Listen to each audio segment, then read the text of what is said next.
Minecraft is a universe unto itself. You can do so much, from creating awesome builds, epic farms and massive cities, to adventuring with friends, adventuring alone, and of course, mass destruction. You can shape the world how you want, and in this series, we're going to be taking that even further, because sadly, there's one thing vanilla Minecraft lacks: movement.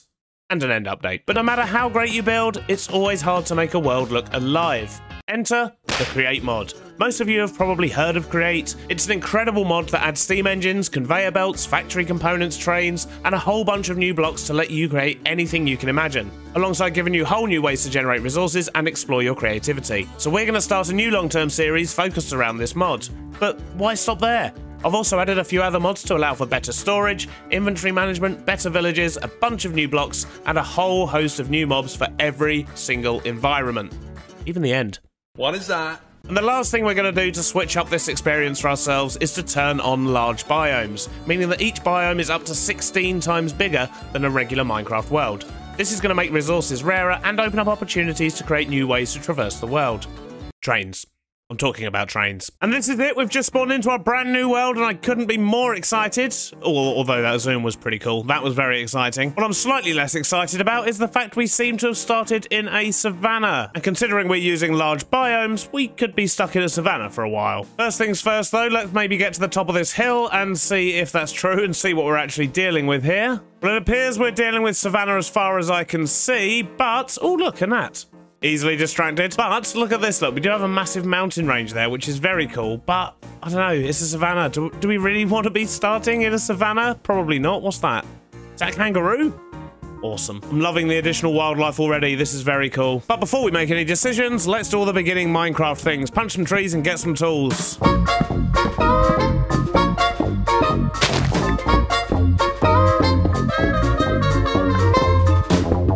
Basic tools acquired, now we could do with some food. We've only got one apple and I don't think that's going to be enough to sustain us.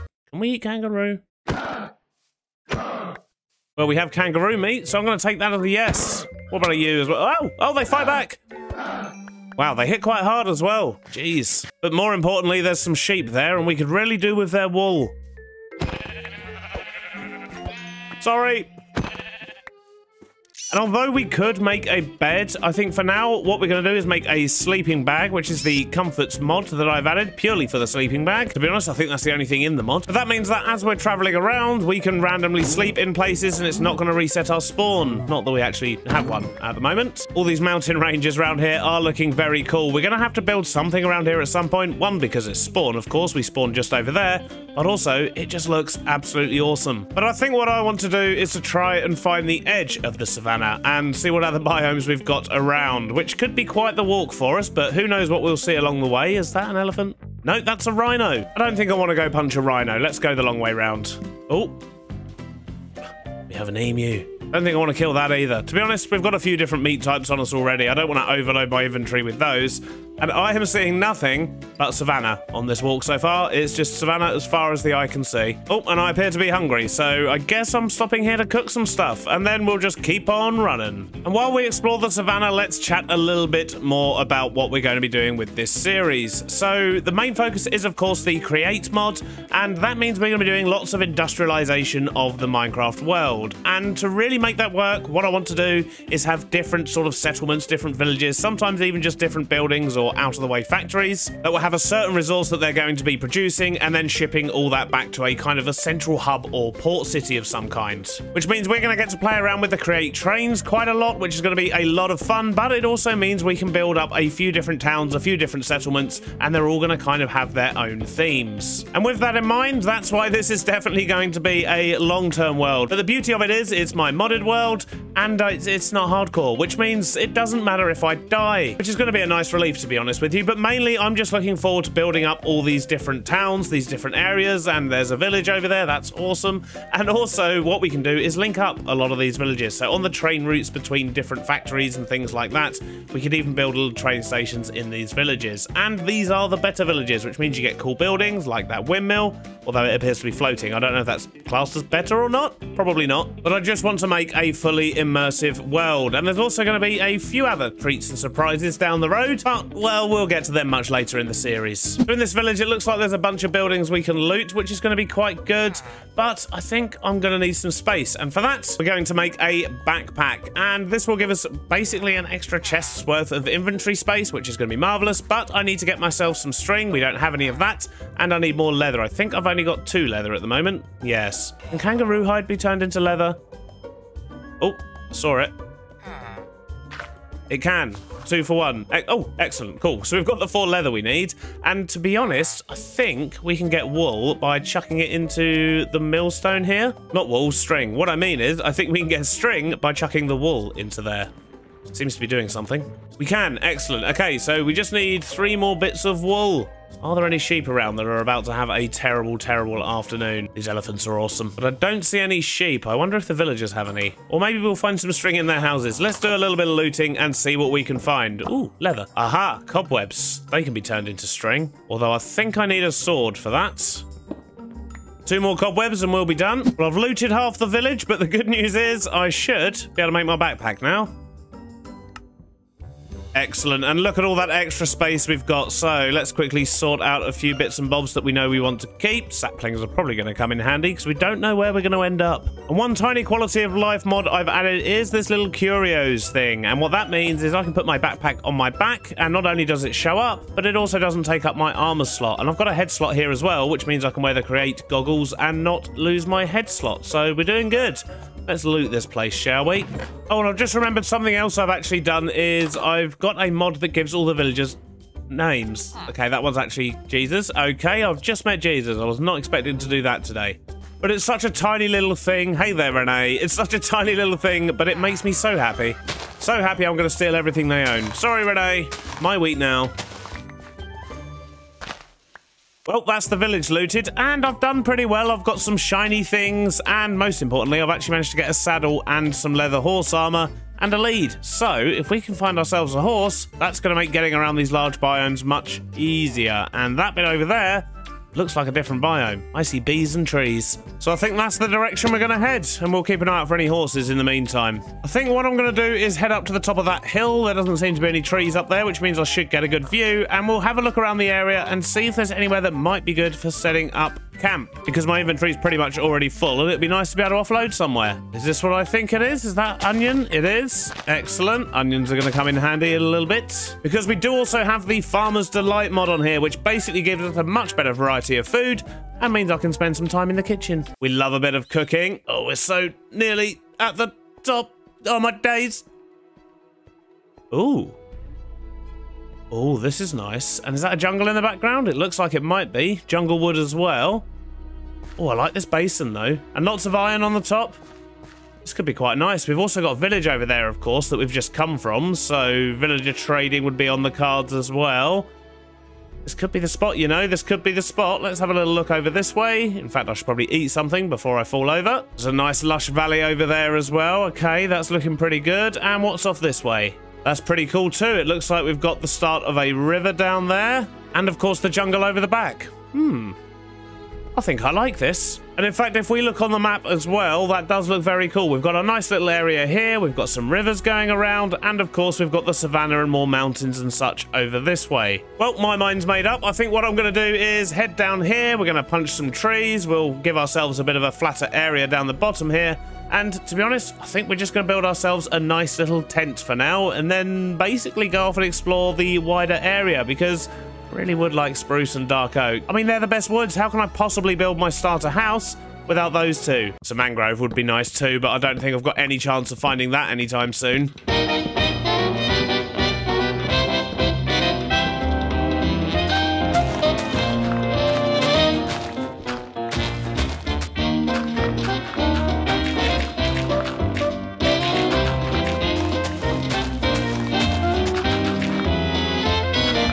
I reckon that'll be enough space for our tents. The only problem we've got is, what are we going to build it out of? We don't really have much apart from wood, really.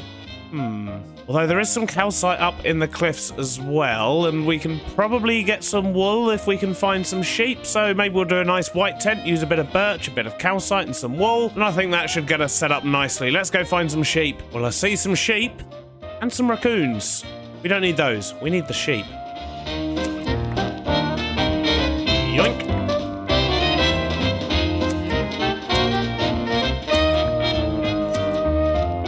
Well, I've been harvesting wool from those 5 sheep for an entire Minecraft day, and I've got 59. Oh, hello.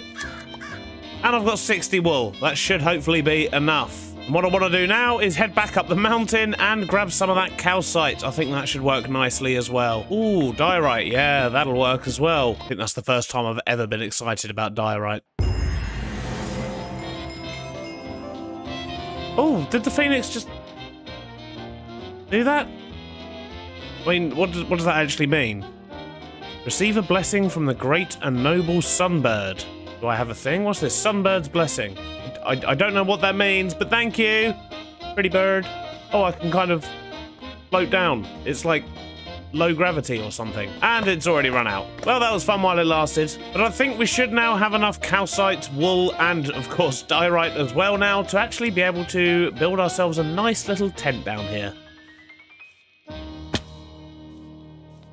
So I'm going to start by digging out a nice little hole here for it. This will just mean that we have a little bit more headroom when we're standing inside. And then we'll line the edges here with barrels because this is going to be our storage initially. And I'm going to fill in the floor with some slabs here as well.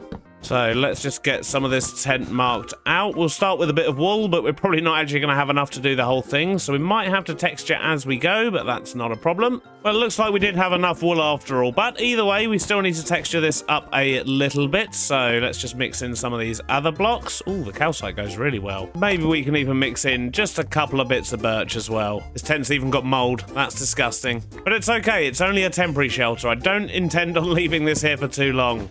I think what I'm going to do at the back here is just a little trapdoor wall. And on the inside here, we should probably think about getting a bed down. There we go. And set my spawn while I'm here. And for a bit of additional storage in here, we're also going to use these half drawers, which are hopefully going to work out quite handy for us. Although we do need a few more. Just added a bit of birch to the front, and I think that helps a little bit, at least for now. We'll also get a few leaves scattered around, just make it look like it's been here a while. I mean, it is moldy after all. Plus, you know me, I love my leaves. All right, that's not looking too shabby. Now, what do we want to do in here? I need to get a crafting table in somewhere for a start. Maybe I can just jam that in over there. But I also want to move my furnace in there, and I can't hold all that stuff. Let me dump some stuff off. There we go. So let's stick my furnace in the middle, and maybe we should also make a blast furnace and one of the other ones. What's it called? A smoker. A smoker in particular, I feel, will be very handy for us. A few minutes later, and I think we're looking pretty good. I've got my first little create contraption in here. Look at this. We have a grindstone, which we're probably not going to need to use. But the important thing is, it exists. We've got all our cookers at the back. We've got a bed. We've got plenty of storage. And, of course, a crafting table.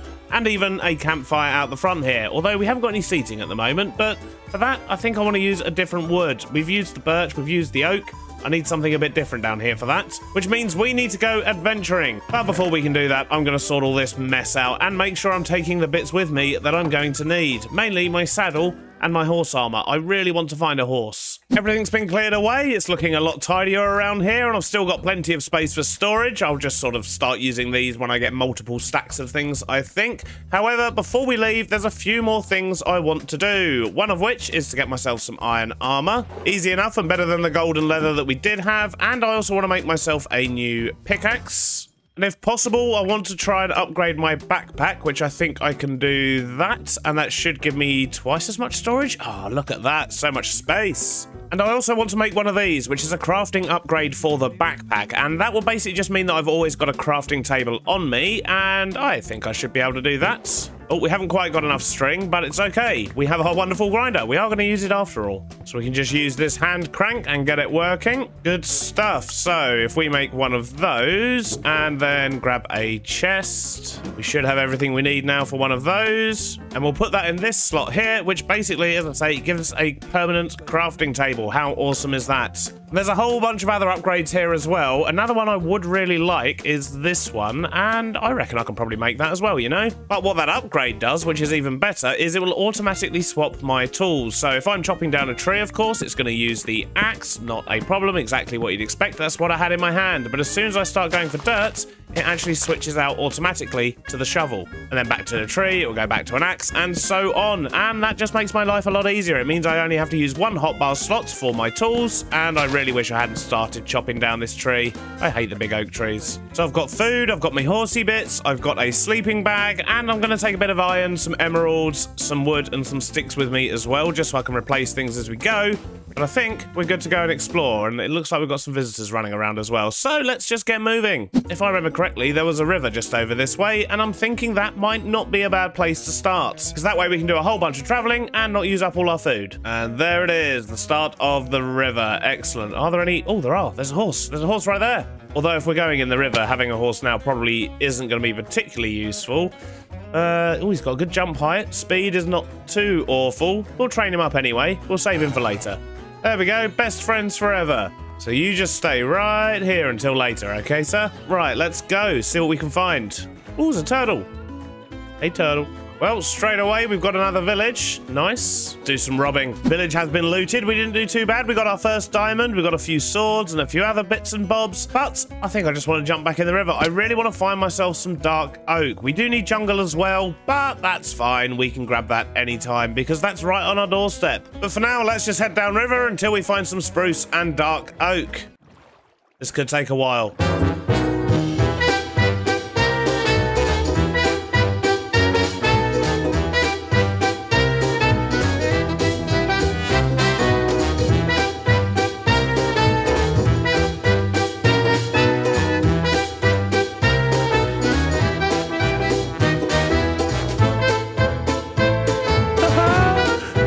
So cool.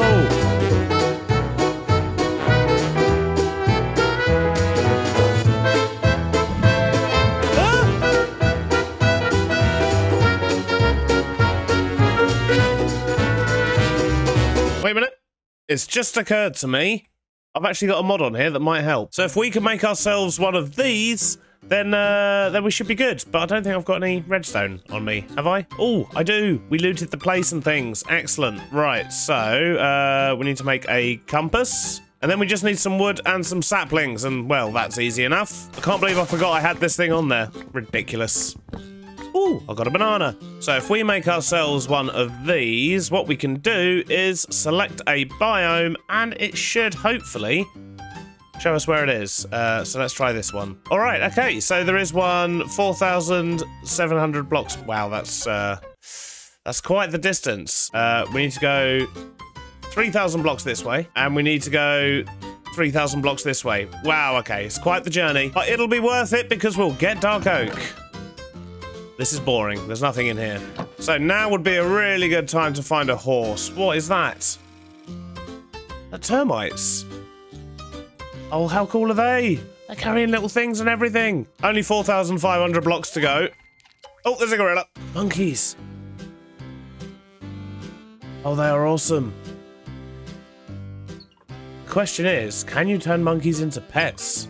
How cool would that be? Have a little pet monkey. I do have a banana. I wonder. Do you like bananas? You do. Ooh. Oh, I really want to try and train a monkey. We'll save that till we're a bit closer to home, though, because otherwise he's going to get stranded out here. But that is awesome. It looks like we might be able to tame them. Onwards.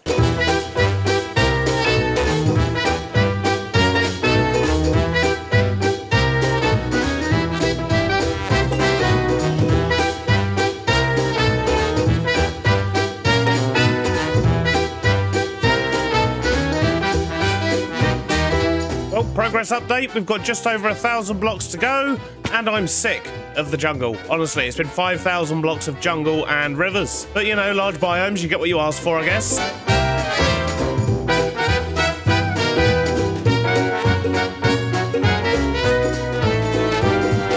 Oh, hello.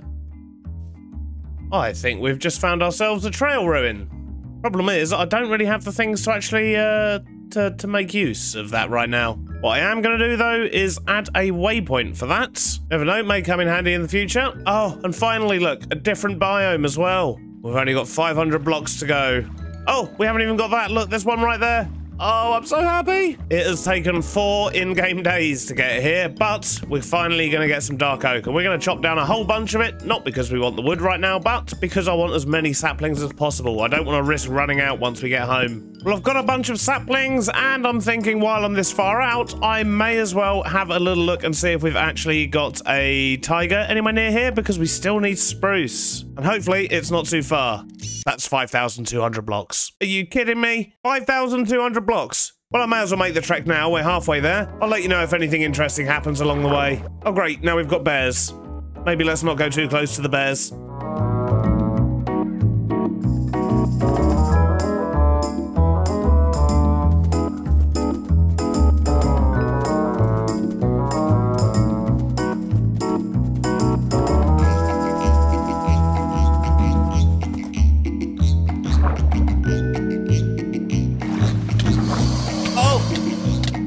Oh no! I'm so many blocks out.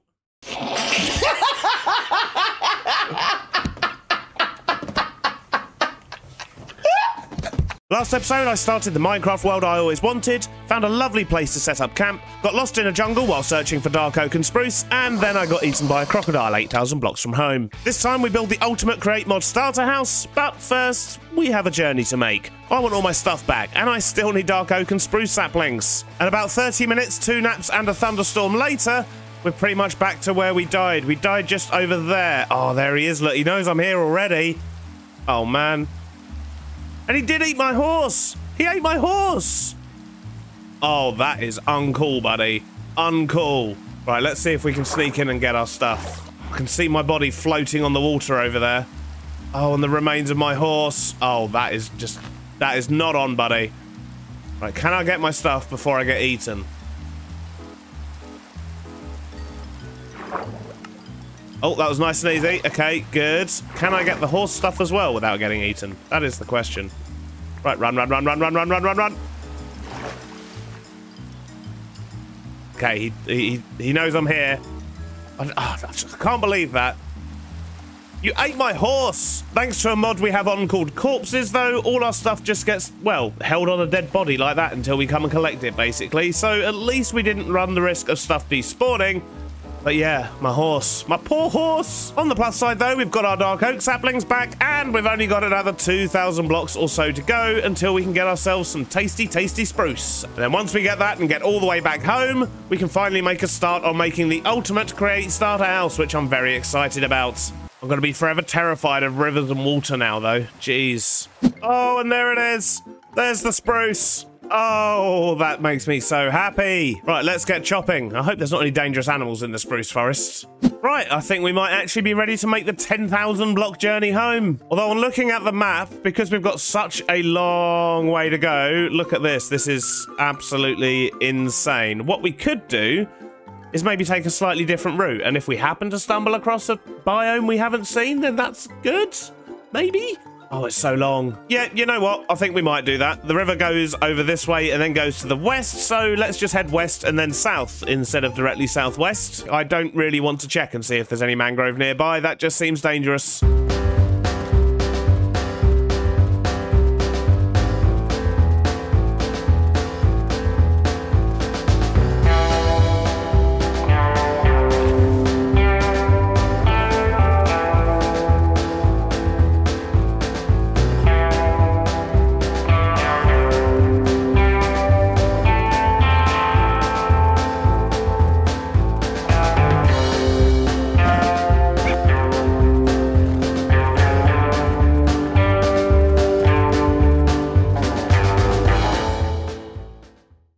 We've done it. We've finally made it home. That has taken about half an hour, but I've had a wonderful time. And we've got a nice fast horse as well, although I have lost my lead. So, yeah, don't wander too far. So first things first, I'm going to empty my backpack, and then, well, we do want to plan out our build. But for that, we're going to need lots and lots of resources. So we're probably going to end up having to go on some kind of a mining mission. Oh, lots and lots of mining. And of course, we're going to need to grow and chop down a whole load of trees as well. Hey, where are you going? Get back here.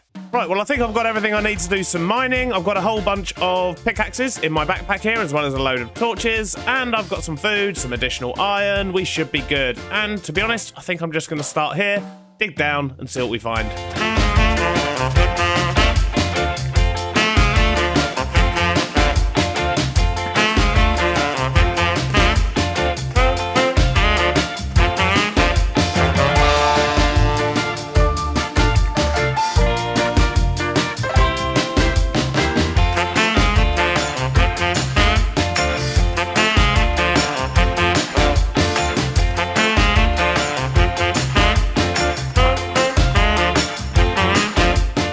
That was a very long but very successful mining trip. We now have a whole lot of deep slate that we're going to need for this build, as well as some other bits and bobs such as the andesite. We found some of this weird green stuff, not entirely sure what that is, as well as things like tuff as well, because that's all stuff that we're going to be using in this build. I also went swimming and got loads of clay balls, which we will need to turn into bricks, and we've also got some trees growing on top of the hill up there, which is our dark oak and spruce. But I wanted them out of the way while they grow, but we do need to harvest a whole bunch of that as well, and that brings me to my next task, and that is to finally enter the andesite age and build some create stuff. Because if we make one of these, then chopping trees is going to be a whole lot easier. But we're also going to need one of these to make some iron sheets first. But hopefully, that should be fairly straightforward. Yep, just a bunch of iron and some andesite casings. So to make andesite casings, we just do this, which makes us andesite alloy.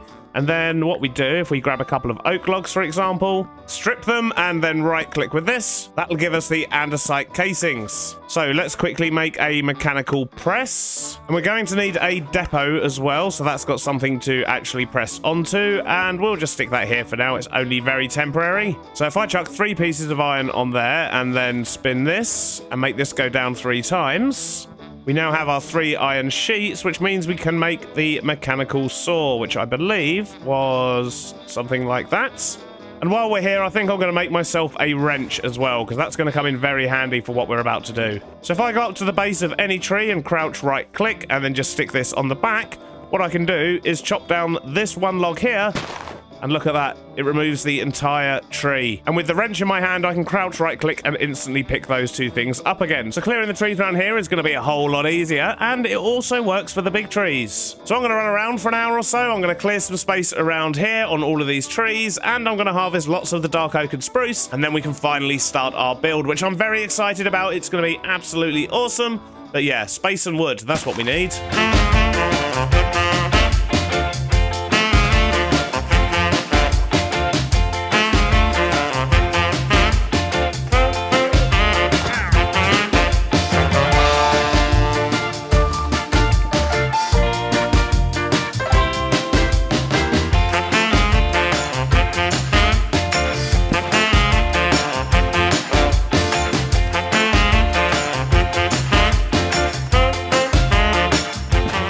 I've cleared out a whole bunch of space down here in my valley, and I think I've decided where to put my starter house, and it's going to be over there in front of this waterfall, because I think I actually want to make use of that, and maybe we'll have a water wheel powered starter house. Plus, there's already the beginnings of a nice platform there, so I think if we were to build that out a little bit, maybe build a small sort of retaining wall and so on, that's where we'll build our first thing. As I say, the tent here is not a permanent build. It's only going to be here pretty much until we've got our starter house. I don't think we're going to need it much longer after that. But the other good thing is, if we're going to be utilising the water from here, that's going to have to exit somewhere, and this just naturally goes down into a pool down the bottom. So we could even actually flood this bit down the bottom, have a nice lake in a crater.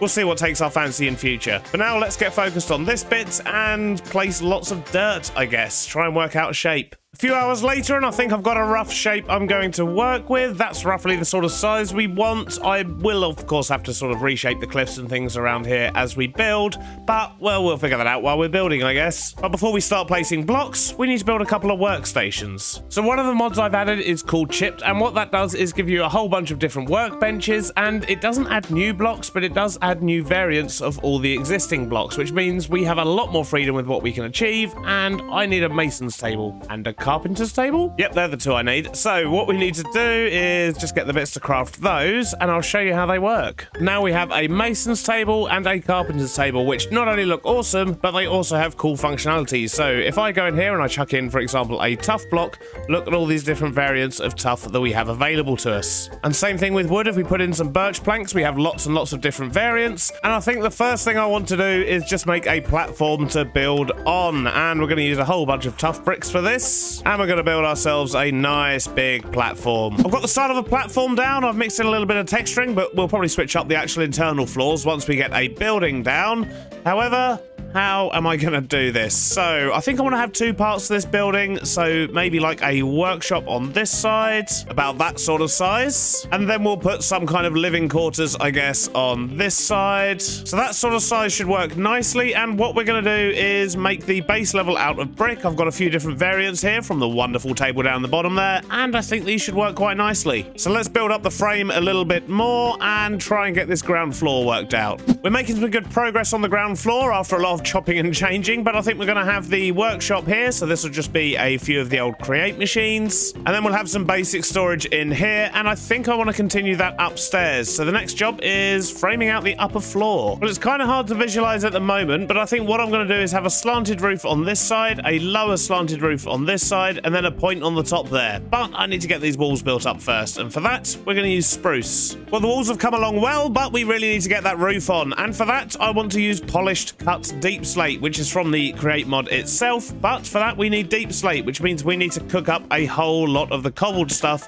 we've already got. So I'm just setting up a little cooker here that should be a lot quicker than using furnaces. So we just use an encased fan here. We've got a couple of cogs on the back, and that's just so I don't have to crouch while I'm turning it. I'm very lazy. We're going to stick a bucket of lava in front of it, and then we're going to chuck all the deep slate we want to cook into this bit down here. So we can just stand here and spin the handle, and that's going to blow air through the lava, which will cook the deep slate. And in under a minute, we've got loads of deep slate, and if we now put that into the stone cutter, I should be able to get what I want, which is the polished cut deep slate. And I think for a bit of variation, we'll just take some of the normal polished deep slate as well, which we can just get from the cobbled stuff. So we're going to use slabs on this side for a nice slanty roof, and for the main roof, I think we'll start with some stairs and then do two of those. In fact, maybe we'll do just one block and then a stair. That'll probably work a bit better.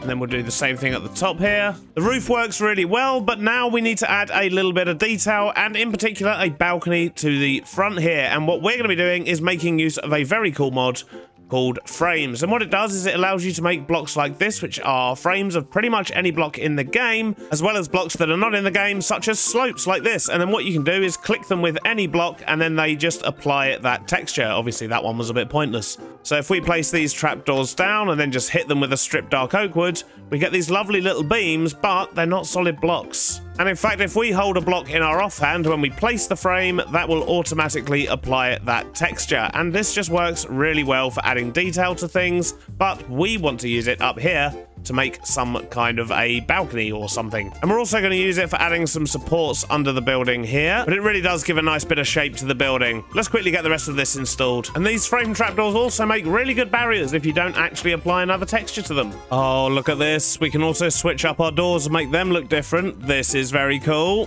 What do we want? Yeah, they look really nice. I like those. Coming along nicely, and I think we're just about ready to start figuring out the power situation. So we're going to have the create machines in here, which means we need to have power in this room. And I think what we're going to do is use this area out here to apply some water wheels, which does mean we somehow need to get the river from there through the building, I guess, and over to here, but that'll be fine. So what we need to do is to make some water wheels. I think we're going to put 3 in initially, and hopefully this will be enough power. So we'll make 3 normal size water wheels, and then we want to turn them into giant ones, because although they're a little bit slower, they do actually produce a lot more power. I reckon we can probably do that as well, just to make it fit a little bit better. And then what we're going to need to do is feed the water out of the building there somehow. So I wonder. So we're going to need the water to come out of the building this way here, and we need it to basically pour onto this. So maybe we need to actually bring this down a block to here.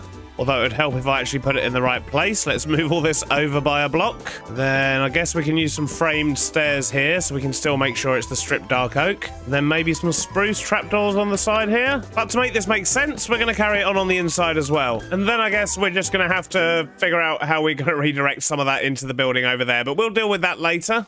But now let's go get some water and get this thing up and running. And there we go, our first power. Amazing. Although we do now need to get this hooked up to the building, of course. How are we going to do that? We're probably going to want to speed it up as well, so we're probably going to need a whole bunch of cogs. I'm going to have a little play around and I'll bring you back in once it's all wired up, I guess. Thankfully, that wasn't too painful, and I've managed to get a bunch of power inside here. So these are the encased chain drives. They just sort of transfer power horizontally, and that's all being powered by this little cog here, which is of course linked up to the water wheels. And I've just got like a little line of cogs and some gearboxes and things to transfer the power over to here, and then I've got large cogs going to small ones, and then large ones and small ones and so on, just to get the speed up. So that means any machines we put in here should be a lot quicker than if we were just to go straight off of this speed, which is very slow. Although I really should make myself some goggles so I can actually see how fast it is, but we'll get to that later. But because of the way this has been built and it's in the hill as well, as I say, we've just got this sort of line of small cogs going down. So in theory, if we realize that we do actually need more power, I can just hide some underground and hook it up to the same system. But hopefully that won't be needed. So with that all sorted, what I want to do now, I think, is actually kit out this room, which means we're going to put a bunch of create contraptions in here, just a few of the basic machines. And instead of talking through each individual one as I build them, I think the best thing for me to do is just to place them all down and then tell you what they do. It's all fairly straightforward, to be honest. Progress is being made, and I've got my initial, well, 4 out of the 5 machines in here that I want. I haven't got my poker yet. So this is the smasher, so this just crushes things down like the iron sheets that we saw earlier. This one will be a poker, but I actually need to get some brass first. So we can't do that just yet, but hopefully we'll be able to get to that next episode. Then we have our crusher, so we can just put things in the top here. They'll get crushed by the millstone, and the output goes into the barrel here.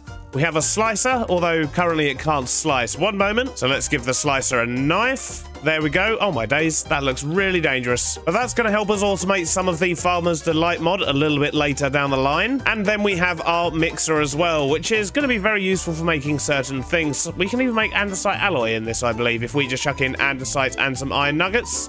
But this is a bunch of the machines that we're going to need to get things up and running over here. However, we've still got some other things we need to do. For example, we need to sort out our storage in here. We actually need to put some windows in as well. And there's also a whole bunch of these different workstations. You'll notice we have a third one there now as well. That's the Tinker's workstation. And that let me turn a lamp into this funky looking lamp, which I think is a lot more fitting with the actual area around here. So let's spend a bit of time sorting out the interior in here, and probably this floor here as well, because once again, we're going to have more storage in here, and then we'll figure out what to do with the rest of the place. Well, the outside still needs a buttload of work, but I think I might actually be done on the inside. I think we have all the interior stuff done. So we've got lots and lots of storage around here, which I have moved in everything we had in our tent so far, but this is obviously going to expand over time, and we'll end up filling all these slots and probably run out. I've also used some of the new bookshelves up here so we can actually store all of our books as we get them, and I think that looks pretty cool and should hopefully work quite well for us. And then on the next floor, we have more of our bulk storage. We've got a lot more room for some books. We've got all of our wood bits and bobs, and yeah, these are all these sort of the big drawers, so to speak, because I fully expect we're going to end up with a whole buttload of this stuff. And also in this room, using the immersive paintings mod, I've added myself a lovely little photo of my tent because, well, that's going to get destroyed very shortly, so I thought it would be nice to have that so at least we remember what it once looked like. It was our first home on the server after all. So up on this next floor, I've added in an enchantment setup, which I think is going to come in very, very handy, and all the workbenches that I've been using, I've just sort of stacked up here. We've got space for a few more,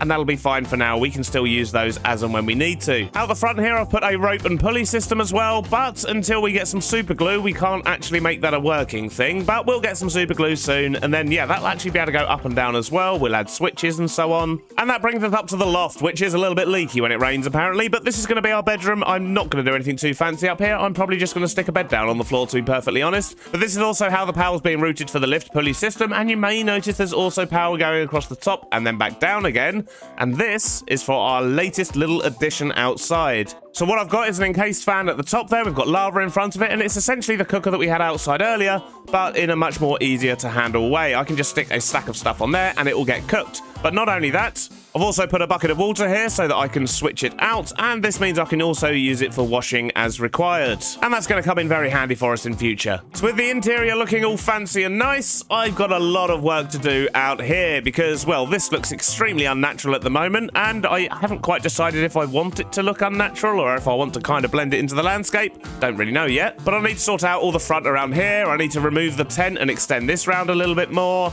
And I need to, of course, feed the water into the building because currently it's coming out of the building, but it's not actually going in. So that's what we're going to work on now. And I guess the first part of that is going to be removing our tent here. You've served me well. You kept me safe for at least a few nights, but now it's time for you to go.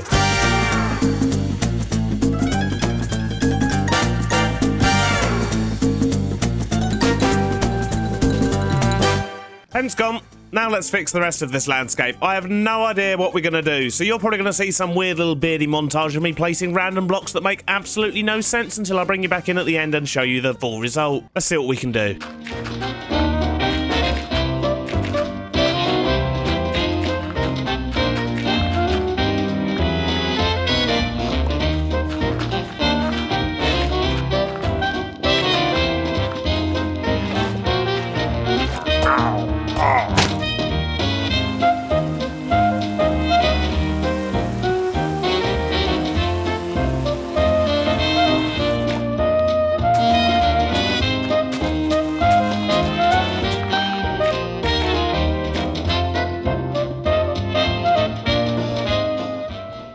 A short while later, and I think for now at least we are done. I do want to do a lot more with the area down here, and of course this wall. I want to make that look a lot more natural, and yeah, we'll just mess around with that another time. And this lake's probably going to end up a whole lot bigger as well. But for now, I just wanted to make sure I got this area here tied up. And if we jump into free cam and have a look, we can see everything's looking a lot better situated than it was before. It doesn't look like it's on a floating platform anymore.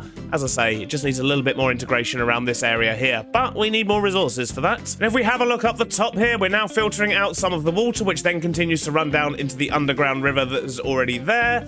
And then this also connects down the bottom here. So this is actually kind of what's forming the lake. It's basically being formed just from what we're using for power.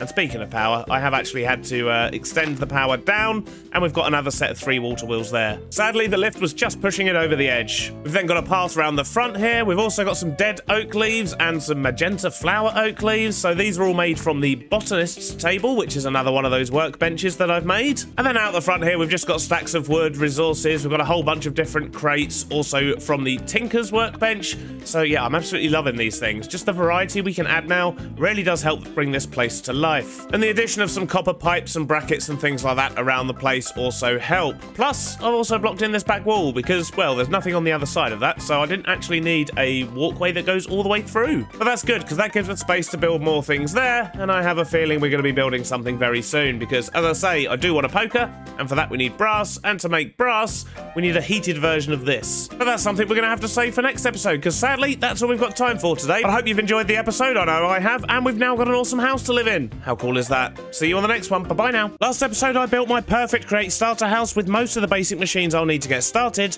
but to complete it, we need brass. So today, we're going to go to the nether, capture a blaze or 3, enter the brass age, and make a mob farm like no other, so we can upgrade and enchant our gear. And I guess there's no time like the present for an adventure to the nether, right? But to make that happen, I need a little bit more obsidian, so let's head into the mines and grab some. And you may notice in the top right, we've got a different mini-map, and that's because I was having a few problems with frame rate and resource usage, and yeah, it turns out that was journey map hogging everything. So we've swapped that out, and we're using Zero's map now, which is great because, well, I can have my render distance much higher than before. I've also been doing a little bit of mining, as you can see, mainly just to get some diamonds, and then I found this monstrosity. Look at this. There's like 18 diamond blocks there. And I'm not gonna lie, that's half the reason why I do actually want to make sure we can enchant some stuff today, because I need a fortune pick. I'm not wasting that mega vein of diamonds. But I'm down here for some lava for now, so let's grab some of this.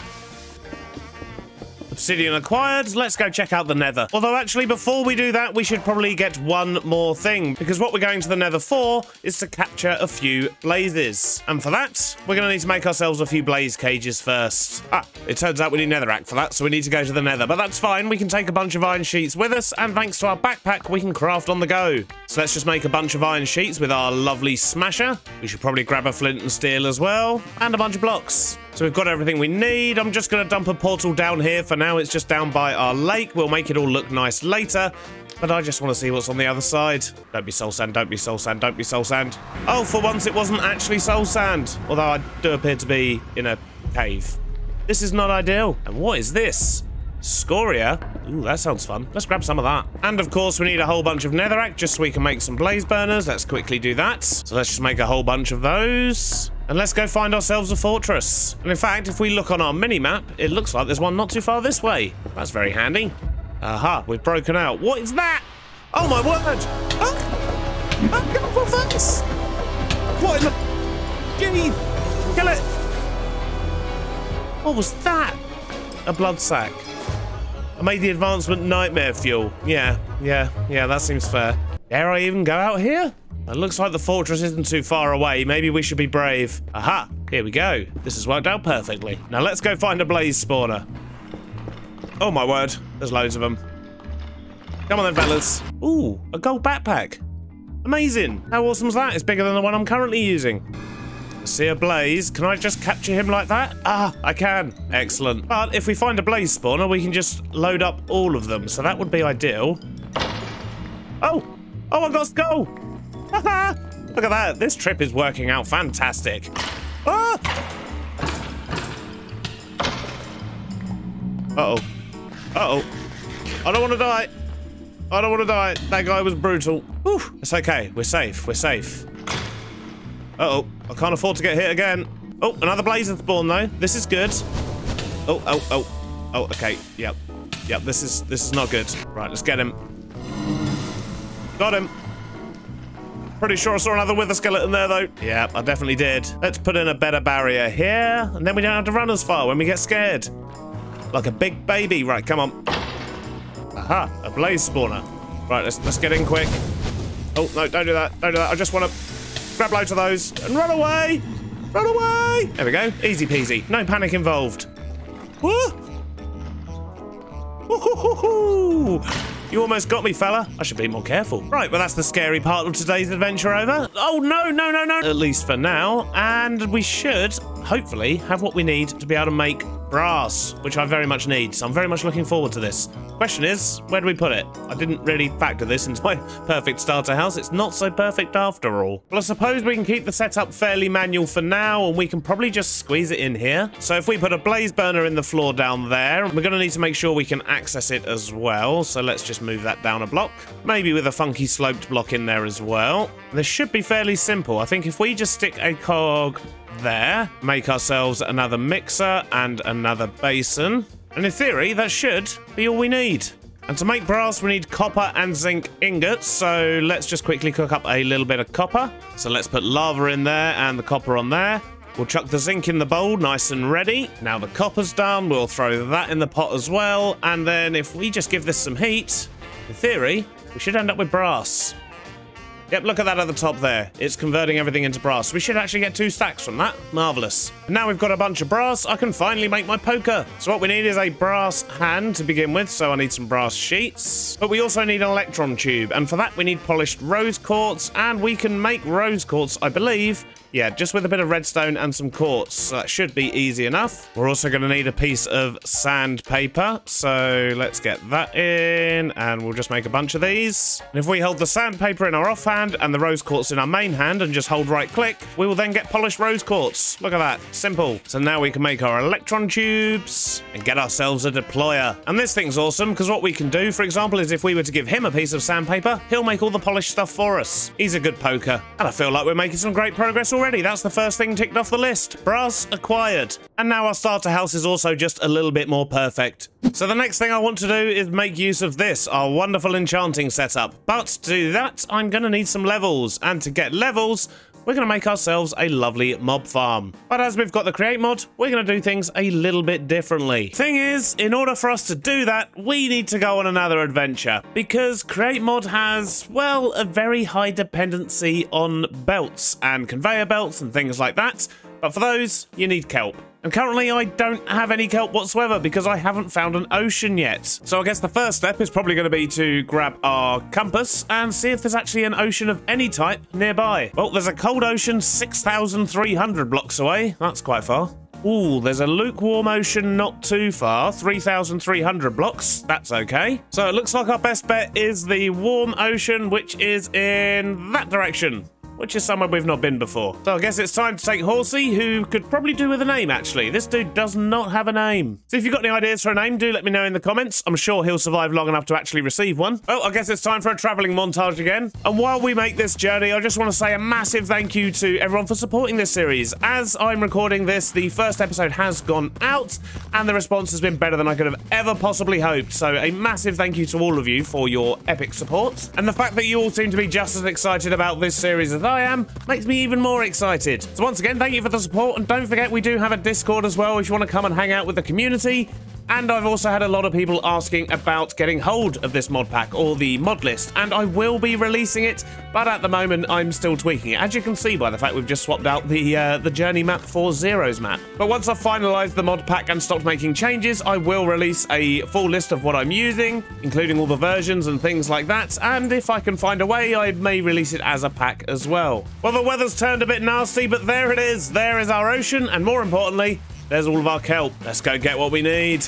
Got a buttload of kelp, and that should be more than enough to get us started. We'll turn some of that into belts, and we'll store the rest. That's a whale. Did you see that? He just popped into existence. That thing is ginormous. Now that I had my kelp, I figured I might as well take a little bit of time and explore the ocean. I did have a boat after all. And on this journey, we got our first enchanted apple. We got attacked by a swordfish that was a skeleton. Oh, no, no, no, no, no, no, no, no. What is that?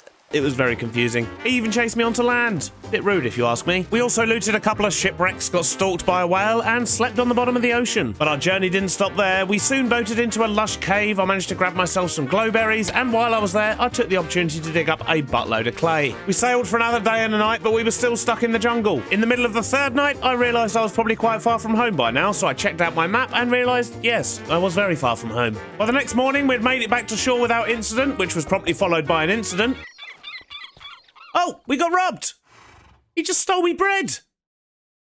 The cheek!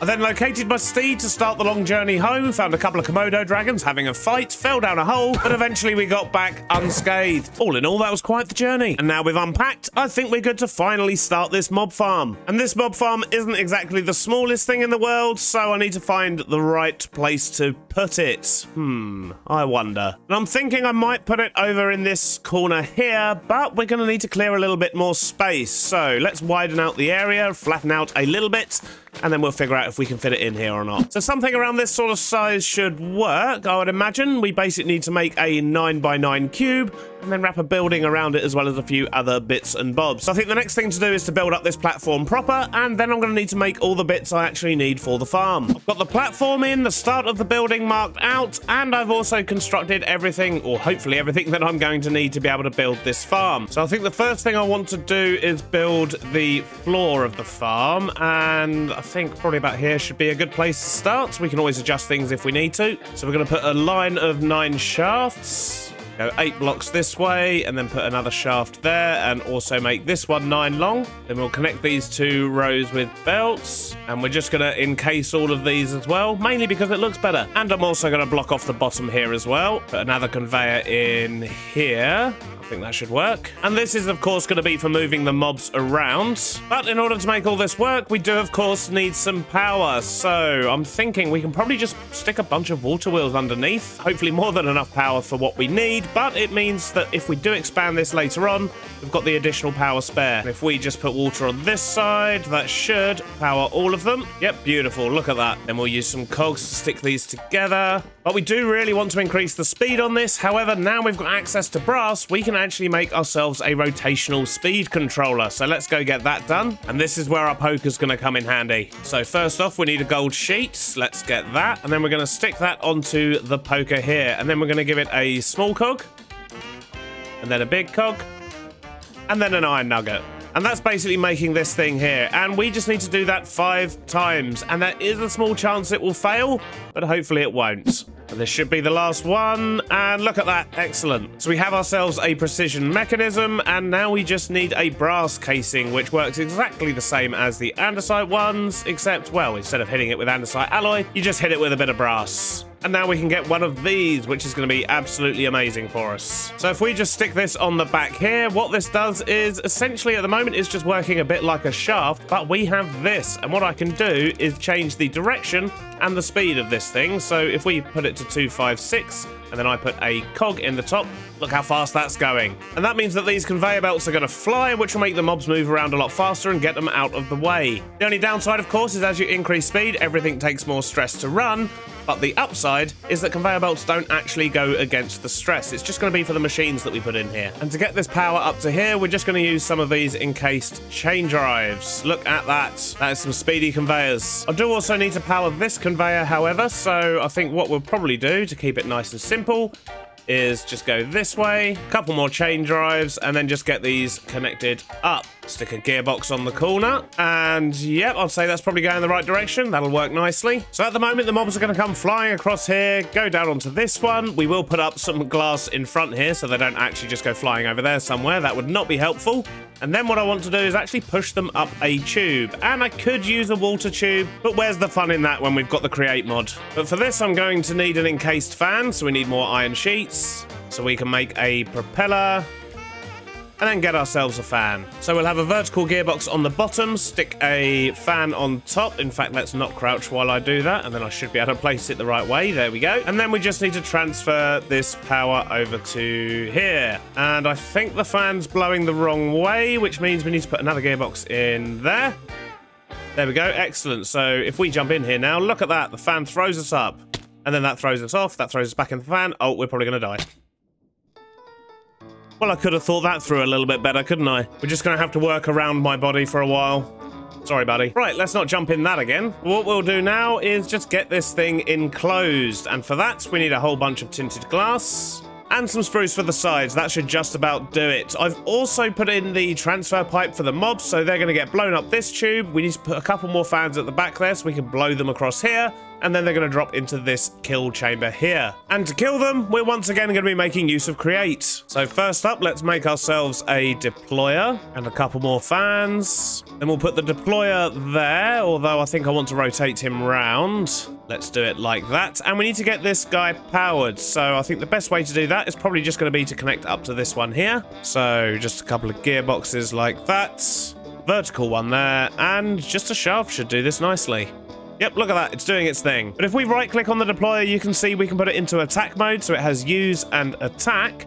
And then if we give it a sword, in fact, we're going to set the sword filter as well, which will become important later, and we give this guy a sword, he will basically kill anything that's in that spot, and he can also go through blocks. So we can do that. The mobs can't get out, but they can get killed. The other thing to note about this is when the deployer does kill something, it'll pick up what's been dropped. So we then need to extract everything out of the back of this. And I think I've got an idea of how we can do that. So, well, not like that for a start. But if we put a shaft here and then extend it that way, and then stick another shaft here, get those attached with belts, put some andesite casings in there, and then basically we just need a bunch of funnels. So let's go make some funnels and some drawers. We're going to need some drawers too. And while I think of it, I'm also going to need a couple of hoppers. So we just need to make a bunch of these, which are andesite funnels. Now let's go finish off this setup, and hopefully it's going to work. So what I need to do is, I'm actually going to need more hoppers than this. I need 5 hoppers. In fact, we'll go this way to make it a little bit better for us. But what we need to make sure we do is, because although this does pick up drops, sometimes it can't quite pick up everything. So if we put hoppers in here as well and feed those onto the belt, that's going to guarantee that everything that's dropped is then sent over this way. But I should have brought more hoppers. So let's just chain these round like that. And we'll stick one more hopper on top there with a drawer. Did I make the drawers? I'm sure I did. Yep, there we go.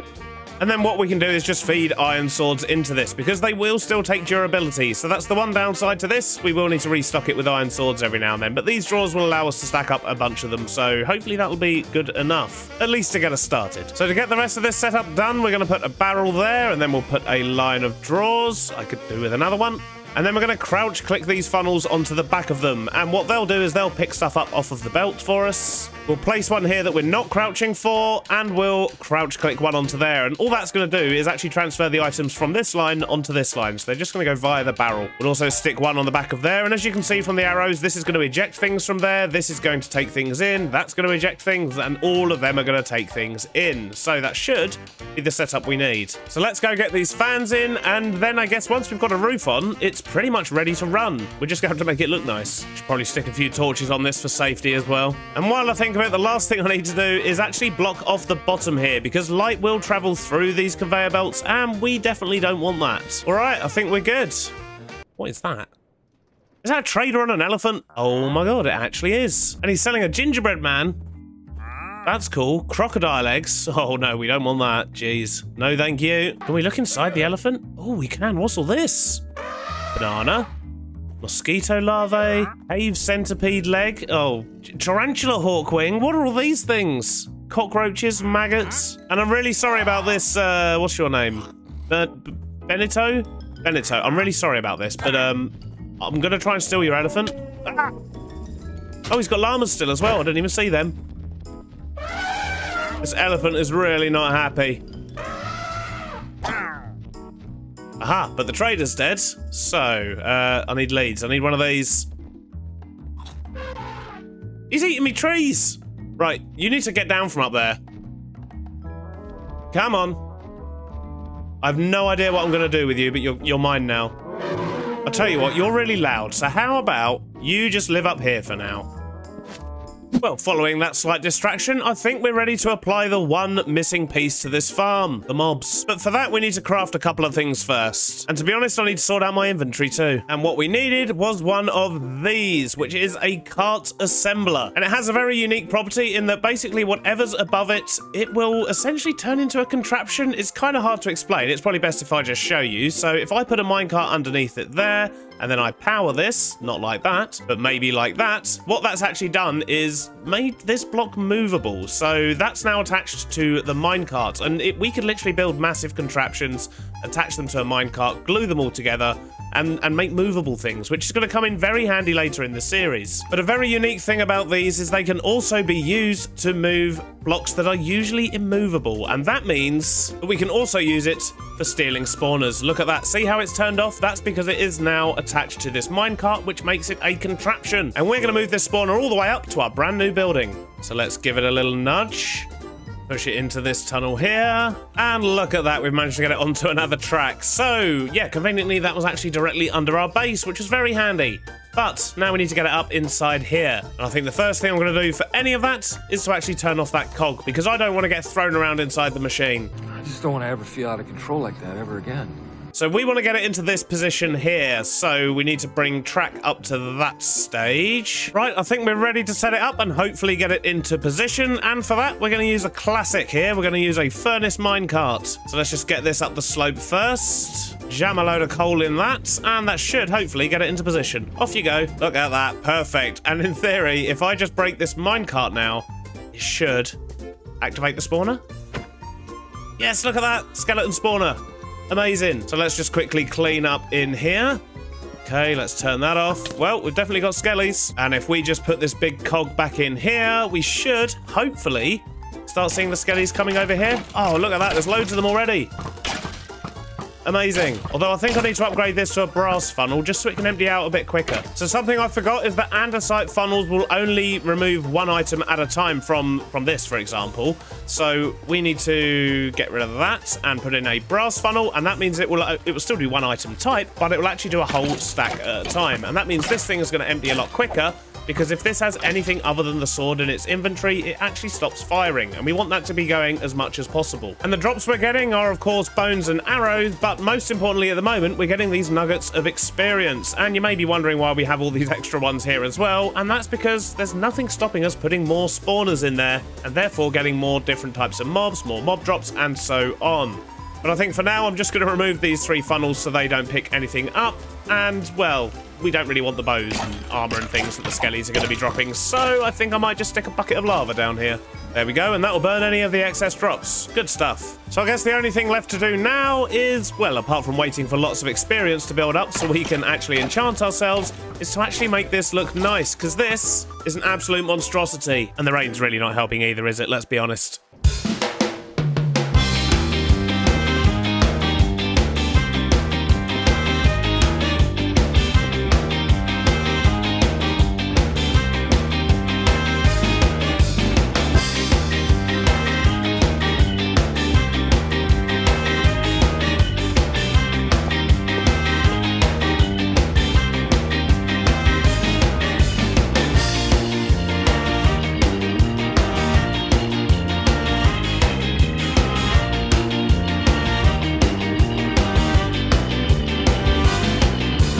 I think we're just about done. That is looking pretty cool. I'm liking how it's turned out. The vats work really well. We've got some pipes that don't really do much of anything, but these vats are actually useful. You'll notice I have liquid experience in here, and that's because of a mod called Create Enchantment Industry, which adds this, a disenchanter. It also adds a few other things, but we'll get into that much later in the series. But mainly it has this, and that means that when stuff is killed and it has, you know, maybe an enchanted bow or enchanted armor, it will come along the conveyor belt, and then it will roll along here. And if you see just there, look, even if I stand on it, I think it actually just took my experience as well. But it drains the experience and then it stores it in these vats. And there are ways we can utilize that experience, but it just means we're actually making use of some of the stuff over here that's actually just going into lava directly after that. But on the inside here, it's quite compact, but it does the job. You can see stuff getting killed. We can stock up on swords. We've actually got through 13 of them so far, but look at this. We have 2.4k nuggets of experience. Although how much experience do they give? Oh, we're going to be enchanting in no time. But just as another example here, look, I can stand on this and it's just drained all the experience directly out of me, and that's now in the vat as well. But the farm's been working great. We've also got almost 1,000 bones, and to be honest, I'm probably going to burn the arrows. I don't think I actually need these, but I think style-wise it does all tie in quite nicely, and as we expand this area further with other little buildings and smaller farms, I think this is going to look really cool. All that's left to do now is to make some diamond gear and to enchant it.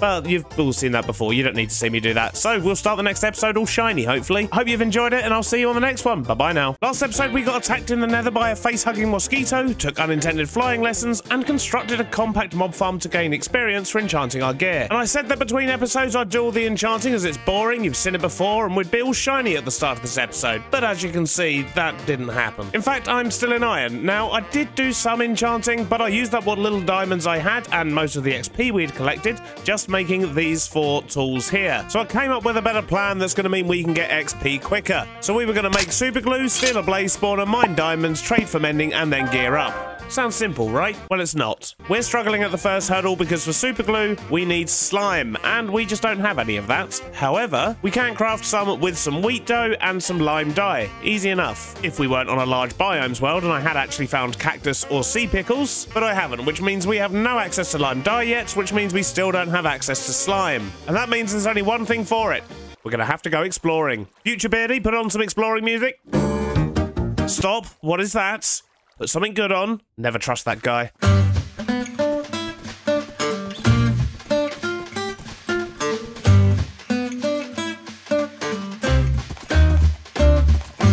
Looks like we don't have to go find a desert yet after all. So I think if we chuck sea pickles in here, we should actually get 2 dye for each one, maybe more. Nope, just 2, that's fine. Still double what we would have got otherwise. But I also need to chuck some wheat through there so we can get some of the wheat flour, which we can then mix with water to make dough, to get the slime balls we need, and now we can make our super glue. Excellent. Yep, there we go. Super glue acquired. And the reason we needed that will become clear soon. We're probably going to need a bunch more iron as well, actually, by the looks of it. But there's also a few other things I need to make before we can go and grab this spawner. And the main part of that is train rail. And we need a train station as well. So let's quickly make a bunch of stuff, and I'll show you what we've got and how it works in just a moment. Right, well, that's that plan out the window. It turns out that I need sturdy sheets to make train casings to be able to make a train station. And yeah, we are miles away from that. So I guess we're not getting a blaze spawner today. After all, we need a new plan to get more XP. And as we can't get a blaze spawner into the overworld, at least not yet, that means we need to try and find some more in the overworld. And there is one here, But that is absolutely miles away. That's the one we saw sticking out of the mountain on our way to, I think this village was the one where we ended up getting the sea pickles from. But yeah, that's a very long distance. I don't really fancy that. But I do really need spawners. So I think what I might do is, I know for a fact there's some caves down there. We ran away from one in the first episode. So I'm going to do some more exploring and see if we can find any more spawners near here. Just in the hope that we can get another one and double the speed of this thing. Because it does work. It's just quite slow for XP generation at the moment.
Two things. One, we're all shiny. Look at this. It has taken a while, but we've finally got some decent armor. We could still do with a few more enchants on a couple of bits and bobs here, but it's definitely looking a lot better, and I'm feeling a lot safer. I'm definitely being a lot more reckless on this series after a year in hardcore, I'll tell you that much. And the second thing is, it's actually been about 2 days since that last clip, and in that time my last video went out, and I've learnt something. And what I've learnt may not be a surprise to you, but it certainly was to me. So, if we put down our cart assembler like this, which is what we used last time to actually move the spawners around, and I'm just going to put a cart there and we'll stick a block on top as well. I need something to power this. There we go. So when that gets powered, as we know, that turns it into a contraption and we can move stuff around. And what I also knew is that if you crouch and right click, you actually pick up that contraption. So I've now got this, and when I replace it, it actually builds the whole thing up again, which is great. However, if we come over here to the blaze spawner that we found last episode and we do the same thing, so we put the cart assembler under the spawner, put the minecart in, and then we power it, it does of course pick up the spawner, but if we crouch and right click with a wrench, we can't do it, because a mystical force is binding this cart contraption to the world. So basically, you can't pick up spawners. Or so I thought. That if we actually go into the settings for create, and if we go into the create contraption settings, we can just set this to movable. And now when we crouch right click and replace it, we have our blaze spawner. And if I'd known this at the start of this episode, well, you wouldn't have got a funky time lapse for a start, but it would have been a whole lot quicker for me. The good thing is, I do now know this, so we can go and add this blaze spawner to our mob farm and... So now if we quickly break into our mob farm again, and my thinking is we can just add this in right here. Look at that, and it's already spawning them. Amazing. Right, let's run away quickly. Oh, we should get rid of the torches as well. And look at that, we now have blazes coming through into our little mob spawner. That's awesome. We just need to make sure we're picking up their drops. So let's just keep an eye on this barrel here until we get some blaze rods coming through. And there we go, there's our blaze rods. So let's stick that on there. And we have an easy blaze farm now. Amazing. And more XP, of course. Anyway, it's loud in there. That's enough distractions. What are we actually supposed to be doing this episode? Making an iron farm, that's what. And I've got an idea of what I want to do for this, and I think I'm going to put it up here on this hill, potentially where those trees there are. I think that'll work quite nicely. We can build a nice little path all the way up there, but being a little iron mine, I think it's going to want to go up on this hill here. So as usual, I guess the first step is going to be to clear a bit of space.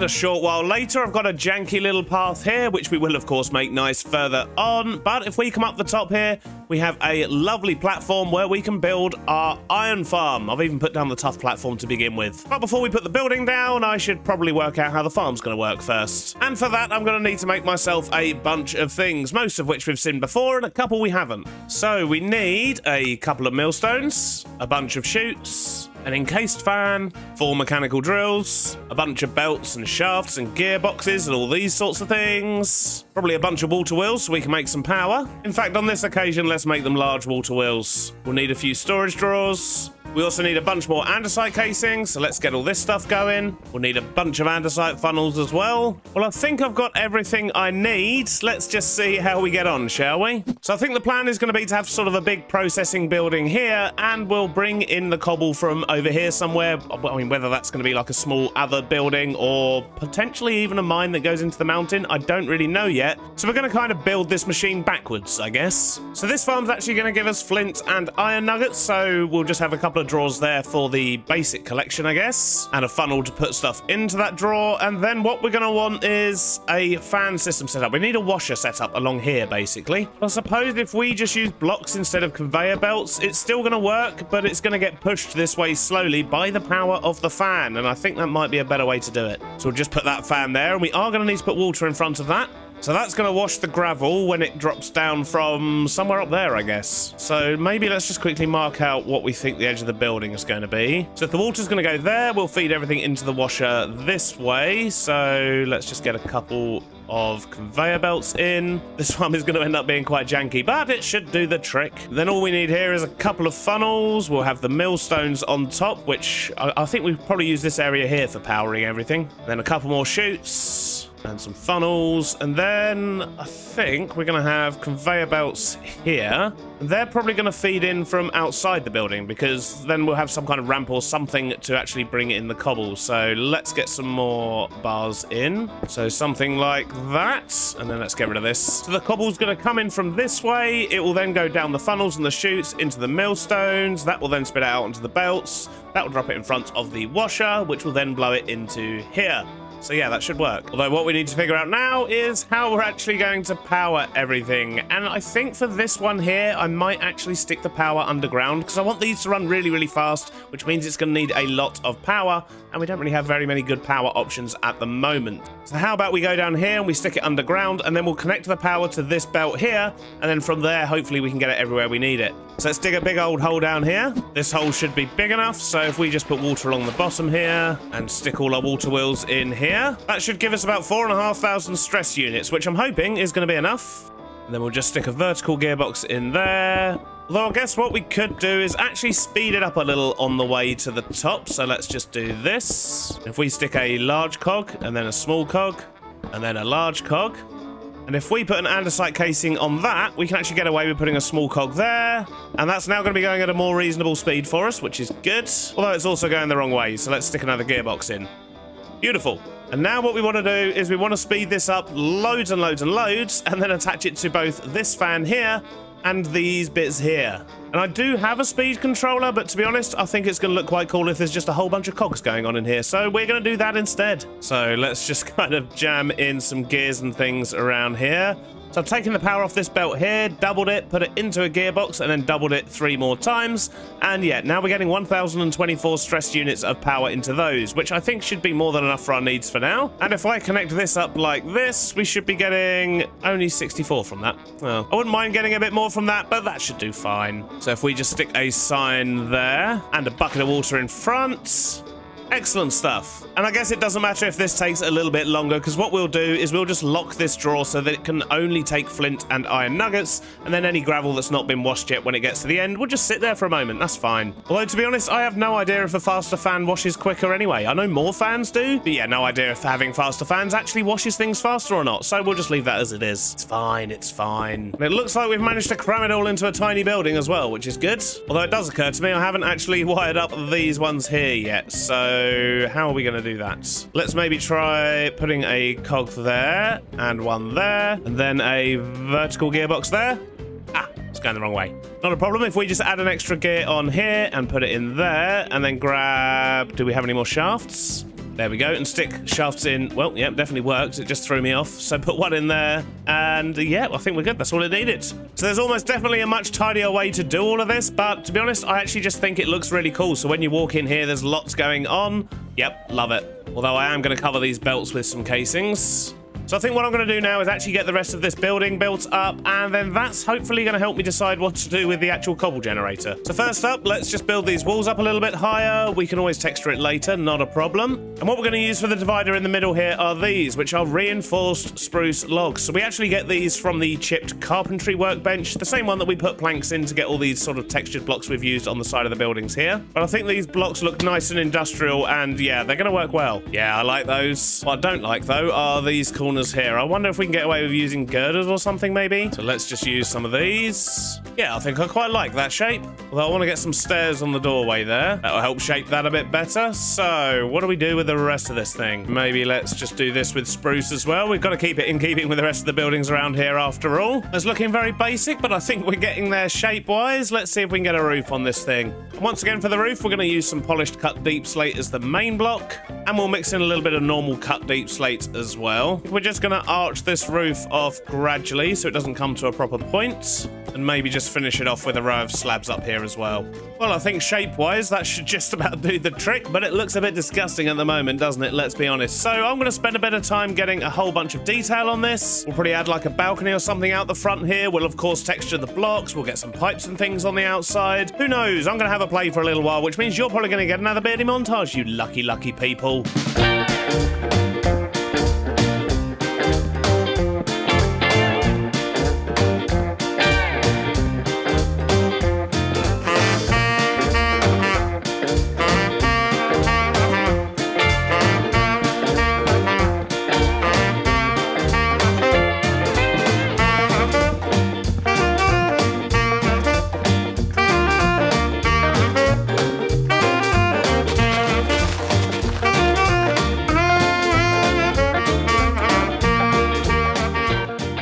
Making some really good progress over here. I'm pleased with how it's looking now, and if we actually go into free cam and have a look, it's looking a lot more stylized, which is nice. And I've also made use of these, which is part of another mod called McCaw's Bridges. So McCaw actually does a lot of sort of detailed different blocks and things like that, and I do have McCaw's trapdoors, doors, and bridges on this one, which gives us some awesome stairs like this, as well as these little things to actually hold them up, as well as the iron one I've put over here on the side of the cobble belts. I've also stuck some chutes into the side of each other as well to give us a nice angled look there, which I think works really well, as well as this awesome looking tank. And this is where the framed blocks really come in handy. And if we go inside, you can see we've also got a bridge over the belt here. I need to actually unblock the chutes down there so that this will work, but this is all looking good as well, and we can sort of get around. We can get to the iron bridge over that way. We can come out to the balcony. And lastly, I've also sorted out the front here just to give a bit more storage space for things. So everything that's going into the drawers there is now getting pulled out, and then we're just pulling out the iron ingots and storing them on this side, and we're storing the flint on this side. So if we just quickly get all the stuff out of this chute that shouldn't be in there,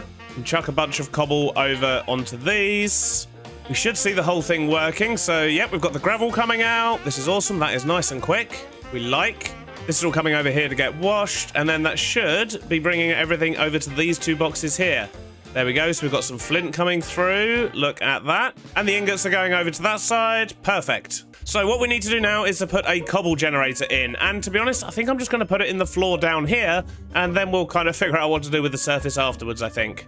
So to get this working, we're going to need to take power off of this conveyor belt here, and let's think about this. So if we have the chain drives there, and we have two drills on this side, with some belts underneath, and I guess we're going to need to also put in a couple of chain drives just to connect up these two belts here. And just because I don't trust these things just to drop down, we're actually going to put funnels there as well, just so hopefully everything will definitely get pulled through. Now we need to get power over to this, so our best bet's probably going to be to use a vertical gearbox there and there, with the shaft in the middle. Brilliant. Now the drills are going. Well, I have a feeling we might need to add an extra water wheel by the time we get the second set of drills on. So I think we actually need to extend the conveyor belts out to here, because we didn't leave anywhere near enough space there for the actual stuff to generate. So let's just do this. We'll add some more funnels. Then we'll put some chain drives behind, drills in front of those. And this is probably where we're going to overstress the system. Yep, I thought so. Not an issue though. Water wheels are extremely cheap and easy to make. Let's just keep adding wheels until it works. There we go. I had to add an extra 4 wheels, but that's fine. The important thing is it's all now working. Beautiful. So I'm just going to get all this blocked in. And then what we need to do is flood all of these drill heads. And we'll just create a little box around here. And if we just put lava in these corners. So now we have our cobble being produced. That's all going inside. And hopefully we're getting... Yep, I just saw an ingot go in there. And we should get flint as well. Not that we really need that, to be honest. We mainly just want the ingots. But that's awesome. This thing is now working at full capacity, and yeah, it's not going to be the fastest thing in the world. I'm fully aware of that. But for a starter iron farm, it's fairly cheap and easy to build, and it's definitely going to help us out. Plus, so far, it's looking okay in the area as well, but we've got a lot more to do. And the first part of that is going to be to cover this up somehow. Oh, hello. Mangrove propagules. Don't mind if I do, Fern. Right, quick, let's go grab some emeralds. And look, I'm making loads of good progress over here as well, but we'll get to that in just a second. First, come here. I want your propagules. What's this? Crocodile scoot? I don't think we want that. But thank you very much, Fern. You are awesome. Well, I guess now seems as good a time as any to have a little look around at what we've got going on here. So I've started decoration on the path. It's still a bit of a work in progress, but it's certainly looking better than it did. And then up here, the front of the building's looking much better as well. We've got all the crates in, and this thing has been running an absolute treat. Look at that. And I have actually already converted about 1,000 ingots. They're nuggets, not ingots. But I have converted a bunch of those already into about 3 stacks of iron, which was lovely. And yeah, we're getting a buttload of flint. But if we look in the top corner here, you can see I have actually put a void upgrade on that. And that means once it gets to a certain level, it's just going to bin it all off anyway, which is fine. And to hide the cobble generator, I just put like a little shack here for now because I wasn't really too sure what to do with it, but I think that works absolutely fine. We may change it in future, I don't know. And something else I've done is actually just carved a little bit of a stairway up here because I think I do actually want to put a proper mine shaft here. So we're going to dig a big hole here that goes right the way down to the bottom, and we're going to put in a lift and pulley system and so on, and that's going to be absolutely marvelous. But that's not a project for today. I think today's project is pretty much complete. And we now have infinite iron. Excellent. On a side note, I've also changed the sword in here. This has actually now got mending, it's got sharpness, it's even got looting. So we're getting a lot more stuff from this, and we shouldn't need to keep replenishing the swords anymore. But this has been working wonderfully as well. Look at all that XP. And just before we wrap up the episode for today, there's one last thing I need to do. That is, of course, to name the horse. And there were lots of awesome suggestions. However, the one that really got me was Pickles. And annoyingly, I can't actually find the comment again, so I don't know who it was. But thank you very much for the suggestion. Their reasoning was because I rode the horse over to the ocean and there are pickles in the ocean. However, in this episode, before that video even came out, we did actually go all the way over to another village on the horse and actually get pickles, so it just made sense. May you live forever, Pickles. In fact, haven't I got some diamond horse armor? Oh yes, Pickles, looking much better. And you may also be pleased to know, those who are asking, that the mod pack is now available for you to play as well. I finalized everything. I think I've squashed all the bugs and all the conflict issues. So if you do want to play on your own world with these mods, then jump in the Discord. There is a channel in there where you should just be able to download the CurseForge profile,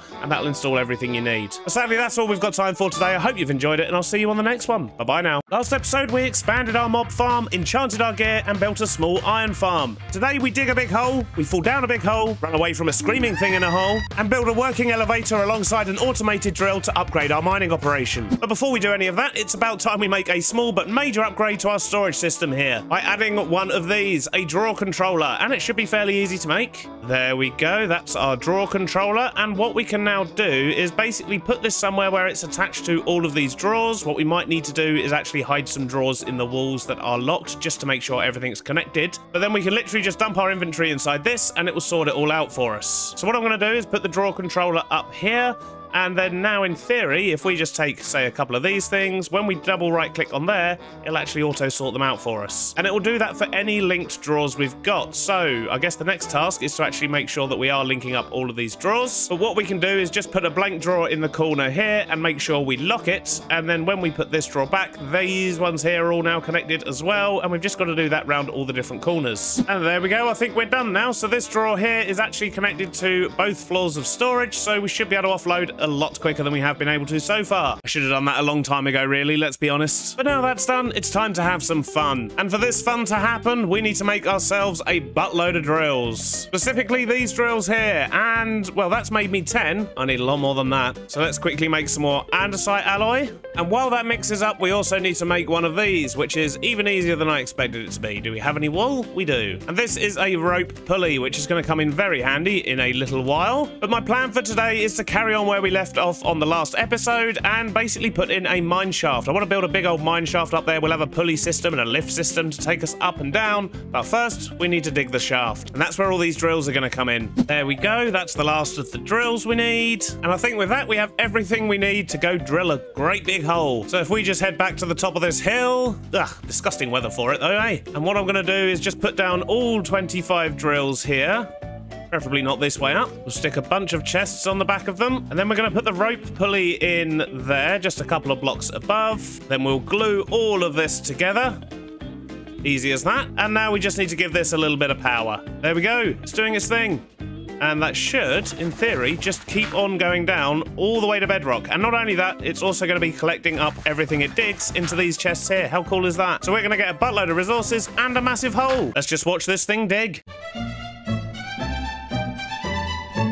Well, it took until halfway through the next day, but we have made it to the bottom, and what I have learnt from that is that when we put a lift in here, it's going to have to be a lot faster than this. But what we need to do now is bring this back up, and I think the easiest way to do that is probably just going to be to stick a gearbox in there. Yeah, this is definitely going to need to be faster when it's a lift. Although rumour has it, can't you actually climb on these ropes? Let's have a look. No, you can't.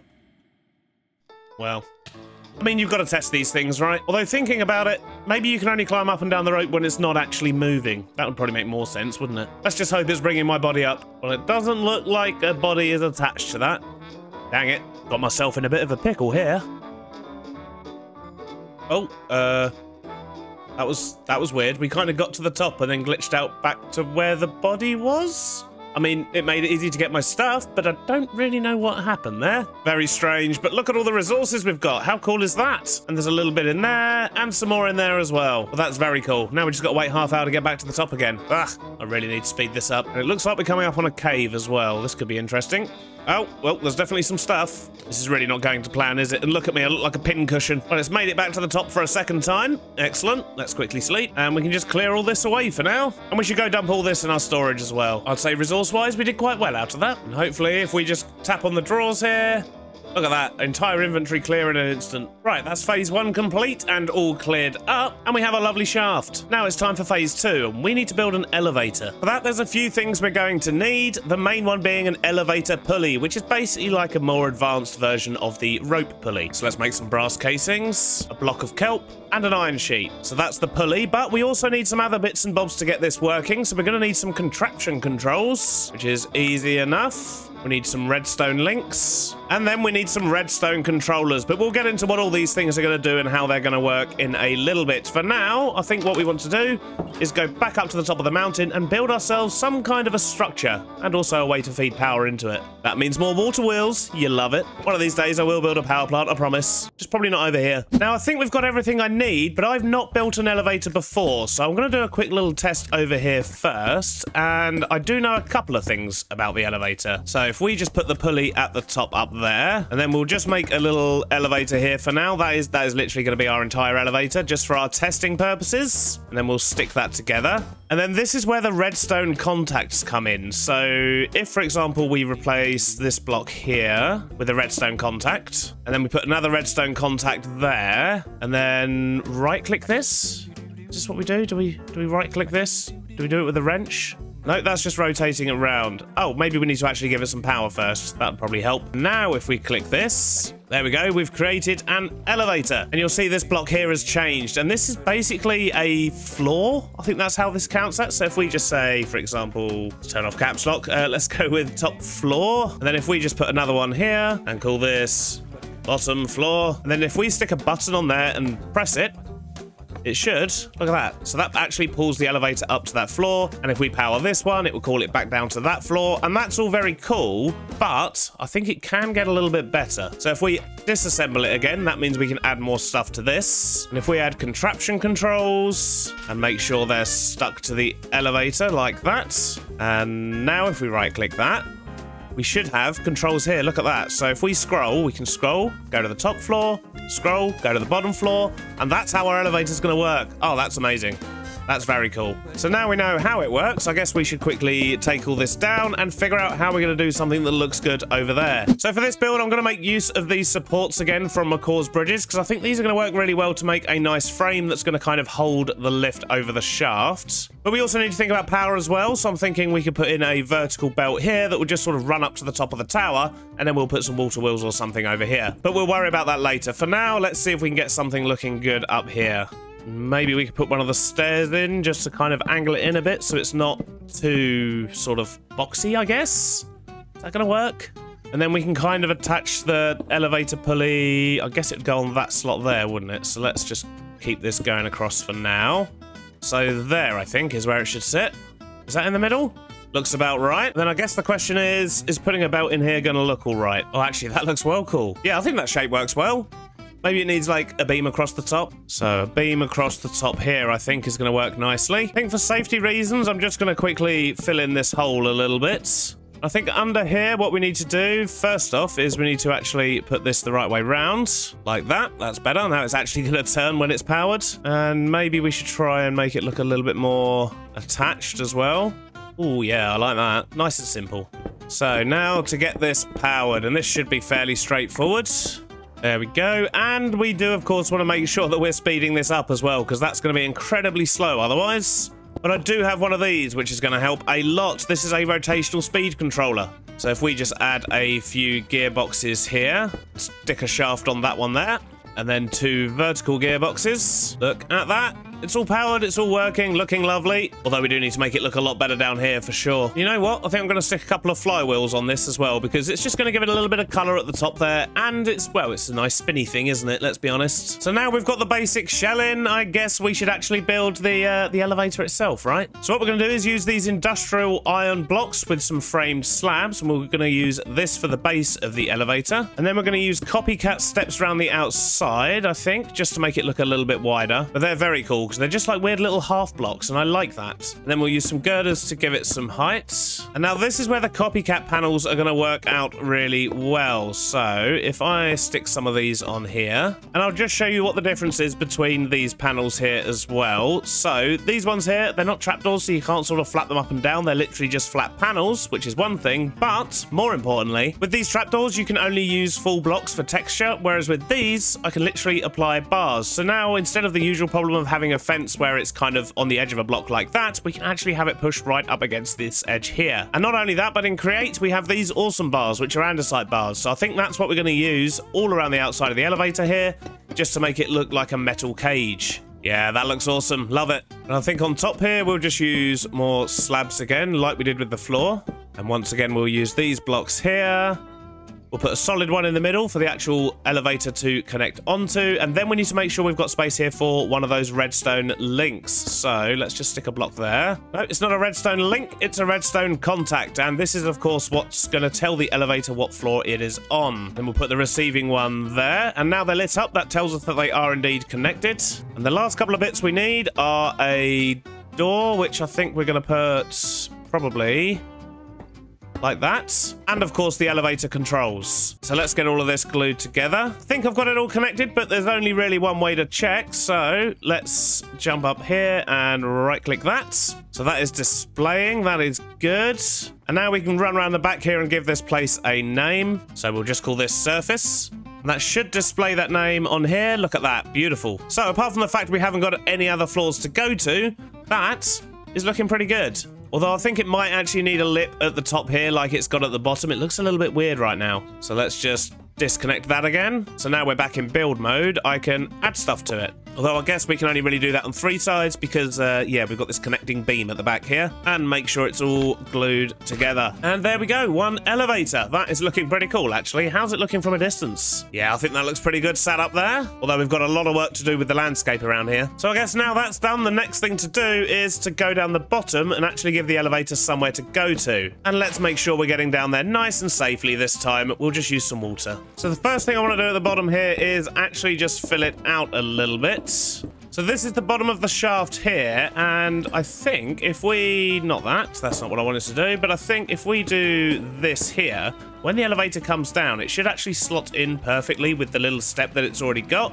It might not work, but I'm hoping it does. And in theory, if I put that there, that should be in the right place. I don't know if this is going to work or not. Is that going to call the elevator? No, it's not. I think I need to send the elevator down here somehow. I think I put it in the wrong place. I think I've put it back 1 block, and that's probably why it's not connected. So if we put this there, then rotate it the right way. There we go. See, look, it's changed now. So now it is actually connected up to the elevator at the top. So if we give this a name, such as Deep Slate, and as much as I want to press the button, I've just realised we haven't actually sped it up yet. We put in the speed rotational controller, but it's still only going at 16 RPM, and that means it's going to take forever to get down here. So, yeah, let's go speed it up before we press the button. So let's quickly go in here. I think I want to put this at 128. And if that feels too slow or too fast, we can always adjust it. So set this to deep slate level, press the button. Well, a couple of problems there. 1, it left the floor behind, and 2, that is incredibly quick. So let's just quickly call that back.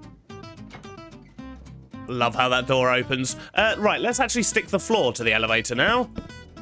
Silly Beardy. Let's try that again. Let's just do it from the outside. All right, it's got a floor attached this time. Maybe that's not too fast, you know. I mean, it's still going to take about 15 seconds to get down. But while that is down the bottom, let's do a couple of things at the top here. So if we put some bits in here while the elevator's not here, just like that, the hope is that when the elevator comes back up, it'll all look connected and should be a nice solid floor. And as long as I don't put the elevator back into build mode, it shouldn't break anything. And something else I want here is an elevator call button. So what I'm going to do is just put a block here like this, and we're going to stick this on the back, and we'll just put double dark oak in there. That'll be fine. Then we'll put another one here, and if we crouch right click it with an empty hand, it gives it this little thing that makes it a receiver. And now that's got the same signal. What that means is anytime this gets redstone signal, it's going to power that block there. So if we do this and hit the button, look at that, the elevator should be coming back up. And there it is. And yes, look at that. Look, it does actually all slot in on the floor perfectly.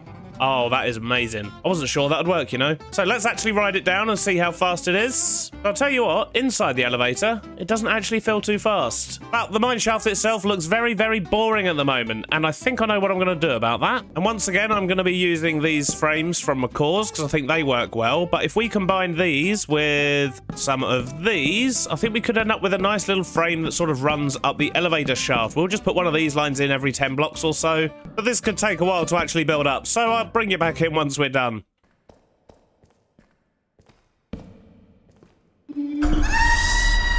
What in the world is that? What? Oh my days, that scared the life out of me. Oh my god. I did not need that. A screecher soul. Oh my days. My heart. Oh, diamonds. Hey, are we triggering darkness when we go in here, or was that the screecher that did that to us? Oh god, there's another screecher. Oh, no, I'm out. I think what I am going to do, though, is put a stop on the elevator shaft here, just so we can actually get off here and actually go and explore that when we're not scared. Honestly, don't think I can deal with that right this moment. That was a bit extreme. So hopefully, that should bring the lift up to me. It does. Beautiful. Although, where's the... Wow, is our lift shaft that long that it's not showing us the connector at the top? That's weird. Although the door is on the side here, so let's just move this round. I don't really want to add more doors to the elevator. I'm still shaking from that screamy thing. Jeez. Right, onwards and upwards. And we'll have another level in here just at the stone level so we can get andesite and diorite and all that stuff. I think that should work nicely. But we've still got a very long way to go to get this to the top. I think I'm finally done. We've actually made it all the way to the top here. I'm just calling the lift back up. I just love how that slots into the floor there. Oh, too good. But we now have the surface. We have our andesite level, so we can go there to get our andesite, diorite, and granite and all that sort of stuff. We have our screamy death level. We may or may not go back there. And then, of course, we have our deep slate level as well. So now that's done, it's in and it's working. We just need to make things look nice up here a bit, really, don't we? Well, I've been recording for about 20 minutes, although I wasn't actually recording. Yeah, sorry about that. Turns out my recording hard drive was a little bit full, so it just kind of stopped recording. But I have made a little bit of progress. You didn't miss anything too exciting, I'll be honest. It was mainly just me placing these stairs. But they do work well, they look good, and we've got these lovely little platforms as well, so we've got some safety barriers for the lift. But this, of course, hasn't taken me 20 minutes. The meat of the recording was actually me doing some backpack upgrades. So I've upgraded it to a diamond backpack now, which means we've got a lot more space, and I've given myself some upgrades on the side here. And what I've done is I've done the stack upgrades. We've only managed to get them up to gold level, but what that does is it multiplies the number of stacks that can fit in a slot by 4. So instead of just 1 stack of torches in a slot, I can now have 4. However, these actually stack, so where I've got multiplied by 4 there, it's now multiplying that by 4 again. So we can actually hold 16 stacks in each slot at the moment, which is going to be very, very useful in future, I can tell you that much. The other upgrade I've put on is a feeding upgrade, and this just means as long as I've got food in my backpack, whenever I'm hungry, it'll automatically eat. And if you've been watching my channel for a while, you know that's something I often forget to do on here, so that's going to be a great help to me, and may actually prevent me from dying sometimes. But now that the recording's working again, what are we doing next? So, I think what I want to do is sort out the side of this mountain here. I do actually want to get a little bit of foliage on it, not all the way to the top, but I do want to get a bit more sort of grass and dirt around, and I of course want to get some leaves and things like that in, but mostly I want to actually texture the stone itself. And if we look down the bottom here at what we did before, we've used a little bit of tuff and some of the different types of cut stone, and I think they do work really well, but I would like to continue that on a little bit further up the mountain. And then hopefully once we've done that, this will all look a little bit more tied together. So let's grab a bunch of stone and a little bit of tuff, and we're going to make some variants for the stone. So what we're going to use is the rough stone. That one works really well, so we'll get a few stacks of that, and then we want some sanded stone as well. And lastly, we'll grab a little bit of the trodden stone. These seem to be the most natural looking ones that I've found in there so far, and some grass, but we might need to go get more of that. We don't have much. I think the first thing we'll do up here is probably get the grass down where we want that, because as I say, we want it going further up the mountain, but not all the way to the top. This should help us picture everything a little bit better though. Then we'll just have less and less grass as we go further up, so just the occasional bit here and there. Yeah, I think that's looking better already. We've barely even started. Right, so I'm just going to smash through and get as much of this done as I can, and I guess I'll bring you back in once we're done. A short while later, and that's definitely looking a lot better up there, and I think that's tied in quite nicely, although we do still need to add some lights up there. In fact, let's quickly do that now, otherwise we're going to have some big problems when the sun goes down. So let's get more of these funky lamps that we like, and every now and then we'll just get some little lanterns on posts for now. I think that'll do just fine. Lights have been applied, and I've even added a nice little fence along the front here. That whole area up there is looking pretty lovely, I must say. So we've built ourselves a fancy mine. It looks lovely from the top, but we actually want to mine in it. And for that, I want to build myself a kind of a pilot corridor that I can then dig off of. And I think the only reasonable way for me to do that would be, of course, to do it with a contraption and have it kind of go along and auto dig, I guess. Now, I have seen various designs of these. I've not really looked too closely at them, but I get the general gist of what needs to be done. So we're just going to try and give it a go, really, and see what happens. And if it all goes wrong, we'll look up a proper design of someone who actually knows what they're doing. And I can already tell it's not going to be the prettiest thing in the world. So let's think about this. We're going to want a deployer to place down track in front of the contraption. So if we put that there, lock him to track. We'll have a seat on the back just so we can be comfortable. But as well as placing down the track, we also need to pick up the track, and that's what we're going to do here by using a mechanical plow. So when that moves forward, it should pick it up and basically put it in the same storage that these are being grabbed from. So that means as it's going forward, it should just be able to keep placing track. But what if there's nothing to place track on? So we'll put another one of these in, and we'll just give him cobble, and he'll try and place cobble if he can. In fact, this one needs to be a block lower, otherwise he's just going to be placing cobble exactly where we want the track. We certainly don't want that to happen. So let's put the cobble one there and just attach those. And now, in theory, we should just be able to stick a whole bunch of drills in front of this, and this should hopefully work. That looks like a reasonable size. We'll attach a few storage chests to the back here, and then we'll just get the whole thing glued together. I think we've got everything, and in theory this should work, but I've absolutely no idea. So let's do a little test. So we're going to need a minecart to turn this into a contraption. There we go. That's picked up everything. Look at that. Then how do I get it started? Do I just give it a little nudge somehow? Let's change the design slightly so I can actually nudge it to get it started. Right, let's try this. Can I get in there and nudge it? I can. And if I sit on here, is that working? It is.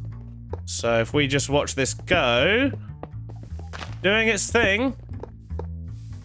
So that should work fine. Right, let's quickly pick that up. We don't want it destroying our landscape. And now let's go try out this atrocious machine down in the mines. Hopefully it'll work. So let's go down to deep slate level. Love how fast this goes. It definitely looks a lot better now. We've actually got the beams going past as well. It's a small thing, but it makes me feel much better. And here we are. So this is what we've got so far. This is where we got our diamonds from earlier for our backpack upgrade.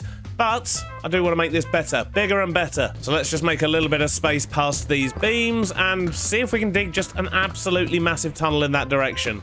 So in theory, if we do this and then place that there, place our contraption in there, and then power it, and then just give it a nudge and hope for the best.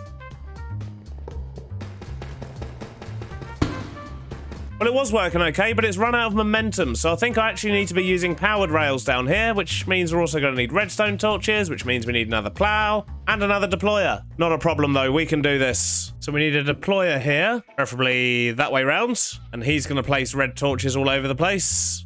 We'll change this guy to use powered rails. We'll put the excess powered rails and torches in there as well, so that should be fine. They should constantly have a supply of those. And we need to scoop up the redstone torches as well, so that should do that. I think, hopefully, that'll actually work this time. So let's power it, give it a nudge. Oh yes, look at that. That's much better. Definitely working now, and it's going a lot faster too. And we're also getting loads of stuff. Look at that, 12 diamonds already. Excellent. Sadly, that's all we've got time for today, but if you have enjoyed the episode, do hit that subscribe button. It'll be lovely to have you back, and I'll see you on the next one. Bye-bye now. Last time we upgraded our mining operations and ran away from a screaming thing in a cave, and this time we terraform our mountain bowl and build an upgraded workshop packed full of brand new great contraptions we're going to need to advance. But where we left off last episode was me in this tunnel digging a big thing with a horrible looking mining machine, and it's done the trick. We have a very, very long tunnel, and whoa!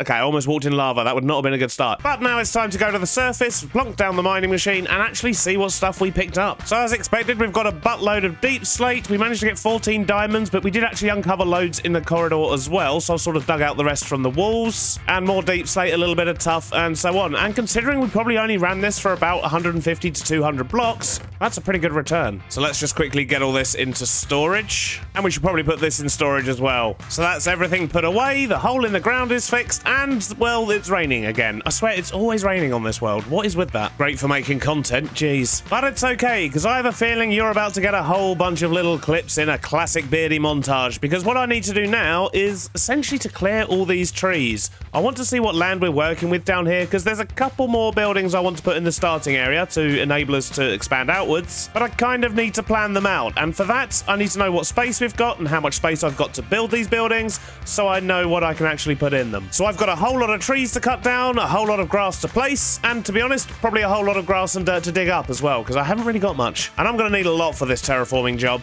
And it's times like this I really wish I had replay mod, but sadly, we don't. So you're going to get a first-person montage, and you're going to enjoy it.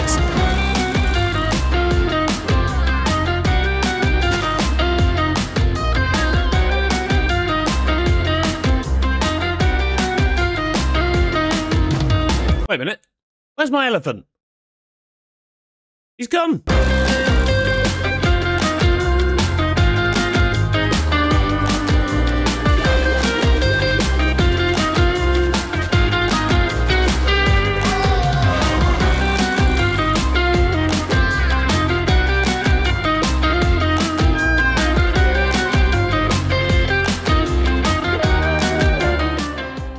progress is being made, and I've got a much better view of the area I'm working with, and this has enabled me to work out, at least in my head, where I'm going to be putting things in future. But you may notice the lake down here is gone as well, so that's what we're going to sort out now. But I think instead of having a lake down here, what I might actually do is just extend the river so it sort of runs along the edge of this wall across here, and then sort of drops down and goes into an underwater system there. Because that's going to give me a lot more space to work with, and believe me, I need a bunch of space for what we're about to build. So let's quickly get a river in, and I think the easiest way to do this is probably going to be to completely block off the water that's there at the moment. And now we can dig a nice river in peace. So I think roughly we just sort of want it to go over here like this, and then kind of go along this edge here. And then we'll sort of have it drop down underground over this point somewhere. We'll make a proper sort of tunnel and entrance and so on so that it looks like it's sort of been intentionally diverted, I guess. And then we'll just imagine there's an exit on the other side of the mountain. Maybe we'll build it one day, but I'm not committing to anything. So something along those lines should work quite well. Let's just make it a bit deeper and sort out the banks. We're probably gonna have to move the portal as well, I think. In fact, we might even be able to get that in the new building we're making. We'll see. Making some progress on the shape down here. I think I just want to start getting some water in so we can see exactly what's going on. And we'll do that layer by layer so we don't get the weird flowing issues that you get with water. It's starting to look better with the water in. We just need to sort out this shape. It looks very, very janky. So we're going to try a few different things here. And I've used the botanist table to get a couple of different types of dirt, and I'm hoping we can sort of just mix some of these in and that's gonna help. But we're also going to use some of these half slabs because that means we can do this, for example, and we can actually get some of the dirt down in a slightly different way and step it up a little bit from the actual bank itself. We'll put some of these underwater as well. I think that's going to help. So I think something like that definitely makes it look a bit better. If you imagine that with a little bit of foliage on the sides as well, some tufts of grass, I think this is going to work nicely. Well, it's definitely starting to look better, but it still needs some foliage. And as usual, it's raining. So I think the next step is going to be to get some leaves and a bit of bone meal down here. We're going to sort out this wall here finally as well. And I should probably get a path in up to the top here as well, because I'm fed up of jumping up these blocks. Well, I'd say that area is looking a whole lot better already, but now we need to figure out where we're going to build our new building. And I think I'm going to put it on that area there behind me, because there is plenty of space here, although I might need to carve out a little bit more and probably build sort of another one of these raised platforms a little bit, just because it is a very hilly area, but I reckon this could work quite nicely. That's also going to leave plenty of space over here for a station of some kind. We might put a train station sort of at the top here, and there's still a few other things we're going to need as well, but, well, they'll be in future episodes. For now, let's do what we usually do, grab a whole bunch of tough and tough variants, and make a nice platform to build on. What in the world? Some kind of rave going on over there. Anyway, enough of that. We've got work to do because I have actually put down a big platform here. I think this is going to be big enough for what we want, but I've made a decision, and I'm not sure if I'm going to regret this or not. But we've used brick over there on the bottom layer, and we've used granite over here. But I want to try something a bit different for this building here. I want to make it look a little bit older, as if it's been here maybe longer than these ones. And for that, I want to use dripstone. And on our adventures, we've seen lots and lots of dripstone caves. But did I note where any of them were? Of course not. So we're going on a little mini adventure with Pickles down there, and we'll see what we can find. Come on, Pickles, it's time for an adventure.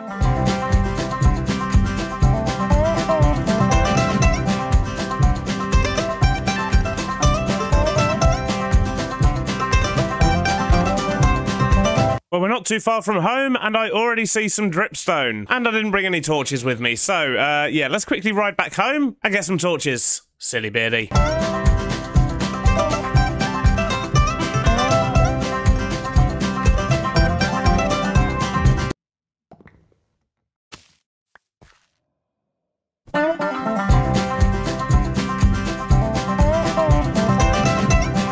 Back, I've got torches, and we'll see what we find down here. Hopefully we can find a nice deposit of this dripstone instead of just tiny little bits that we seem to be finding at the moment.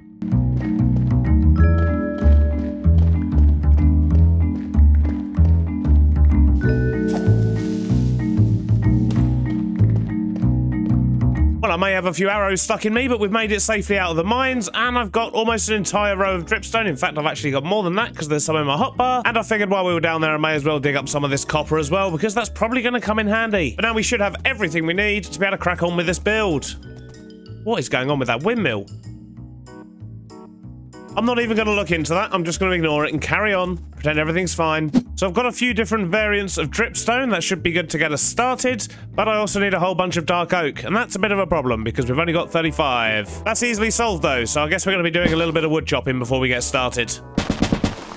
That should be plenty for now. Now to figure out what we're going to do down here. So I think what I'm going to do is have a big sort of central hall here. We'll have a big old entranceway on this side. We'll maybe have a side entrance as well. And yes, I'm going to be using water wheels again. I mean, I know I could put a steam power plant in by now. I've certainly got the stuff to be able to do it. But I kind of want to save that until we build our first big industrial town. And we're just going to build a massive power station. And that's going to be a lot more fun. So for now, we're just going to utilize water again. And then we'll probably put some stairs in or something over this side. And that's going to get us onto a second floor. So we're going to have plenty of stuff for all the little machines I want to put in here. So I think I'm just going to get these walls marked out and see if we can get some kind of a frame up, I guess. And do I want to use different blocks for this bit that sticks out? Maybe what I could do is use the granite on this side, maybe something like that. So we'll have a door there and a door this side. We'll box all this bit in. And yeah, I think I'm going to use brick or something out the back here. It should be a nice contrast block to the dripstone. But I really do like the dripstone blocks we've got here. Once again, we've got similar varieties to what we've used for the tough, but it should work really well for this building. So let's get a building frame up, and I think I want to strip all these logs as well actually as we go. Got a frame down for the building, the color palette's sorted. I guess now we just need to put down lots and lots of blocks and get this thing built up.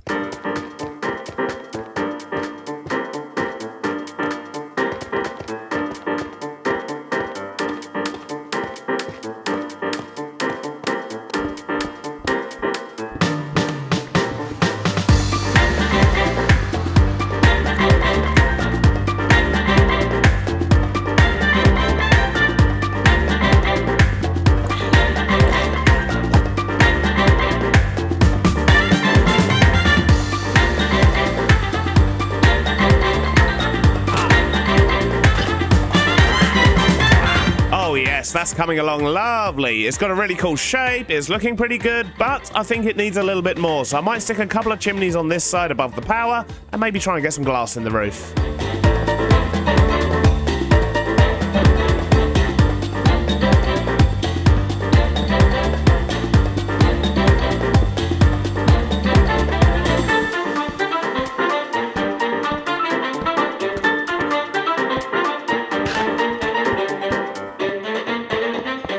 Oh yes, now that's what I'm talking about. Those windows work really well on the roof there. They're subtle, but they do the job. And I've also added some chimneys round on this side, which I think also work well, and that means I think we're actually ready to start putting in some machines. And I guess the first part of that is going to be power, so water wheels. Yay, water wheels. We love water wheels. So I think the first thing we're going to do is dig a nice little hole here to put some water wheels in. And we're going to use the big ones again just because they look better. So rumour has it, if we put a small water wheel on the end here and then give that water, that actually speeds up the whole thing without taking away the stress units from that. Oh, that's good.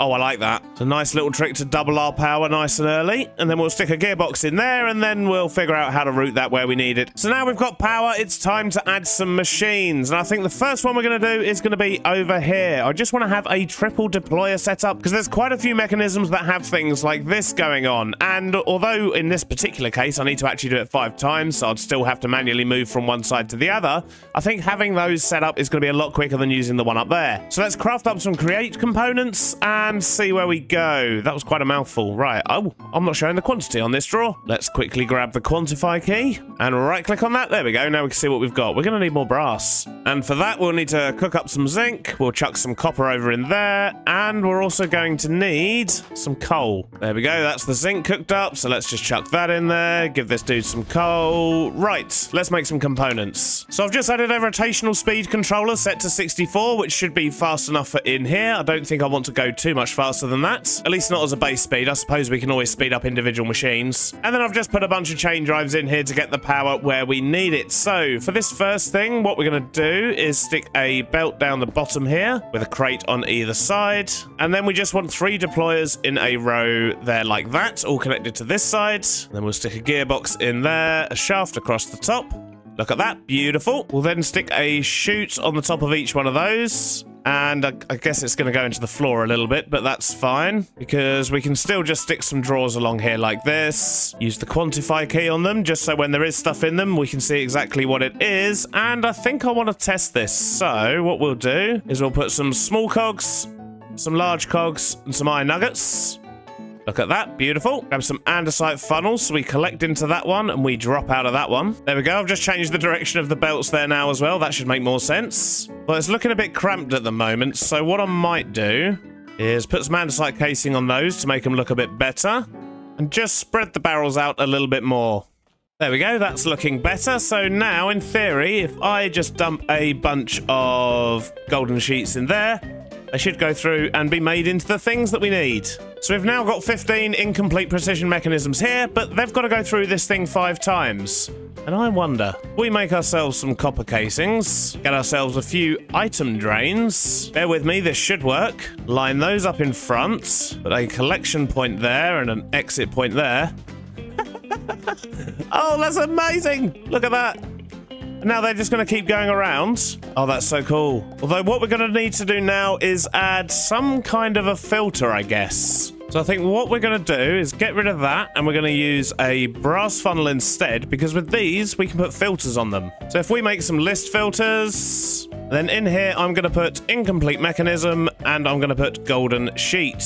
Set that to the allow list. Stick it on the front there, and now only gold sheets and incomplete mechanisms should come through there, which means hopefully once a mechanism is complete or it breaks, it will just stay in this section. At least that's the hope. Guess there's only one way to find out. Let's chuck a few in there, and let's chuck the incomplete mechanism in as well. And hopefully they'll keep going around until they either complete what they're trying to do or they break. I love how they travel across these item drains though. So cool. So we've got a broken one there, so that one's stopped. We've got some precision mechanisms coming through. And look at that, the system works. Once it's actually done, it just stores everything. Excellent. So that's our first little contraption complete.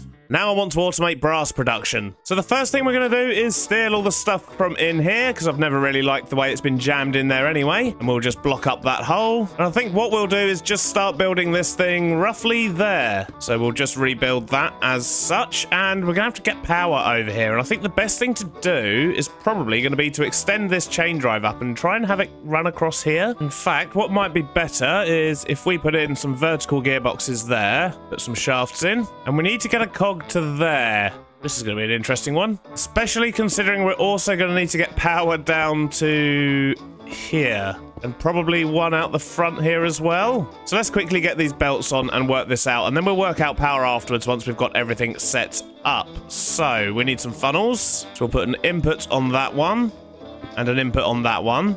And in fact, I'm going to need to change this belt at the front because we need this one running in the opposite direction. So if we put a drawer on each side here as well, more funnels. And I guess I'm probably going to need to rotate that drawer around because we also need a collection drawer here for the brass when it's done. And I wonder, maybe chain drives are going to be the best way to transfer the power here. Although that's currently going the wrong way. So if we just stick a gearbox in there and then put these chain drives back in.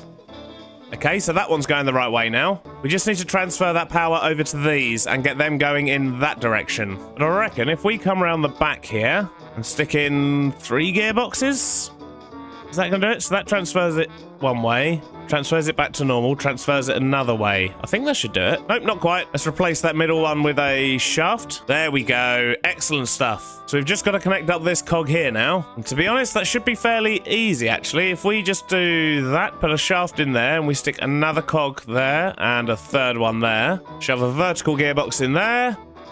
Awesome. Last thing we need is a funnel to collect the brass. We've still got access to the burner, although it's going to need some fuel. Maybe we should bring a fuel source over here. Is it wrong to feed blaze rods to a blaze burner? Let's find out if it's even possible first. It is. Okay, cool. Well, we'll discuss the morality of that another time. For now, it's good to know we've just got infinite fuel. So let's try and make this look a little bit nicer. Let's just encase all of these. We can get some of these bits encased. I think I want to leave those 2 cogs there exposed, though. I kind of like that. Although what might be better is if we do that and get a couple of these brackets. Kind of looks like it's attached now. In fact, I might put a couple of these up here as well, just to attach that bar to the ceiling. All of that stuff's encased. Excellent. So just a couple of finishing touches. We'll grab another one of these, get that all boxed in. We'll use this just for storing the fuel and make sure that we're putting quantify on all these drawers as well as locking them. Same with these two. Okay, so if we put all the zinc in there, put all the copper in there, and then fuel this thing up. Look at that. And we're getting brass, so if I just lock brass into there. Beautiful. So although we still have to manually feed the blaze burner, at least we can get brass a lot quicker than we could in that rubbishy machine we had up there. So we have 2 of our contraptions in our new workshop. And the next thing I want to do is, well, I do kind of want to get a crusher in here, a big crushing wheel thing. But I think I might actually sort out the upstairs first, because I want to get an array of washers and haunters and things up here. And for that, we're going to need lots and lots of encased fans and probably lots of cogs. So the first thing we need to do is to get power up there. And I think, as long as I put this in the right way, this is going to be the easiest way to do it. There we go, we have power. And if we were to have 4 different fans like that, we can just link those up and they are blowing the right way. Excellent. Let's just get all this boxed in. I'm hoping that they're not going too fast, because I do wonder if they are a little bit quicker than they need to be at the moment. I mean, how quick are they going to blow something? Oh, that's probably way too quick. Okay, so we're going to need to slow these down. That's going to be an interesting challenge. Though I reckon I've got a solution here. So the speed of this bit here is only 16 because it's the same speed as the small water wheel here. So if we just transfer this power up, stick a vertical gearbox on there and power the fans that way, and do that, they should be going a lot slower now. Yeah, look at that. So let's just get this one boxed in as well. And then we'll put barrels at the end for collecting everything that gets washed or haunted or whatever's going to be going on with these. So we'll just do a little test here. If we put a sign there, put some water on that one, put a collection funnel there. Let's actually do a proper test here. So we're going to drop things in with a chute via a barrel. Let's just see what happens. Yep, it's converting there, which is absolutely fine. Okay, cool. That means we can get the rest of these set up. So we'll have a washer there, and then we're going to have a smelter. Then here we're going to replace the floor with netherrack and set that on fire. And this is going to be our cooker. For the last one, we'll put in some soul sand and we'll put the blue flame. And this is going to be a haunter, which does some stuff, which we'll get into later. So I'm just going to get all this boxed in as well, I think. Looking good. So we now have our washer, our smelter, a cooker, and a haunter. We're going to have all the machines. Although what I want to work on now is a crusher, and for that we need to build some giant crushing wheels. These things here, in fact, and yeah, you can see that's a huge crafting recipe to be able to make them. So we need to make some mechanical crafters, but not only that, we need to find somewhere to put it, and I think 1, 2, 3, 4, 5. Yeah, we're not going to fit it on this floor here. And to be honest, it's such a big thing. It's basically a 5x5 square. Yeah, we probably should have thought about this. I don't think we've actually got space for it. Although there are other options. So what I'm going to do is dig out a basement below our new building, and this time I'm going to make sure the room is actually tall enough to jam in a mechanical crafter. Using a sticky mechanical piston, we'll make a moving platform, and then we'll use redstone links to power it and create a hidden entrance to our basement. As the basement is going to be quite large, I'll also use the space to put all of the workbenches from chipped, as there are loads of them and I've run out of space in my main house, as well as storage for an array of chipped blocks, as they're currently jamming up my storage system overflow, and then that's going to leave one wall of our basement spare.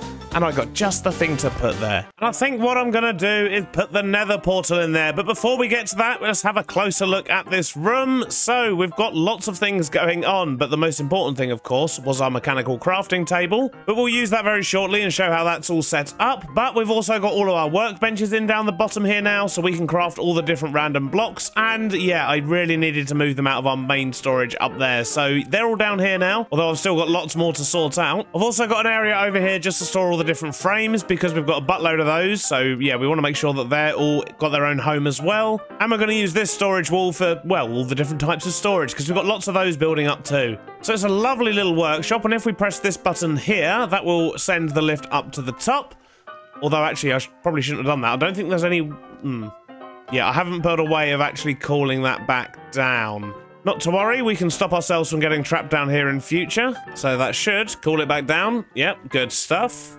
But what I was going to show you was the mechanical piston we've got here. So the way this works is it basically just keeps going until it runs out of poles. And if we look at this with our goggles, we can see it's got a pole length of 7. So that's why it stops there and there. I've also put a little bit more power down here just because this thing does use a lot of power and I didn't really want it eating up the power we've got at the top there. But all in all, this should work a treat. I just want to sort out the portal. There we go. That'll do for now. I've just hidden it behind some trapdoors, but we'll probably do something fancy with the create mod and have some fancy moving walls and stuff at some point in future. But for now, I just wanted to make sure we still had one. And to be honest, I should probably make sure that still connects to the right place, which it does. Marvelous. But now this room's done, at least for now, we can finally make use of this. And we need to make our crushing wheels. So if we put the recipe in, which I believe was like that all the way around the outside, 4 planks of wood, and some kind of fancy stone in the middle, and it'll probably help if I actually gave it some power too. So this should all combine and hopefully give us our crushing wheels if I've done the recipe correctly.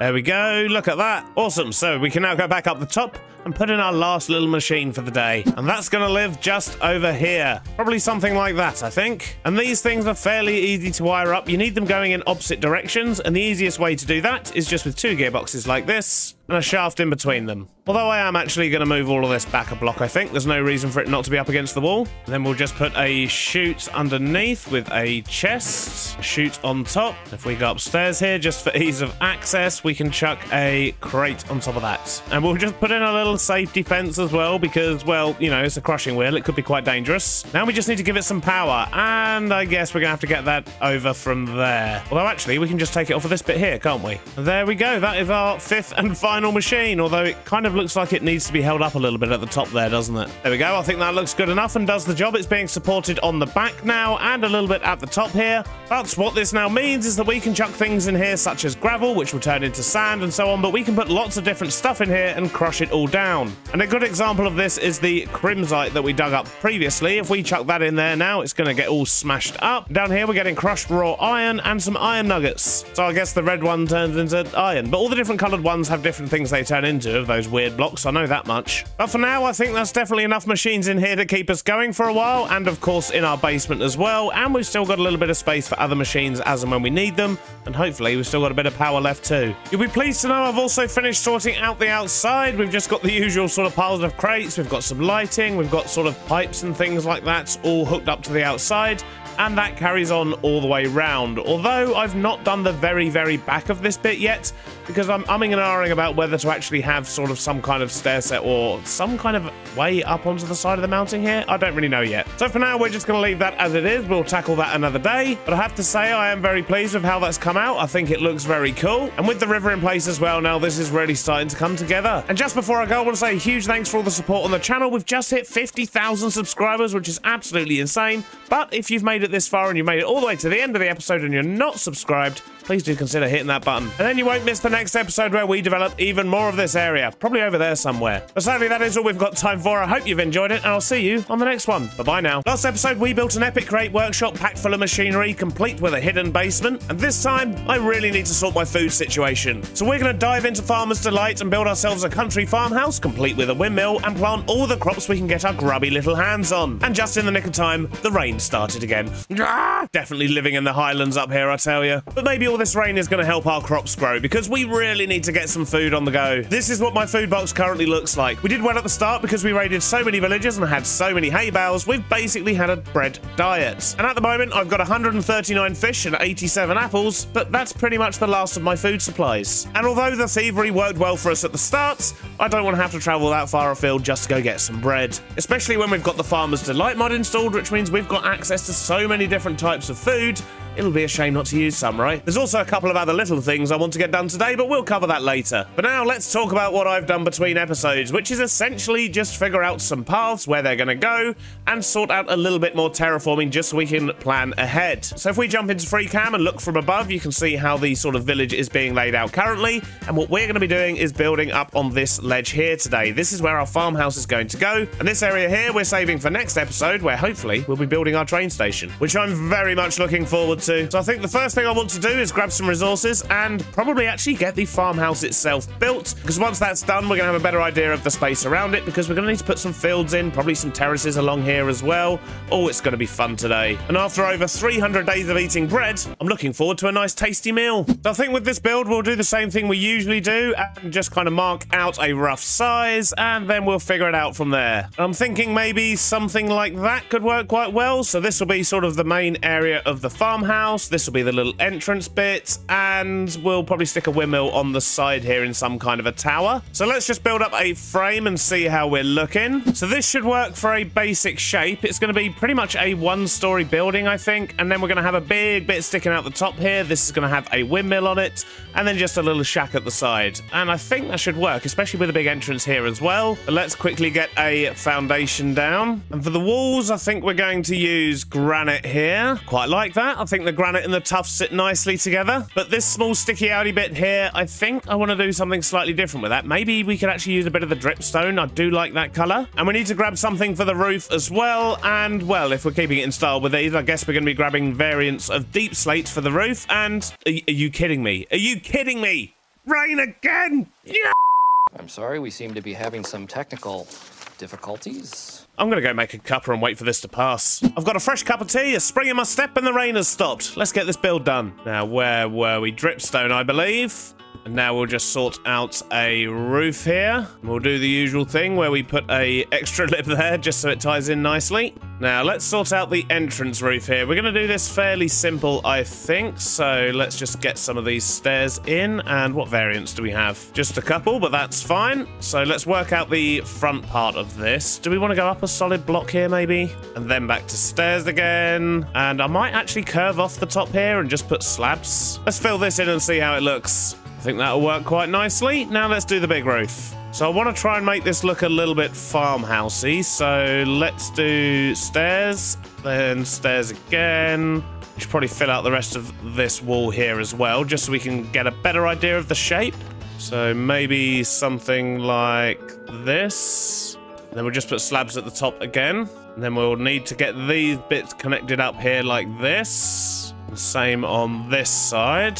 And that shape, I think, should work quite well. Let's get the rest of this roof filled in. Well, I like it, but I feel that maybe there's a little bit too much roof. Maybe we should try and break it up in the middle here. But let's get this wall in first and see how we're looking. It's already looking better with that wall, but it still needs a roof. Yeah, I really like how that's looking. Whoa! Easy now. Come wobbling out of nowhere. Jeez. Although thinking about it, I've put absolutely no torches in here, so yeah, maybe we should quickly light this place up. It's quite spacious, actually. But as I was trying to say, I think that's looking pretty good. I like the shape of it, and if we have a look from over the other side, yeah, that's going to look awesome with a big windmill on it. But first, I want to sort out this bit of the roof here. I really don't like how that looks. Well, it's lacking some windows, some window panes, some lighting and some detail, but I'd say that's looking fairly farmhousey. It's also lacking a windmill. Maybe we should do that next. Yeah, I think we will. Let's get the windmill on, and then from there, we can see where else we need to add detail to the build to make it look nice. But it's already looking pretty cool from down here. Although it does look a bit like a church at the moment as well, but once we get the windmill in, that should solve that. So the first thing we're going to need is a windmill bearing, which looks fairly straightforward to make. So that's our windmill bearing, and then we just need lots and lots of these, the windmill sails. So I guess we're going to need a lot of wool, but I don't think we've got much. 33. That is not enough. So I guess we're going to head off and go find some sheep to shear. Come on, Pickles, adventure time. And we'll just go annoy those sheep we found last time. I really need to dig a tunnel through this mountain so I don't have to keep going up and over it. Yoink. Trying to shear these sheep and my horse keeps wandering off. But it's okay, I have a solution. I can now have a personal horse. So if I press P, that is now my personal horse. So he can wander off and do what he likes now. Absolutely fine. And then when I want him back, I can just press V. And look at that, he teleports over to me. Never gonna lose you, Pickles. But yes, version 0.2 of the pack is now out. There's a lot less crashing involved, I'll tell you that much. It's basically just a few performance mods, callable horses, and Steam and Rails has now been turned on as well. Not that I've actually used it yet. But as usual, that's available in the Discord, and hopefully soon it will actually be on the CurseForge launcher. But callable horses, what more could you want? A sensible person would probably take some of these sheep back up to their base, but, well, we haven't actually built anywhere for them to go yet, but hopefully by the end of the episode, you will all become mine. Oh, geez, you got close quick. Stop looking at me and eat the grass. Combined with what I've already got at home, that should hopefully be enough wool. I just need Horsey to come back. Oi, Pickles, come here. So handy. Right, let's go back.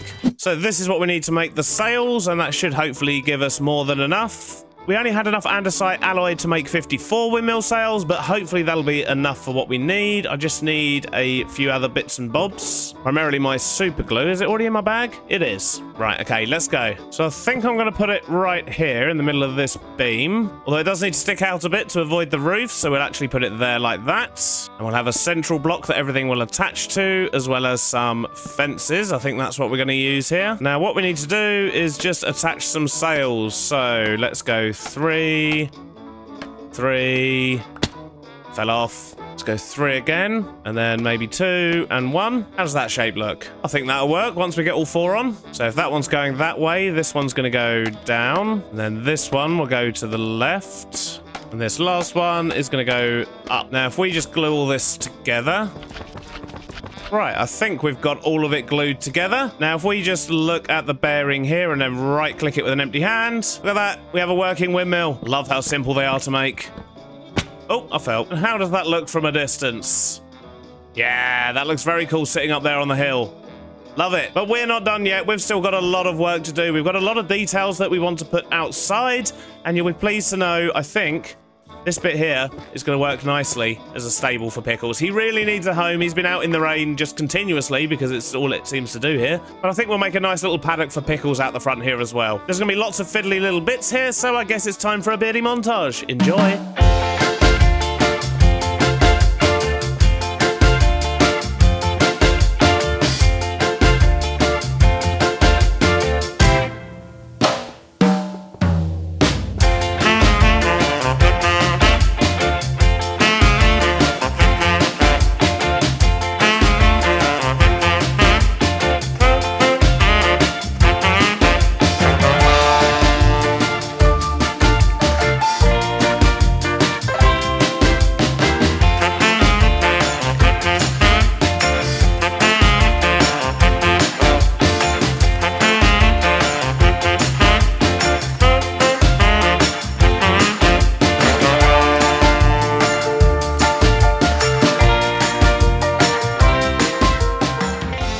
The house is looking better. The bad news is it's raining again, but it's okay. Pickles has a home now. He can actually go and live in there. Look at that. Look, he's sheltering from the rain. That does make me feel a bit better, and I'm sure it makes you all feel better too, so you can stop the comments now. I do love my horse. Still need to sort out this path that leads up to the farmhouse, however, and I need to make sure that Pickles has access to fresh water, other than the rain, of course. But although I haven't actually put a gate here, the horse won't escape because it sees this as a 1-block gap, and horses can't go through 1-block gaps. So, yeah, Pickles will stay in there, even though it's not actually enclosed, which is nice. But I've also added a chimney around the back here. We've used some of the chutes from Create as the actual sort of chimney bits there. We've got fireplaces underneath, of course. And I've also sorted out the sort of walkway in between the two buildings up there. I just need to actually go and sort out the interior now. And if we have a look in here, we've got plenty of space, but no stairs. So we can't actually get to the upper floors at the moment. So I might actually just put a ladder in, but I don't really know yet. For this interior, the main thing we want to focus on are the bits from Farmer's Delight, which is essentially a bunch of stoves and baskets and chopping boards and things like that, so we can make a very cool kitchen in here, which is going to enable us to make lots of funky food. Funky in a good way, not funky in a it smells way.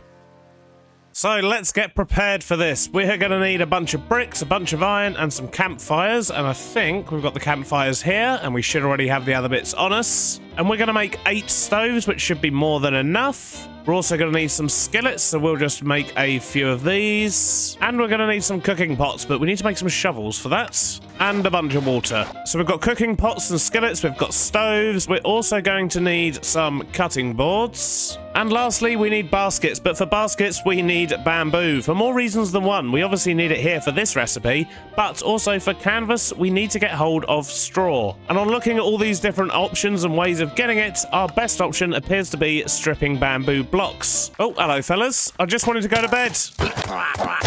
Look at me, I'm covered in arrows. But as I was saying, we need bamboo, so I've planted what little I had, and I'm just going to keep replanting this, and we should have all the bamboo we need in no time, because this stuff grows extremely quickly. And there we go. We can finally make our baskets. And the last thing I want is a bit of brown wool, but we don't have any brown dye yet. Thankfully, we are completely surrounded by jungle pretty much, so we'll just go grab some cocoa beans, and then we should finally be good to actually make a start on this interior.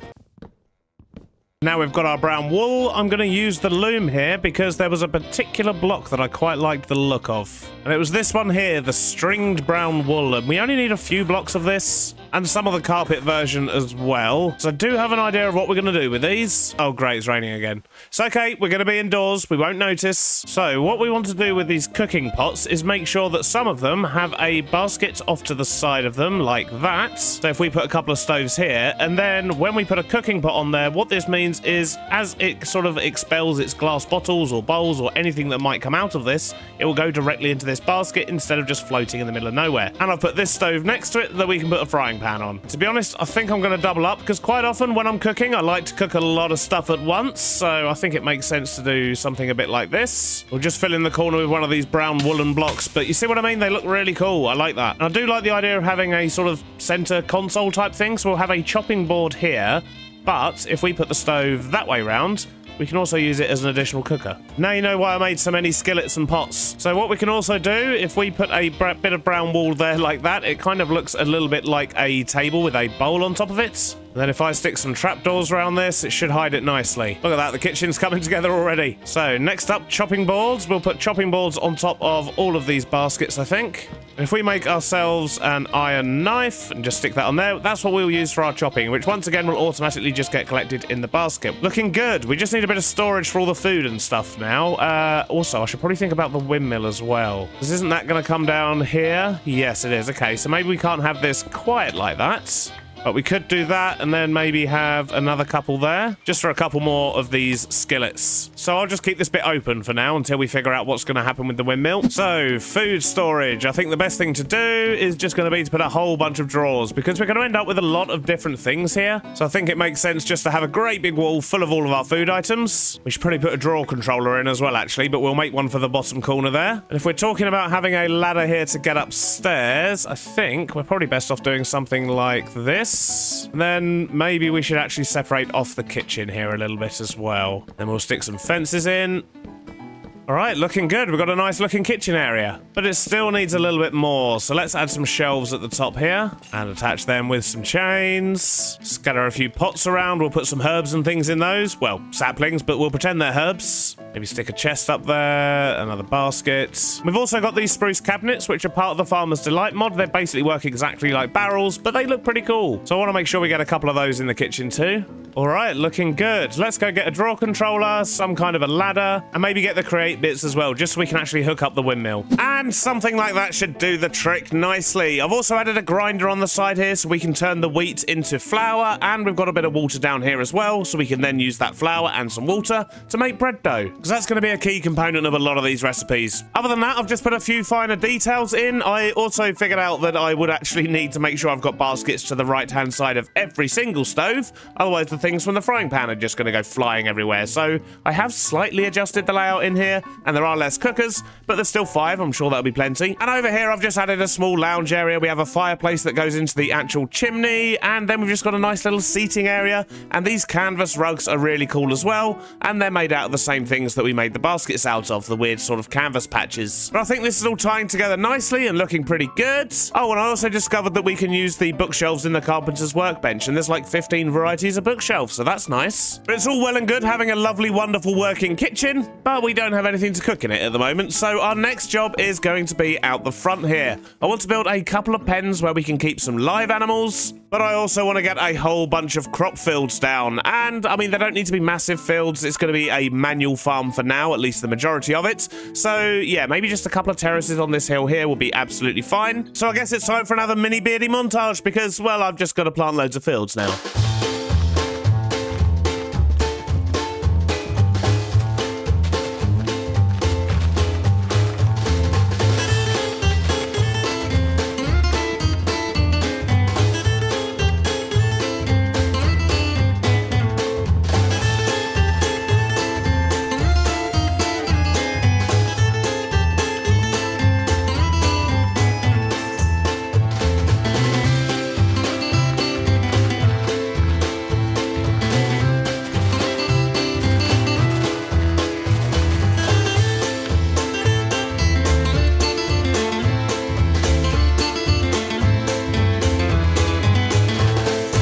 taken me a couple of hours, but look at that. That's looking absolutely marvellous. We've got terraces of fields, and at the top here, we even have a stable ready and waiting for some animals. I also started to sort out the path a little bit around here, but I've not done too much down there yet, to be honest. We've still got a long way to go, but this is a great start to our crops. We've got all the food we'll need for a little while at least, apart from the meat. So we're going to have to go hunting and retrieve some animals at some point. Something else I've done is I've dug a hole down here. So if we have a little look, we've got a nice big space underground here. And what we're going to do here is put an automated farm. So we've got the windmill power, which is coming down here. We're going to get that over to the middle. We're going to have a spinny farm, and that's going to auto harvest wheat and a couple of other crops for us. And to make this, we're going to need a few more create components. So let's head back to our main house and see what we can rustle up. So this shouldn't be too difficult. The main thing we need is a mechanical bearing, and yet once again, nice simple recipe. And we're also going to need a bunch of mechanical harvesters, which is a little bit more complicated. I think we've got the stuff for that though.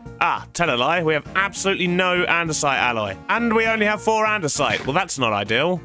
Oh, actually, wait a minute. Can't we just make some andesite out of this for now? Hey, look at that. I remembered a vanilla crafting recipe. The last thing we're going to need is a couple of these portable storage interfaces, which once again should be fairly simple. I think we just need a couple of them. So this should be fairly straightforward. The first thing we need to do is just move the power across. So we'll just use some gearboxes and shafts to get it where we need it. And then we'll just stick the mechanical bearing on the end there. And as you can see, it's already working. Excellent. Let's just disconnect that for now so we can actually work with it. So first things first, let's get a field planted. That looks like a pretty good size. And then what we're going to do is just put a row of logs there. Stick some harvesters to the front. Now, how fast is this going? Pretty fast. And also, it's not attached. So let's be sensible and quickly glue this together. And I think I'm going to slow it down as well. So if we do a small cog, then a big cog, and then another small cog, put that one encasing, and then stick another big cog there, hopefully. Yeah, that's going a much nicer speed. We definitely prefer that. So let's stop it again for now. So there's a couple of other things we need to put on here. The first thing is a barrel, and the second is one of these portable storage interfaces, which we kind of need facing the other way. Just like that. And let's quickly get those stuck on as well. And we're going to put the receiver for the storage interface there. So if we quickly spin this around to the right place. There we go. So they will now connect, which is exactly what we want. And that gives us a little bit of space to sort out some storage as well. So something else I want to do here is to change the movement mode. Because at the moment, when this is stopped, it places, which basically means it turns back into solid blocks. So any crops that are planted on these 2 rows here would actually get killed. So instead of that, whoa, okay, didn't mean to do that. Let's get that back around the right way. So instead of that, we have some other options, and this one is it'll only actually place it when it's near the starting angle. So, for example, the angle it's at now. But I want this, which is basically don't ever place it, because that way the crops underneath will never get killed, and it means this can go around forever, and if we ever do stop it, it will just stop wherever it currently is, but they're not solid blocks. So we can quickly run around and just plant some crops here. And we'll have a nice variety of crops, but just not too many of each, I think. That's the crops planted. Now we just need to sort out the storage. And I think this should be fairly straightforward for us. Although we're going to need more of this power. And with a belt at the back and a few drawers in front. Bunch of funnels on these to pick everything up. And a brass funnel on the back there should spit everything out. And there we go. So now these drawers here should start picking up everything from the belts. Now we just need to make this room look nice, because at the moment, it really doesn't. And I think something like that should do nicely. We've got the exposed cogs and things that I like over here. We've got the spinny thing doing what it needs to do. And we can have a little walk around and check on the crops if we need to. But basically, that's pretty much all we need. We're just going to leave this running for a bit, and it's going to gradually collect resources for us, but hopefully not too quickly, because we don't want to overload. But that's certainly going to be fine for an automated starter farm, and if we ever need a bulk load or something, well, we've got the manual farm out the front as well with all the terraces. So I'm really pleased with how that build's come together so far, but we're still missing one more thing.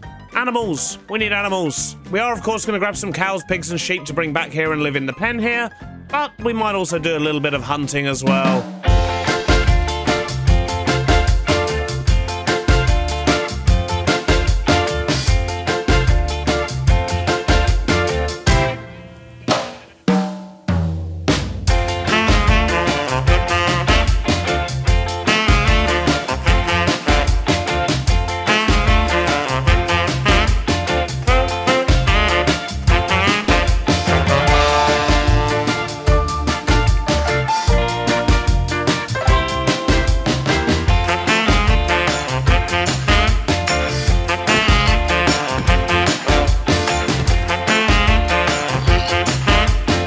run, run, run, run, run, run, run, run, run, run, run, run.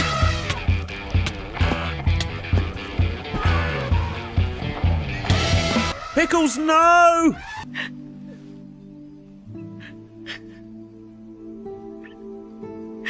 Last episode, nothing bad happened. Pickles, no!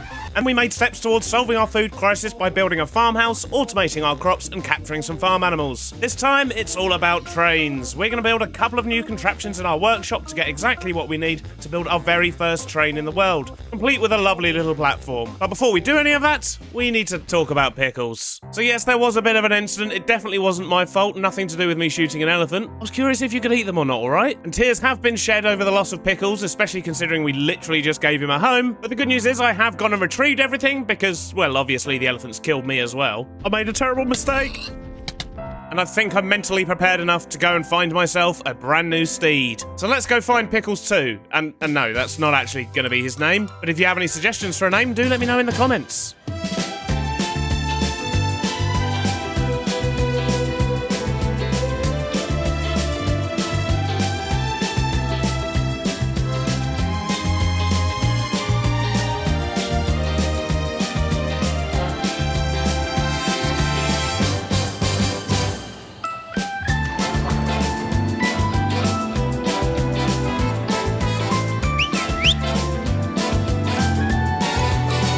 And just like that, we have a fresh horse. Although, it's not Pickles. And I'm hoping that you guys can come up with a better name for that because, well, that's just awful, really, isn't it? Let's be honest. But one last thing we need to do before we actually crack on with today's builds is to sort out a little bit of food because we only have one cod left and a few cooked salmon, but we've got lots of resources here. So I think it's time we make ourselves something a little bit more fancy. So if we do a search for @farmers, we can see here, look, we've got lots and lots of different food options down here. The simpler ones are things like the hamburgers. We can probably make those quite easily. But if I'm honest, I'm quite tempted by the shepherd's pie because, well, who doesn't love a good shepherd's pie? So for this, we're going to need some baked potatoes. We'll get them cooking. We need lamb chops as well, but because this is Farmer's Delight, what we're going to do is put those in our offhand and just hold right-click, and we're going to chop these up. It's a very satisfying sound.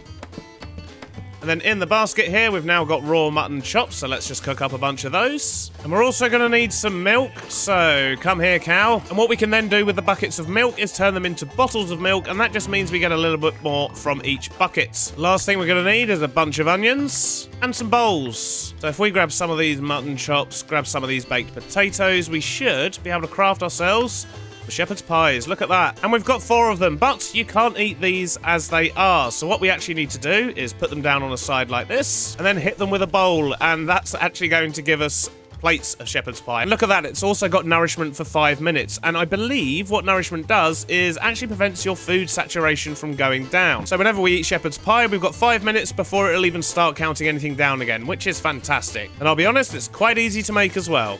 So we've got 16 of those, we'll add those into our bag, but I also want to make a load of burgers as well, basically because they're just nice and easy. For that we need lettuce, we need onion, we need tomato, and we're going to need some bread. Oh, and beef. Of course we're going to need beef. So we'll chop the beef to make minced beef. We'll chop the cabbage down as well. Let's get that beef cooking.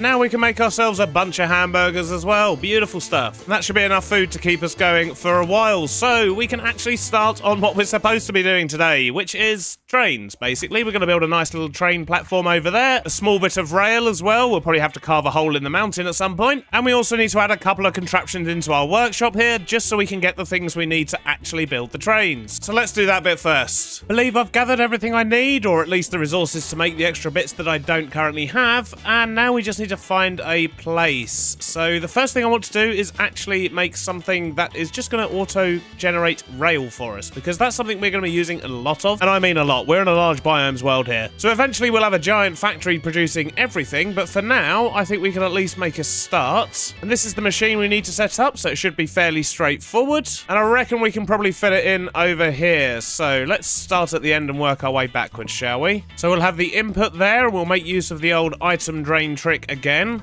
Then we'll have a saw next to that. and a conveyor belt going across the front. How are we going to power this?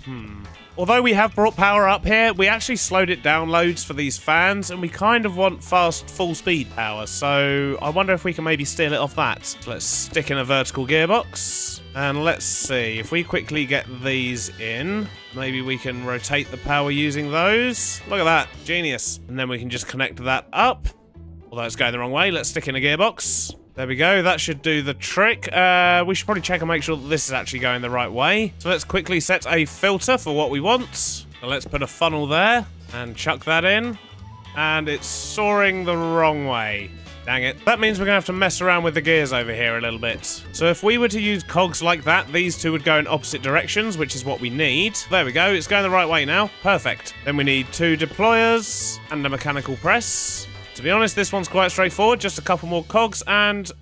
we've overstressed it. Okay, I think I have a solution. So if we make ourselves some clutches and sneak these around about the place. So, for example, we'll stick one in here and we make a bunch of redstone links here. What we can do is set that to receive. We're just going to put cobble in that one there and a bit of redstone just to make sure it's a unique signal. And I think what we're going to do is actually have a few of these so we can turn machines on and off, because that way we don't have to expand the power here, but we can just manage it and control it as and when we need certain machines. So if we match this signal with cobblestone and redstone, give it a lever, when we flick this, hopefully everything will come on again, because this should reduce the stress enough to actually power everything that we've got running at the moment. And look at that, it works. So now everything's working apart from this machine here. Something else I think we can do, if we're clever about this, is it here? Yes, it's right here. Okay, so we're gonna dig down. Over here somewhere we should find our basement. Okay. Got something here. What's this? This is behind the wall. We're certainly heading in the right direction. Let's just dig around a little bit, but there should be more power down here. Aha, here it is. And what I want to do is connect these up so they actually feed off of each other. Because although the mechanical crafter takes up a lot of power, it's not something we're going to be using too often. So it makes sense to actually be able to drag this power upstairs when we don't need it on the crafter. So now if we go down here and find where the thing is for this, there you go, look, nice and easy. And we'll stick another clutch in, another redstone signal, and now we've matched up those gears, we should, in theory, be able to turn that off, turn that on, and everything's still good.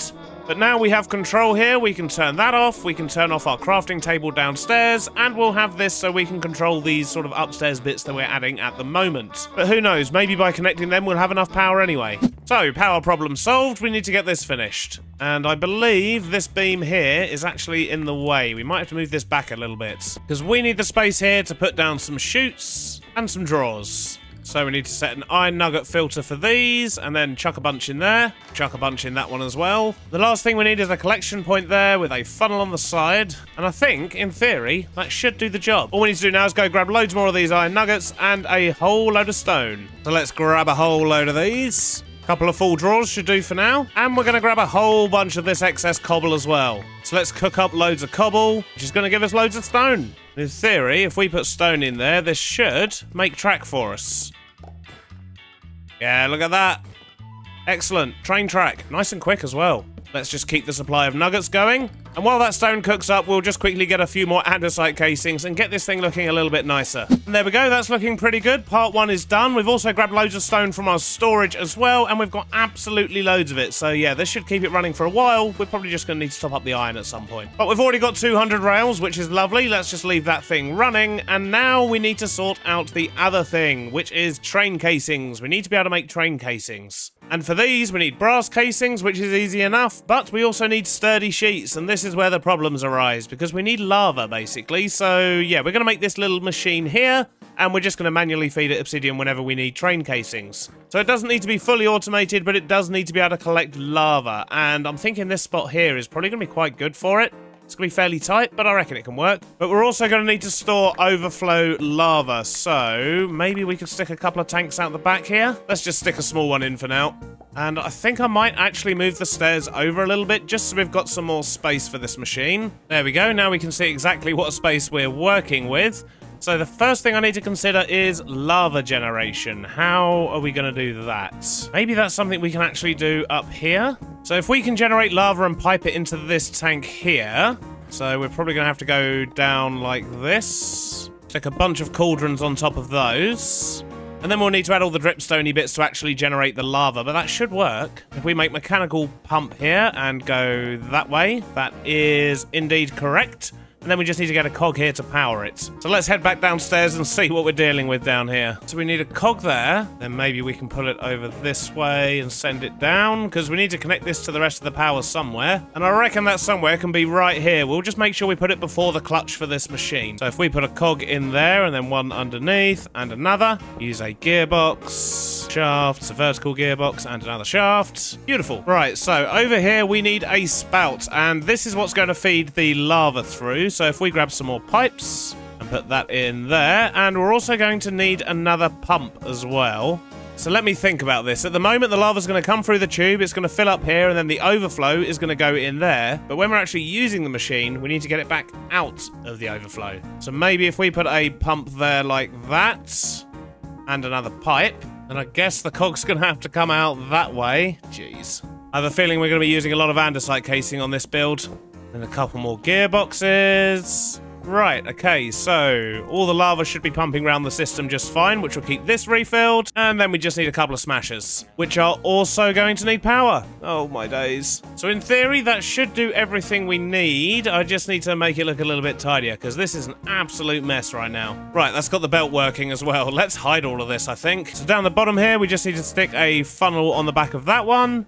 And a collection funnel on the back of that one. And now, apart from the fact it doesn't actually have any lava, that is ready to go. Let's go get some dripstone and make the lava happen. Excellent. So these are all now dripping. That's going to make lava for us, and that's going to fill up our machine. But we can't do anything until it actually has some lava in it. So for now, what I'm going to do is grab all of my buckets, run down into my mines, and just scoop up as much as I can find. Just to give this thing a little bit of a kickstart and get ourselves some train casings.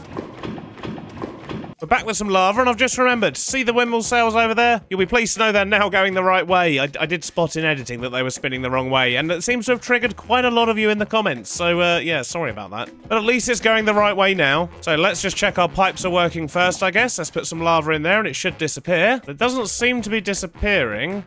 Are we getting any drips from these pipes? What have I done wrong here? I think it might be this bit here that's the problem. I'm wondering if it's actually pumping it back into the cauldrons. Right, let me have a little play down here. So in theory, all I need to do is lower this pipe by a block. Let's make it go into that one. Nope, wrong way. Right, so there we go. Now it's working. We're getting lava where we want it. So now we should just be able to dump all this lava in here and watch it disappear. Look at that. And that's storing itself in this tank. Perfect. So the last thing we need to get this working is obsidian. So with this obsidian, we'll chuck this into the crusher. As you can see, I have been crushing some gravel as well. And look at that. So we get powdered obsidian, and we have a chance to get our obsidian back as well. So let's just keep running this through until it completely disappears, I guess. And then what we can do with the obsidian dust is put it in here, and it gets squirted on, and all this weird stuff happens. It gets smashed about a little bit, and then we get sturdy plates. We put down some brass casings here, and then apply the sturdy sheets. Look at that. We get train casings. And we have now reached the logistical age. This is where all the fun stuff really begins to happen. I think I'm going to go celebrate by making myself a lovely cup of tea. Well, it's finally time for some trains, and I've got some planning to do. So if we grab some track, what I need to do is essentially work out where the platform's going to go. Do we want the platform on the back here? I mean, that's going to look better, I suppose. If you're coming in on the train from this way, it'll be nice to actually be able to see the village. So, yeah, we should probably have the track on this side. So let's just start by placing a bit. So if we can just place it like normal blocks, but I believe if we right-click and then run off in this direction, we can actually place whole stretches at once. So let's go to here, maybe a little bit further. I've dug out a little bit here because what we want to do is kind of send it off to the right here. So that could work. And then we'll just send it off in that direction. Now, on this side, it's a little bit trickier because, of course, we have a whole mountain in the way, and I need to cut through that mountain, so how are we going to do that and still leave space for a path? What I might need to actually do is take the curve from somewhere over here, so let's just see roughly where it would need to go. So we're talking this sort of area. Okay, so I'm going to mark a center point. And then let's just dig out a little bit of a hole here. So how will the track fit into here? Just like that, I guess. So let's give it a little bit more space on the sides. So what I'm thinking is we're going to want to have a raised platform, and it's going to need space for the train itself. So what we can probably do is something like this. And then we'll build the platform itself, which I guess will kind of just be up here. And then I guess the question is, how far back do we want the platform to go? It doesn't need to be a massive platform. It is only a small village after all. So maybe we get away with sort of 5 wide?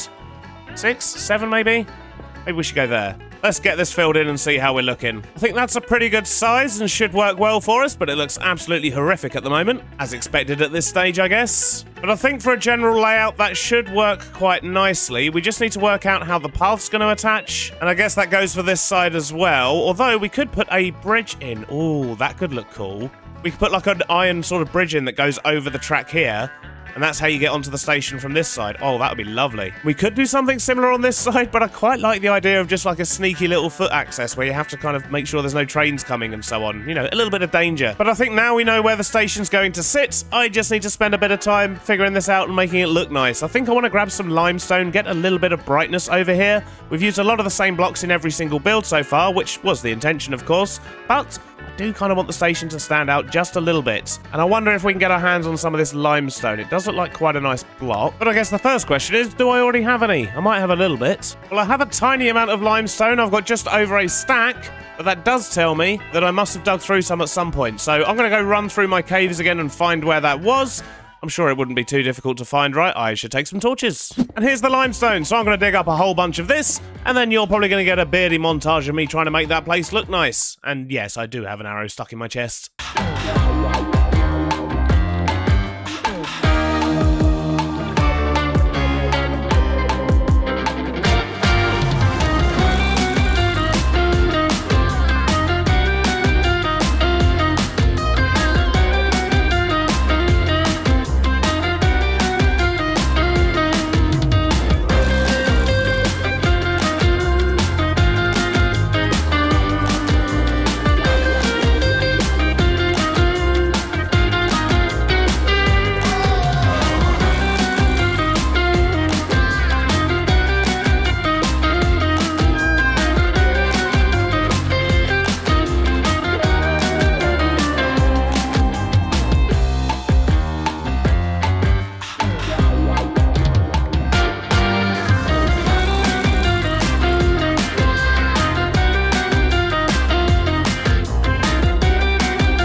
Well, a few more hours and a lot more track than I originally intended later. I think we're actually done. Well, we're definitely done with the platform side of things, but at the moment I've just sort of put a little bit of track in just so we can at least do a loop-de-loop once we've got a train going, because it'll be rude not to. But in order to make that work, I've had to dig a couple of holes through this mountain, and then that'll go off and connect to elsewhere. But this also means that when a train does come into the station, it can just loop round like this and then go back the way it came. I mean, I don't really know where all the different places I'm going to be building are yet, so I don't actually know what directions I need to be going in, but at least it's a start. And I've kept the platform over here quite simple as well, but I'm really pleased with how it's come out. It's just got a few little benches, it's got some visitors already apparently, but we've also got these lovely lights and the metal bridge that goes over the track. I think came out really well. I do like how this looks. It's very, very simple, but it just does the job. And over this side, I discovered that you can hit the rail track with slabs, and it kind of has this effect, so it actually creates like a little pedestrianised area. So yeah, we managed to get our danger factor in as well. Speaking of danger, go away you! Trying to talk to people. And besides the fact it needs a bit of foliage over there, I think that's looking pretty good from a distance as well. But it's going to look a lot better once we get a train sitting in it. So I guess that's our next task. We need to make a couple of bits and bobs, and then we're going to get our first train down. Let's talk about Minecraft trains, shall we? They're really difficult to design. So before this series even started, I played around in a creative flat world for probably about 3 weeks, designing lots of different trains and train engines. And while I was doing that, I looked at a lot of pictures of trains, and I mean a lot of different trains. I very quickly settled on a steam engine style, of course, because, well, it just suits the mod. But thankfully, after looking at so many images, as well as some create schematics of trains other people had built just to get some build techniques, I do finally have a design design I'm happy with. And I could use the schematic cannon to just blast it into existence on this world, but I don't really want to do that because I think it might be a bit more beneficial if we actually have a look at how it's built. But because I put walls on either side of the platform here, this is probably not a very good place to build it. So I think what I might actually do is just find a little construction area around here. Maybe add an extra bit of track that connects. I did not mean to break that. And then I promise we're going to build a train. Well, it may not be the prettiest thing in the world, but at least we've got somewhere to build now. So off to the side here, what we can do is put a station here and basically just have its own little line off to the side. But to do that, we first need to make a train station. So we do already have a compass and a train casing, and that's going to give us 2 train stations, which is handy. What we want to do is put the front of the train station here, pointing in that direction. If we right-click on this, we can give it a name, so we'll just call this the train yard for now. And then we'll click this Create New Train button, and yeah, this is where it all kicks off, really. So the first thing I need to do is to put down a train casing on the track, and that gives us this, which is a bogie.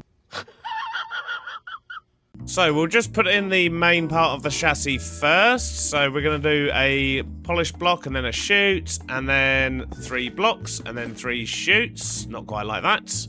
We want them like that, but this is a really nice trick actually for getting some curves on the bottom of a train, and it's just attaching chutes like this. And that works really well. Do need to get another bogie down as well. Priceless. Then at the front here, we're going to bring this out, and we're going to use these framed blocks to get a cool shape. We'll use some framed half slabs at the bottom there. And on the back here, we're just going to use some more chutes like that. Let's get rid of that one and do that. So with the bogies, you can also right-click and you can get different sort of chassis types, I guess. And we're going to have a big one at the back here and a small one at the front. Now, up on top here, let's get the main shape of the actual train in. And for the colour of the train, we're going to be using stripped warped hyphae, which just looks really nice, I think. And I think this colour of train coming up here is going to fit in really nicely with the mountainous area too. And we're actually going to swap this one out here for another chute. So here comes the fun bit. So what we're going to use now is crushing wheels, and we're going to lower them actually. They're going to be 1 block lower than that. So we're going to use crushing wheels here, stick a flywheel on the front. That's going to create the front of the train, and you can already see it coming together. And we'll block up over the top of these as well. We're going to use a couple of fluid tanks here so that we can put a steam whistle on, and that will actually make the whistle go off every time it comes into a train station, which is awesome. We're going to use a couple of trapdoors, couple of pipes, and for now I'm just going to put a chute there, but because, well, since I designed these, I have actually now added the steam and rails update, or mod I should say, and that comes with better versions of these. So I've got one of these that I can actually have a proper smokestack on, which is going to look awesome. We still need a bit of detail on the side here though, so we're going to use a couple of trapdoors, and if we stick a few shafts on like this and then use the brackets over the front of them like that, it gives a really nice bit of detail to the side of the train, although it's really difficult to see from up this close, to be honest. So let's quickly sort this side and hopefully we'll get a better view of it. Oh, it's coming along, but it needs a cab, so we're going to use more of the polished cut blackstone for this. Bring these back a little bit. Stick one of them there. And where are our train controls? Have we even made train controls yet? I don't think we have. No, we haven't, but we do have the pieces on us. We're going to stick the train controls in there and a seat just behind it. These are very important when it comes to making a train. Then we'll give it some windows. Do the same at the back here, I think, and just block up the back. Get some brass ladders on the side here so we can actually get up and into the cabin here. Same on that side. And we're almost there. Let's just get a roof on this thing. For a few finishing touches, we'll add a little bit of texture here and there. But most importantly, we're going to add the giant wheels. And if we stick them there, and then do the same on this side. If you look at it without these wheels, it looks a little bit weird. But as soon as you add these, the whole thing just ties together. And look at that. That's our wonderful train. Wait a minute. It's not quite done. We haven't added the stoppers on the back, so for that we need to do that and then stick those on. Love it. And a couple of those on the front as well. Yeah, look at that. I think our train is almost ready to drive. There's one more thing we need to do, and that is to glue it all together. And I have found out you can actually put unbreaking and mending on super glue, which is great. I just don't have unbreaking at the moment, but it's good for the mending. So let's get this stuck together. Make sure we're getting the ladders as well. I don't think there's anything else sticking out at the sides that's not attached. It's just those ladders. And I need to get that bit of the smokestack. But other than that, I think we've actually glued the whole thing together in pretty much one box there. Wonderful. So what we can now do is assemble the train. It seems to have worked. Oh geez, this train's going to need a name. What do we call our train? I guess you're going to have to let me know in the comments. I'm just going to call it the train because I'm very imaginative. So in theory, we can now go up here, sit on the seat. We should, press F5, be able to take control of the train. Look at that! We're off! Amazing. Oh, geez. Oh, my tunnels need to be a little bit bigger. Oh, but we can go through the station. Oh, this is just wonderful. We hold space, we pull up at the train, we get the steam. Oh, this is very cool. I like this. Well, that's amazing and I love it, but it needs a little bit more. For a start, it needs a carriage. But we can also give the train a driver and then give it a schedule and it will basically automate itself. So let's put in the second station. We'll just call it Beardville for now. Once again, I am terrible with naming things, so if you have any suggestions, please do let me know in the comments. I'm sure with your collective minds, you can come up with something much better than I can. Now here comes the fun part. Let's get ourselves a train driver. Oh, you look keen. So if we put the pig there, he'll now be the train driver. We just need to give him a schedule. So we'll add a station. We want to travel to station Beardville. Wait there for 10 seconds. Then go to the train yard. Wait there for 10 seconds. And basically, that's going to be your life for, well, until I build an actual train line. So give him the schedule, and look at that, we're off. Smoke's very cool, actually. I like that. So he should drive off any seconds.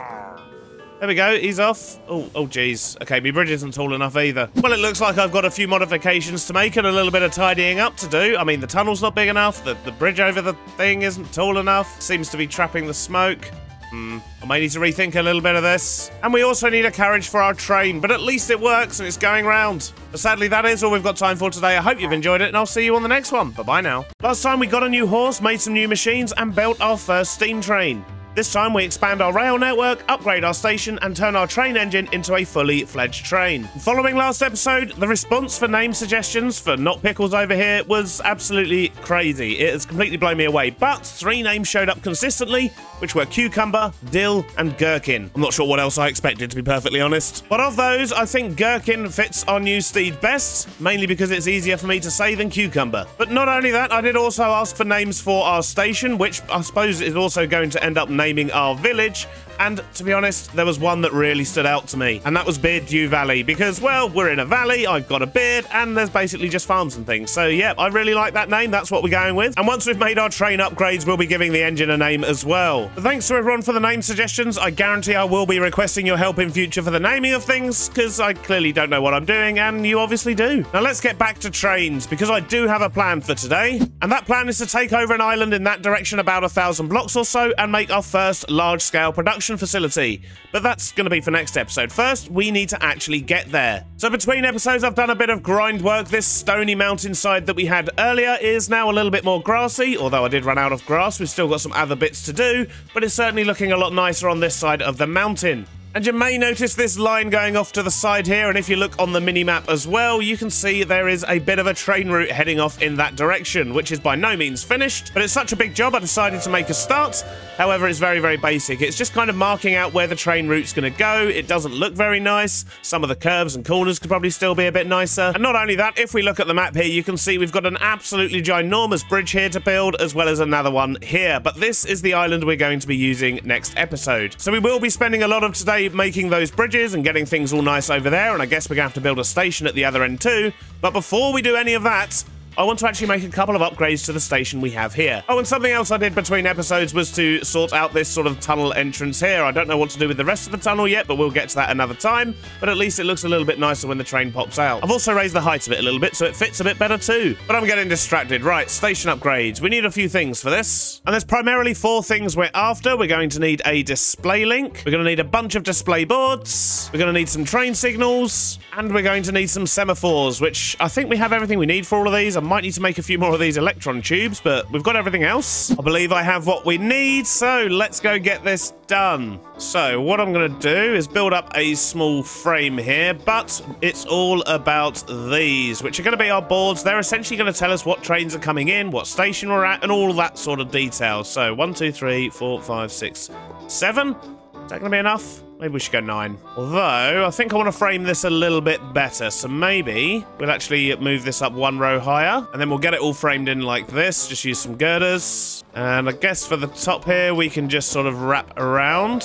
And now we're going to need to power it. So I think our best bet's probably just to have a few cogs going down here. And we'll just stick a water wheel down there, most likely. So if we grab a clipboard, we should be able to add a station name to this. But it might be too long to fit on one line. Let's find out. Yes, it is. Not a problem. What we can do is maybe put a couple of spaces in front of that. Let's go for another one. I'd say that's fairly centered. And then we'll put valley. Nope, we need to remove a space for that one.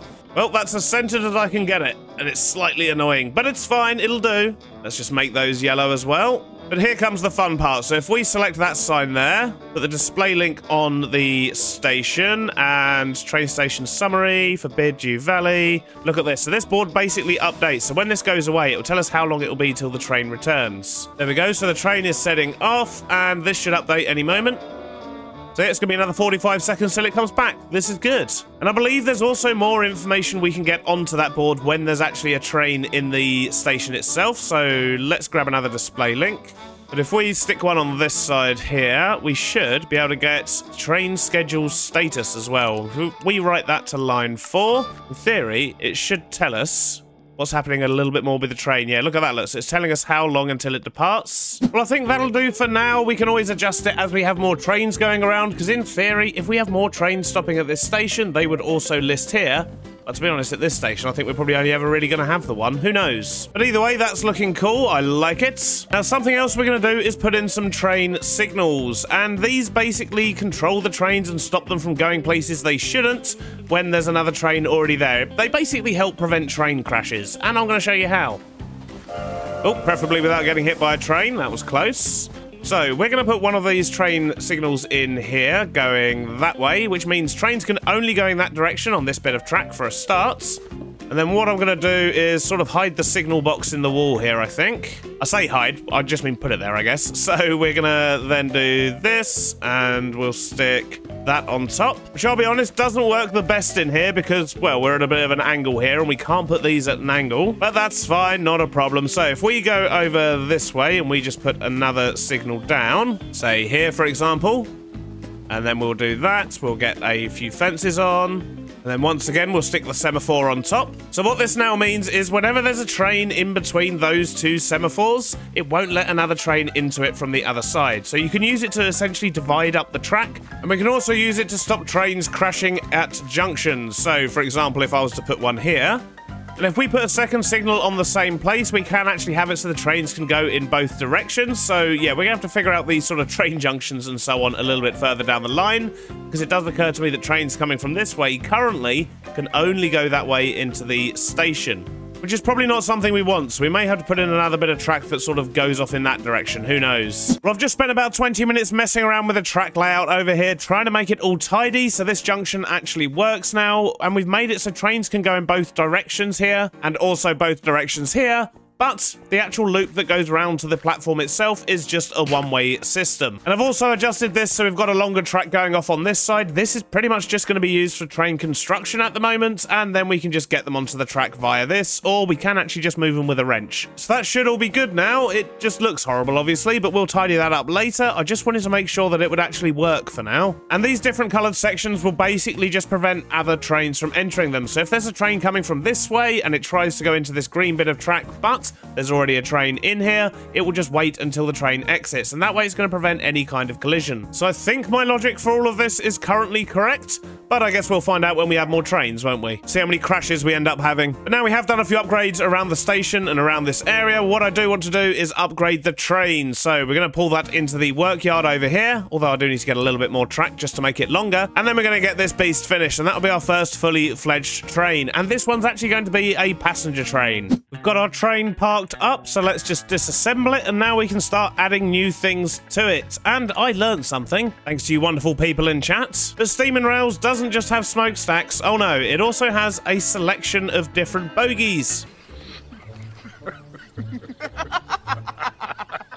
I'm sorry, I can't help myself every time. So we have a number of different ones here, and if you look at the bottom, you can also see whether they're for standard track, narrow, or wide. So the only ones that can go on narrow and wide are this top level here, but I think we're going to try and find one that's going to do what we need, because we need to make something very specific here. I think I like the look of that one. So we'll put that down. It's just basically a different wheel style to what we've used previously. But what we're going to be building over here is a tender, or a coal cart, basically. Because this type of steam train, well, it doesn't actually have anywhere to store its coal at the moment. So we're going to build something here for it. I think we want to keep things quite simple. So we're just going to make it maybe 5 blocks wide, I think. It doesn't need to be massive. It's not exactly a big steam engine over here. So we'll start with a basic shape. Maybe let's use some stairs at the bottom here. And usually these coal carts, or tenders as they're called, are sort of matching the engine. So I think we want to make sure that we're making use of warped wood again around here. And then of course we're going to have coal in the middle here, but I think we can actually do something a bit more interesting here. So if we make use of some of these framed blocks, you'll see this one here actually has 2 shades, and that means you can actually apply 2 different blocks to each slab, which is amazing, and it should hopefully make this look quite cool, because we should be able to use the warped wood on the outside here and then coal on the inside, and it just makes the whole thing look a little bit more full. And then if we use some of these sort of randomly shaped framed blocks, we should be able to make a nice looking pile of coal. And I think maybe a few trapdoors here to help with the shape. We need to do something at the back here. Maybe just normal slabs would work. Something like that. And how's that looking?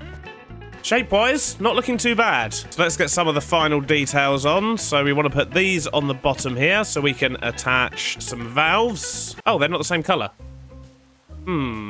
We prefer the black or the grey? I think I prefer the black ones, you know. We're going to swap these out. Yeah, the black's going to look much better. I think if we stick a ladder on the side here as well, a couple of trapdoors on top just to seal those off. Oh, and something else I learned from you wonderful people in chat is that if I actually hold super glue in my offhand when I place blocks, it sticks them as I place them, which probably would have been helpful to remember before I started building this, but at least we know for the next one. And I think for the finishing touches here, I'm just going to put a few trapdoors around the side, and I think that makes quite a nice looking tender. I like that. So now I just need to glue the whole thing together.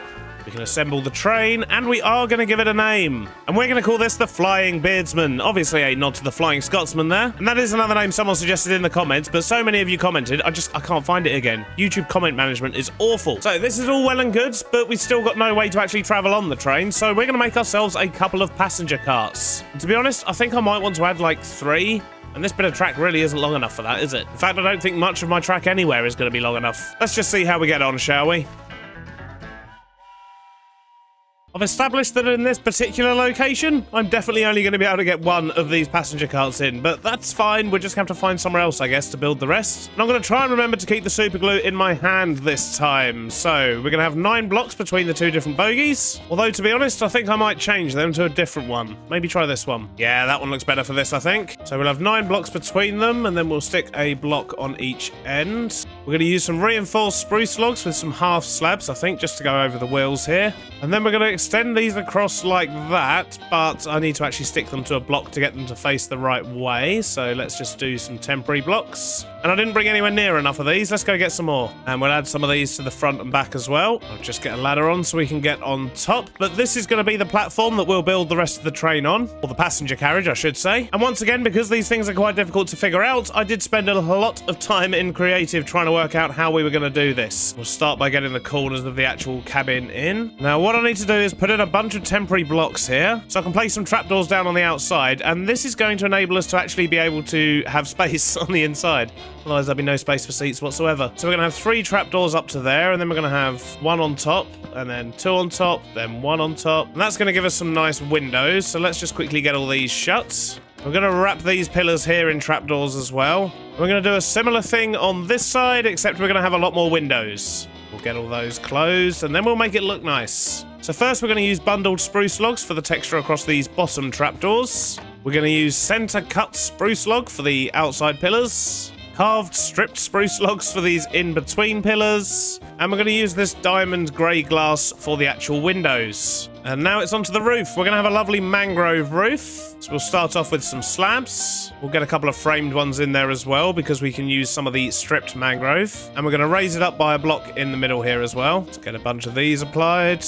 Then on the outside of that, we're going to use some trapdoors. Right, we're getting there, looking good. To finish off these windows, I'm just going to use these half slabs with some of the same blocks that we used on the undercarriage of the train. And then we'll use more of the carved wood on the inside here with some of the stair frame blocks. So that gives us a nice shape. We'll get some dividers in as well, just like that. Get some more trapdoors in on this side with some shelves, just so we've got a luggage area. And then we're going to get a bunch of seats in. So let's just dump these down. And some tables for them as well, just using trapdoors and stripped dark oak. Maybe we should add a bit of luggage here as well. We just need to add a few little finishing details, like some cups and things like that for life. Maybe even a backpack or two on these shelves here, I think would look quite good. But for the most part, I think we're very nearly done. Just need to get back on the roof briefly. So I can use, of all things, framed flower pots. And we're going to apply the same texture we've used on the undercarriage again, because they make nice little chimneys. I think it's looking pretty good. It just needs more carriages now. Now, the last thing we need to do is just to stick all of this together. Well, that's my one carriage train. It's looking good, but we definitely need more carriages. So I'll probably build some more before the end of the episode. But I think for now, that's looking pretty good. So now we know the train's working. It's about time we built somewhere better for it to go to. And for that, we're going to be traveling all the way down here, and we're going to be basically clearing some space, doing some terraforming, and generally prepping the area. But as we've got a temporary train line that runs most of the way there already, I think it makes sense just to make ourselves a quick little cart so we can get there. To be honest, I don't think it needs to be anything more than that, because then we can go in both directions. My creativity's really shining here, and we'll just call this best train ever, because it clearly is. I mean, look at it. What a beaut. That train is patiently waiting because we're on this area of track. That's very nice of you. Let's not go too fast. Ooh. Right, okay. Can we do a bit of the old sneaky and get around the other side? So let's just sit on it this way, change directions. We should, in theory, just be able to zip round behind that train. Yeah, there you go. That one's setting off now. The signals work. Excellent. Let's go this way.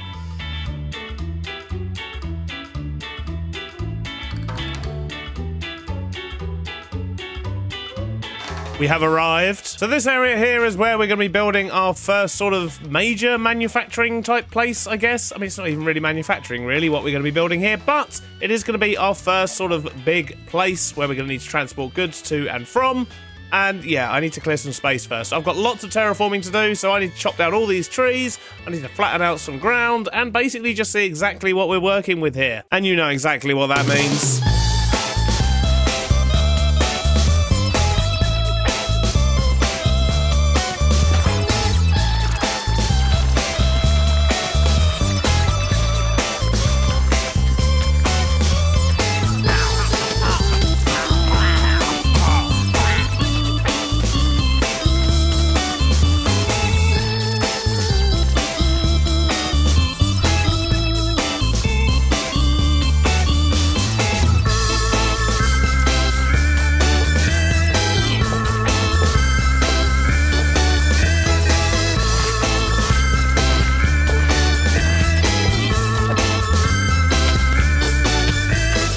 That took quite a while. It's actually the next day in real life, but we have a huge area to work with, which is going to be lovely, although we only actually need a small area of this for today's episode, and that is going to involve extending the track down and building a small station. And then that's going to leave us loads of space for what we're building next episode. But having the infrastructure in place first is definitely going to help us. So let's go back and grab some rail and all the other bits we're going to need and get a station built. So let's start by just extending the track pretty much down the entire length of this island here, and the good news is that's also going to give us somewhere nice and big to build trains. So the good thing about placing rail lines here is if you have something in your offhand, so we've got this gravel here, when we place, look at that, it places gravel under all of the rail there, which is making filling this up nice and quick. But I'm just going to get the rest of this in. This is going to be our main line. This is where we're going to build the station, and then we'll also need to build a secondary line over here somewhere, which is going to connect to the actual factory itself. But we don't need to worry about that just yet, so let's just get this track down first. And although it's not applicable here, another tip for placing track, if you hold down caps lock, it kind of smooths out all of the sort of, you know, ups and downs, and also this works on corners as well. So that will be a normal corner, and if you hold caps lock, it kind of straightens it out a little bit, just makes the curve a little bit more delicate. And to be honest, look at that, look at the difference that makes. It just makes for a much smoother train ride. So I recommend using the caps lock key when you can. So I've got the main rail in over there. I'm just going to put in the secondary rail now. This is the one that's actually going to go over to the factory. So we'll connect this up over here, and if we hold caps lock, Look at that. Much smoother. So we've got a bit more digging to do and a bit more gravel to place, but once this is done, we can actually make a start on the station. Although I suppose we also need to figure out how the track's going to loop back up onto this area here. How does it look from above? So I guess what we could probably do is actually just sort of loop it round the back of the island here and connect back up over this side. Although as an alternative option, we could literally just put a sort of loop-de-loop over here and then bring the rail back down, potentially. We'll figure that out later. Let's get this next bit of rail in first. And just like that, we have loads of space to be working with. This is amazing. So, first thing I want to do is to get a station down, and I think I want to put that over here somewhere. This is going to be the passenger station. We're going to have a nice long platform on this one, which should be good because, well, then we can pull in a bigger train, can't we? I don't need it too deep, though, I guess. So, let's just get this filled in and see what we're looking like size-wise. Yep, that looks like a good size. We'll go with that. And this one's going to have a different style to the other one. It's going to be a little bit more wooden, and, well, I guess I'm just going to put some beams in along here, and we'll see how we look. Then I think we'll put some stairs in on this side because, well, this is probably where the entrance to the other facility is going to be. So I think that makes sense. So I'm going to add some stone brick slabs across the back here, and I'm going to use these fancy spruce fences for the barrier. So now we just need to make the area look nice. We need to get some texture on this platform. We need to sort out the tracks and the gravel and all that stuff. And of course, we need to get up the station sign. We need to get the lights, the seating. But because this station is only here for one specific factory, I don't think we're going to build a ticket office just yet. We'll save that for a future station.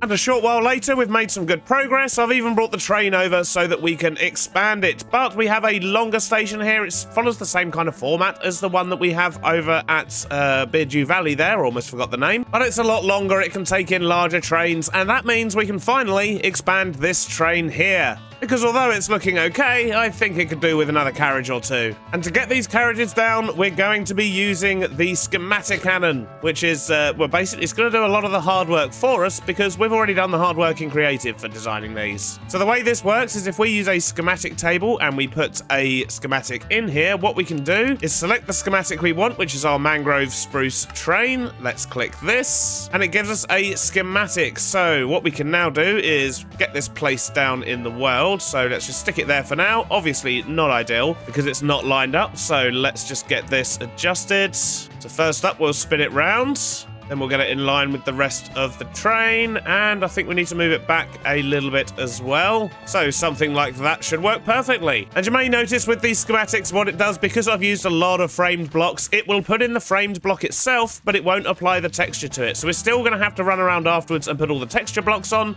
but at least it does a lot of the hard work for us. But now we've got that in position, what we can do is come over here to the schematic cannon. We can put that schematic in, and if we add a book, this creates a material checklist for us. So this is everything we need to add to the schematic cannon for it to actually build this for us. So if we place a chest down next to the cannon, this should read everything from the chest. So we need to go back to our storage and grab all of these things so that we can get some of these train carriages up. I'm hoping I've got everything in there that I need, but let's just do a quick check. So it looks like we've got most of the stuff correct, but this page is, well, not correct. But we don't need these 4 items here. We're actually going to be using black valve handles, and these just aren't important. But we do need some more framed slabs, which means we're going to need a bigger chest to be able to put these in. But hopefully, that'll be everything now.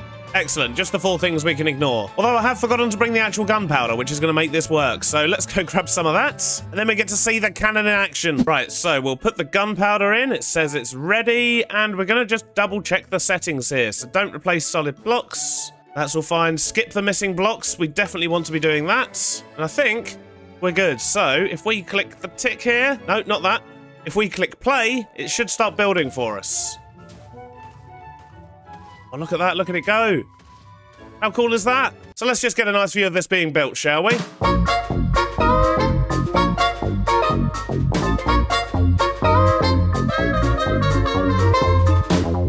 And about 2 minutes later, we have this boxy framey mess. Perfect. Now I can just run around and apply all the textures to these frame blocks, which should be fairly easy. That's looking pretty good. I think the last thing I need to do is actually just to swap out the bogies at the bottom here. So let's make sure that they match. There we go, perfect. Although I think we could do with one more carriage. And there we go, that's our third carriage in. And this one's actually a little bit different to the others. This is our first class carriage. So this actually has sort of private seating areas for the passengers. So yeah, a little bit different, but very cool still. And I think that completes our first passenger train. I'm very excited to get this running. So first up, let's just assemble it. And we probably need to put something temporary in, at least so it can just loop back round. So I'm not going to do anything fancy over here. I'm just going to make sure the train can actually continue on its route. Well, it's not the tidiest thing in the world, but it should do the job and send our trains back on their way. So I guess the only thing left to do is to give this train a schedule. I've just added a fly as a driver because, well, he was local, and our other drivers keep leaving for some reason. But I still need to name the station as well. However, I'm terrible with names, so we're just going to call this East Island for now because, well, it's an island off to the east.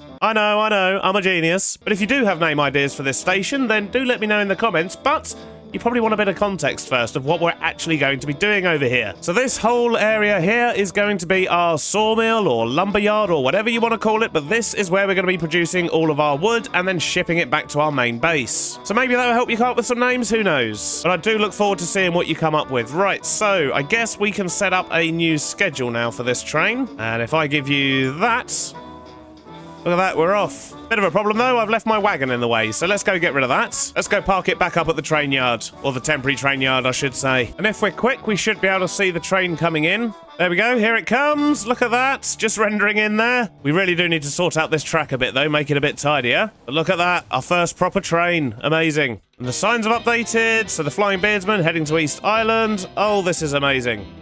Stop trying to eat my driver, get out of it. So let's just grab a seat and enjoy the ride.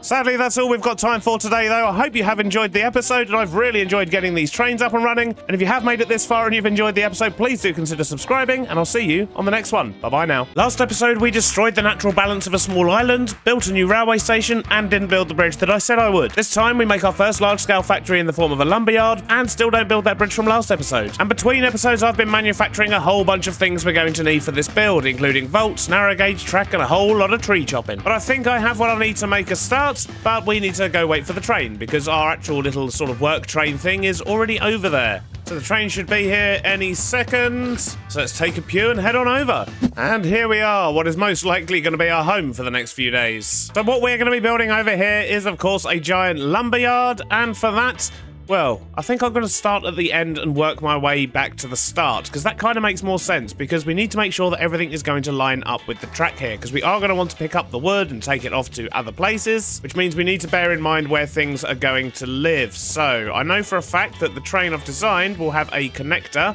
at that point there. So if we put our collection vault here and stick a portable storage interface there, when we do eventually build the train and have it put into the station, this is, in theory, where it should connect up to. But what we'll do is we'll have a few of these vaults just so we can store lots of overflow as well. And I will link them together so they filter from one into the next. But I think 3 vaults should be enough. So if this is going to be the end of our process, what we probably want to do is put in maybe just a belt along the front here. And then we'll have collection funnels going in here and out there. That basically just means things are going to go through all the vaults as they fill up. So somewhere around here we'll have the drop-off point for these containers, and we're going to be using this narrow gauge track here, so we'll just put like a small train in or something and some kind of a drop-off point. And then over here is where we're going to have the workshop. And I've been looking at a lot of sort of lumber mills and things like that, and they all seem to have a fairly open bottom and then an enclosed top. So we're going to be trying to do something similar over here with the theory that this sort of narrow gauge track here can actually run through the bottom level. But let's get a platform down first so we can start trying to picture this. Well, that looks like a good size for the platform. Let's see if we can mark out a bit of a building and maybe get the actual track in. Stop everything, I've had a brain fart. So I've actually just been editing the episode so far and I've realised This is never going to work. What was I thinking? So the thing about storage interfaces is one of them can be connected to a vault, but it still needs to know what direction it's going in, which means you either need to be pulling stuff out of one of them or feeding stuff into one of them. With this setup, we're doing neither, so that's never going to work. So what I'll be better off doing is moving this forward a couple of blocks, and instead of rebuilding everything, what I'll do is just sort of move where I'm going to put the station forward a couple of blocks. And if we put a belt in front of this one here, and then use a couple of funnels, that's going to work much better for us, because now we're actually feeding stuff into this, and then it can feed into the train. I should probably go to sleep. It's getting dark. But now we've got that sorted, I can show you the progress we're making over here. So I've got a rough shape in for the building. We've got a sort of track that essentially just does a loop around the building, and I'm hoping that we can fit a vault in here that's going to store the wood coming from the actual chopping yard. But the track just goes around, slopes down on that corner. It's quite a sharp slope, but I think once we get it enclosed, it's not really going to notice. It'll be fine. And we've also got a sort of maintenance track here as well, which may well come in handy for us. So now I've got a bit of a plan for this stuff. I think before I go any further, we're going to need to sort out some power. And this particular build over here isn't actually going to need that much power. Although there's going to be lots and lots of saws running, they're all going to be running off of a gantry. And that basically means we don't really need as much power as you may think. Other than that, there's just going to be a couple of saws in here, and I think that's about it. But we're still going to build a small sort of dedicated power center, and I think we're going to put that over here somewhere. And I think somewhere about there should do nicely for the power plant. But I need to get myself some more tuff. I didn't bring anywhere near enough with me. Barely even started, and I'm already excited about this place. Oh. Something terrible happened. So I think the best thing for me to do is to put this train back on the track and drive away from the incident. We'll put a new driver in later, don't worry. We need to come back with a lead. Oh, and there's cats everywhere. Oh, we're totally gonna have a cat driver. But yeah, that's what I get for ignoring the signals at the top end of the track. They did go down, to be fair. Anyway, incidents aside, where were we? Let's get a floor in over here. That should just about do it. So let's get a building marked out. There we go. Something around this sort of size should do, I'd imagine. And we're still not going to be getting into the steam engines just yet. Like I said, we don't need too much power for this area. So yep, we're going to be using, once again, water wheels. But you've seen me generate power with water wheels before, and we're going to do a similar style building to what we've done before as well. So I think I'm just going to crack on and get this done in a cheeky little beardy montage, and then when I come back we can actually crack on with the main build for today.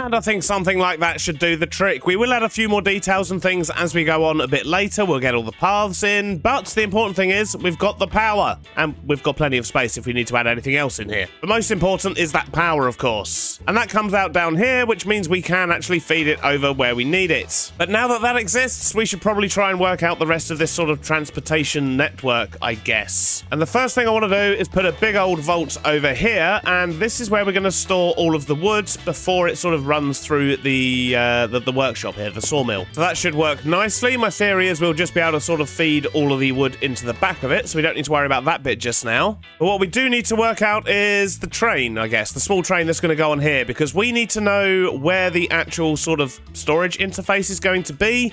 I imagine we're probably going to fill it from above, and then we're going to need to sort of move the wood around the inside and eventually get it into that thing. So let's build a little train down here and see what we're working with. So let's just put a station here for now. We can always move this later. Put that into build mode. So we only need a very small train here. I guess the question is, what options do we have for bogies? I think these are the only ones that can be small. I think we'll just go for those ones. So this train needs a few things. It's going to need a vault, going to need a portable storage interface, seats, another block in front, and some controls on top. I think that'll pretty much do it. Doesn't need to be much, it's just a little transport train for around the yard here. So let's glue the tiny train together. Doesn't need a fancy name, we'll just call it Log Transport and the Station Log Collection. So we're going to need a portable storage interface there, which will connect with the train. Perfect. We'll have a funnel that will take everything out. So let's just put a belt in. We might need to change the length of that.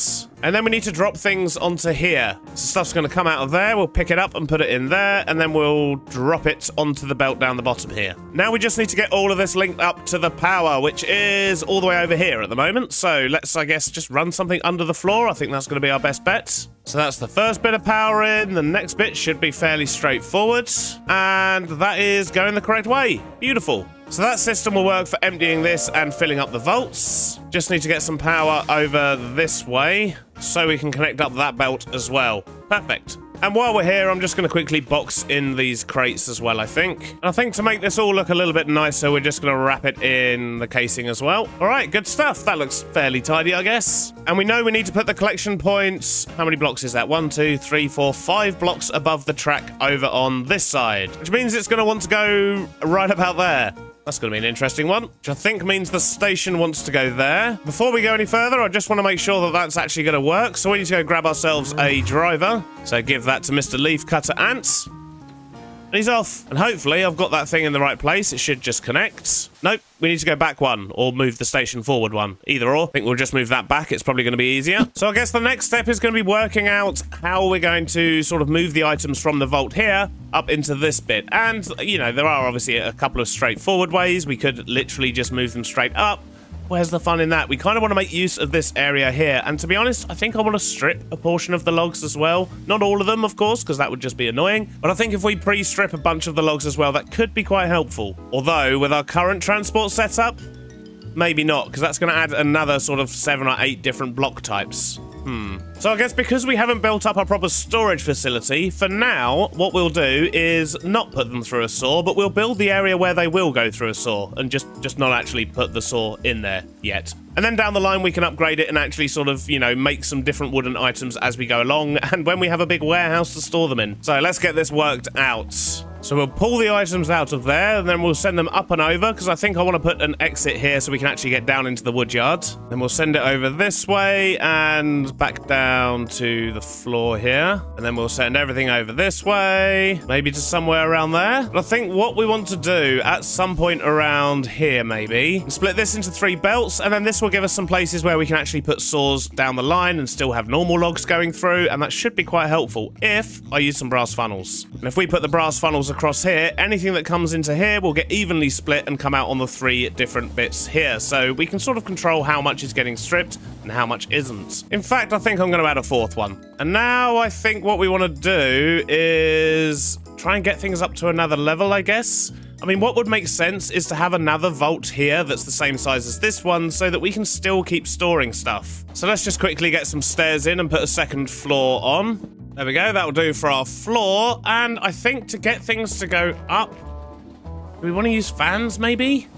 Fans and chutes? Either way, we're going to need power over there, so let's just send it that way. So I've got power over to here, and if we connect it up here, we should then be able to connect up everything else. And we should just be able to do this with some encased chain drives, hopefully. Yes, look at that. Oh, and it's going the right way. Excellent stuff. Okay, so now we just need to get everything else linked up. That should be easy enough with a bunch of belts and some casings. Let's get all this enclosed as well while we're at it. There we go. That's everything linked up around here. Oh, hello. So we've got more visitors, but we don't care about them. Let's get these fans in. Although if you're going to start shooting me, then I will care. There we go. Beautiful. How high up is it blowing those things? Oof. Not very. Okay, right. So that means we're going to need a little bit more power on these fans. So we'll just ratio the gears up like usual. Yep, it's going the right way now. And they're blowing much harder. But if we were to put in a volt across this bit here, we're going to need more volt stuff. More volts acquired. Let's get this in. So the plan here would be to have a whole bunch of chutes. And let's make them see-through as well, just so we can see what's going on. And we'll continue them up to here. Let's quickly finish off the vault as well. And if we put collection funnels there, then in theory, anything that sort of goes up those chutes should land in there. Then we just need one last belt in here with a funnel, and then that will feed into there. We just need to get some power to this thing. And the easiest way for that is probably just to send it up from down here. So let's just chuck a bunch of oak logs on there and test things out. So they're going across, they're going down there, should get split into 4 rows. Beautiful. So now what we need to do is just put some funnels here where stuff can go in.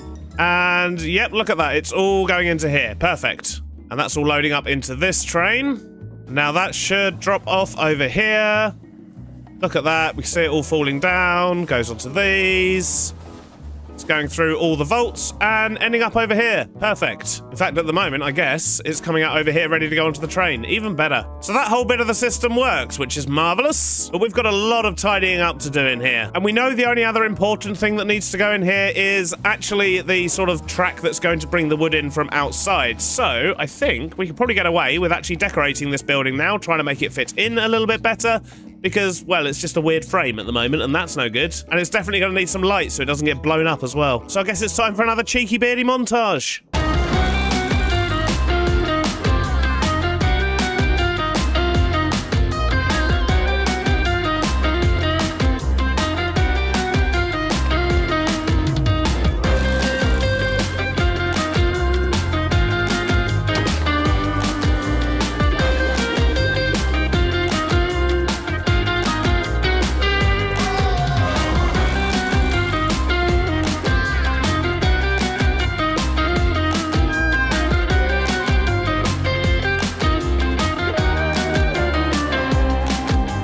And a short while later, the building's looking a lot better. I've actually decided to spruce up the inside here. I think it works really well with the rails like this. And combined with McCaw's bridges, we end up with some nice barriers as well. It's just really coming together for me. And from the outside, it's looking pretty good as well. We still need to sort out the terrain, of course, but the building itself, I think that definitely works. And now I think it's time to actually sort out the wood chopping side of things, which is all going to be happening out the back here. So first things first, we'll grab some shafts and some belts, and we'll just get this connected up. Not quite like that, but instead a bit more like that, and then we'll just have this going over here to a vault. Only needs to be a tiny one. Connect that up. We'll eject everything from there. We'll collect everything in there. We'll have another small belt, just like that, and then we'll have the portable storage interface there, and an ejector at the back. Now we just need to get this connected up, and I'm hoping this is going to get us going the right way. Looks like it. Excellent. Oh no, wait a minute. No, that is not going the right way at all. There we go. Now it's going the right way. That should go into there. A couple of chain drives. And just like that. Let's just quickly tidy this up a bit with some encasing. All right, cool. So this is where we need to build our wood chopper type thing. And I do have a plan for this. I've been messing around a little bit in creative because, well, I didn't really know what I was doing beforehand.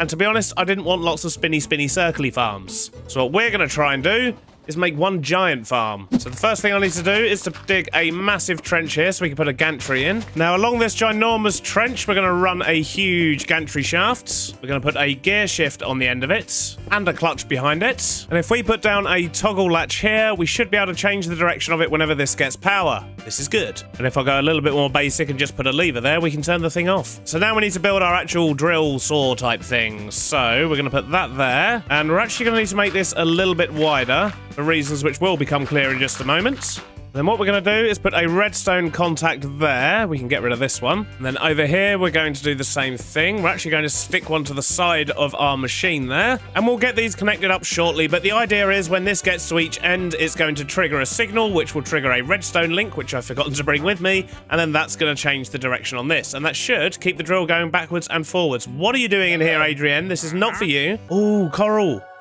Oh, this is good. I need coral. Right, Adrienne, do not go anywhere. I've got to run all the way back to base quickly. Because if we can get coral, we can duplicate our pickles. It does occur to me I didn't even look at the rest of the stuff they had, but we just need to go get some emeralds. No, how have I got no emeralds? I'm going to do something naughty, I'm pretty sure. Yeah, there you go, there's some. There's some just floating around in the mountains. We're going to have to use those. Oh, there's a couple right here. This will do. And there's another one there. So that's 14 total. That's enough to buy, what, 4 pieces of coral? That'll do. Let's just hope the trader's still there. Oh, looks like a sheep's been hit. Got crocodile eggs as well, but yeah, we've had our run-in with crocodiles. We don't need any more of that. But thank you for the coral. Just threw you some additional emeralds there as well. Give me them back. Your services, however, are no longer required. You heard. Right, where were we? I could have gone and got a redstone link while I was there, couldn't I? So let's just glue that to that first. And now let's do some more gluey things. And then we'll put some barrels down. And if we put the portable storage interface here, And that should be at the same level as that one. While I think of it, we're actually going to want a second portable storage interface over here for getting rid of all the excess saplings. So let's just stick one here for now. And the way this is going to work is we're actually going to have rows of trees. So we're going to have a row of oak, we're going to have a row of birch, a row of cherry, and so on. And this is just going to be a ginormous arm that sweeps through and chops them all down. So I think what I want to work out now is where the trees are going to go. So if we were to put oak there, for example, leave a space of 3, have birch, spruce, jungle. Don't need to be gluing these. My mistake. So that's 1, 2, 3, 4, 5, 6. That's fine. 2, 3. Then we're going to leave a bit of a bigger gap. And then we'll just mark out a 4, because that's where we're going to have dark oak. And then we're going to do mangrove. But we're actually going to have 5 rows of mangrove, because we need to kind of lay them in such a way that they don't destroy each other's saplings. But that's fine. We can figure that out. And I think that should just about cover it. But the beauty of this farm is if they ever add new trees, or if I've forgotten something, which is fairly likely, let's be honest, then we can just expand it. But for now, hopefully we've got enough saws. So we actually want the saws going all the way across, because occasionally leaves will grow on the bottom level, meaning that the actual saw will stop if we can't get to the log itself. So we're just going to go ham with the saws here. So we need the saws to come out that far, and we also need them on the back side as well here. So when it comes back this way, it can still chop down trees. But yeah, we need more saws. So there's a few things we need to go back for, including the actual saplings to get this farm started. So yeah, let's just go back now, grab hopefully everything we need, which is redstone links primarily, some saws, and some saplings. So I'm back with hopefully all the things I need, mainly these saws. So now we've got all those in, we need to get in the deployers. So we need 5 over there for the mangrove, we need 2 for the dark oak, and then we just need 1 for the rest. Let's make sure they're all stuck in as well. We've also got our redstone links here, so what we need to do is put 1 on there, and then we need another one on the back of here. I know I could have just used normal redstone there, but this is so we can link the one on the other side as well. So that one is the receiver. Let's give it a unique signal of a bowl and a log.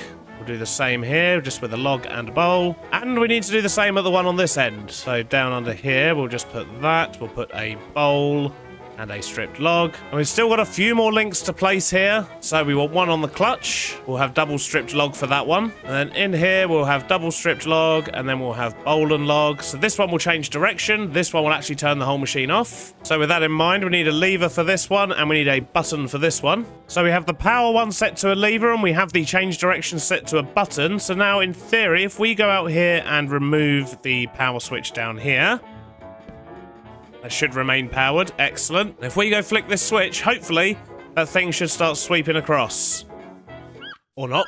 So I actually need to change where this receiver is. I've set that up incorrectly. So let's put that there, put that on top, give it that, and set it to receive. And that should be coming back this way. But it's not. Right, well, I think I've got it worked out. It seems to be going backwards and forwards correctly. There was a rogue bit of glue down that end of the contraption that was trying to grab some grass, and therefore it couldn't move, and yeah, lots of problems. But after a bit of digging, I did manage to get it figured out. And look, we're going backwards and forwards. Perfect. So now we know it's all working. What we need to do is block off spaces where stuff can be planted, specifically for the jungle, for the dark oak, and for the mangrove. So with the mangrove, what we need to be doing is planting in diagonals like this, because the way mangroves grow. So if this was a mangrove sapling, it will grow roots up to 5 blocks, but only in cardinal directions. They don't go out diagonally. So by planting saplings like this, we're giving them space to grow out all of their roots, if that makes sense. And there's less chance we're going to be destroying saplings, potentially maybe one of the ones in front or behind. But in general, we should end up with a lot more wood without needing quite so many saplings. But either way, because we haven't actually found a mangrove forest yet, we won't be putting all of our saplings in there that we got from the trader. We need to sort of gradually build it up, I think. I mean, we've got 15 saplings at the moment, so we'll probably put 10 in the machine to get it started and hope that that's enough. So let's just get all these non-plantable places filled in with some tuff for now. We can swap out some of these blocks and make it look nice a bit later. For now, I just want to get the farm up and running. So that should work fine for the mangrove. And for the dark oak, what we need to do with these, because they don't drop quite as many saplings as some of the other trees do,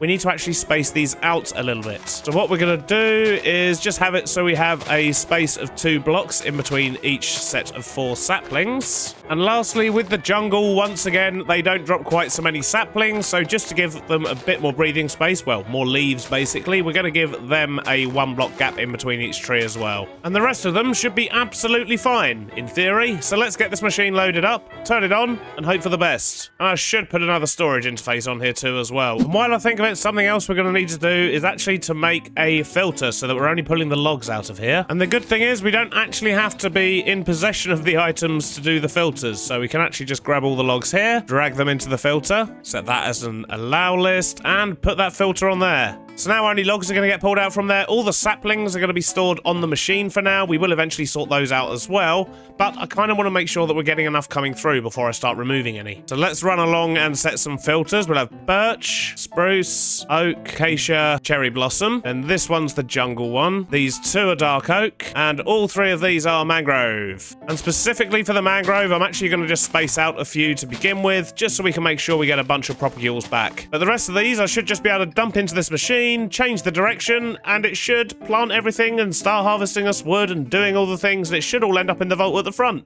if we've done everything correctly. Which we might have done, but this is the only way to find out. I'm going to keep some of those mangrove propagules on me, just in case it all goes wrong. So let's come in here, let's flick the switch.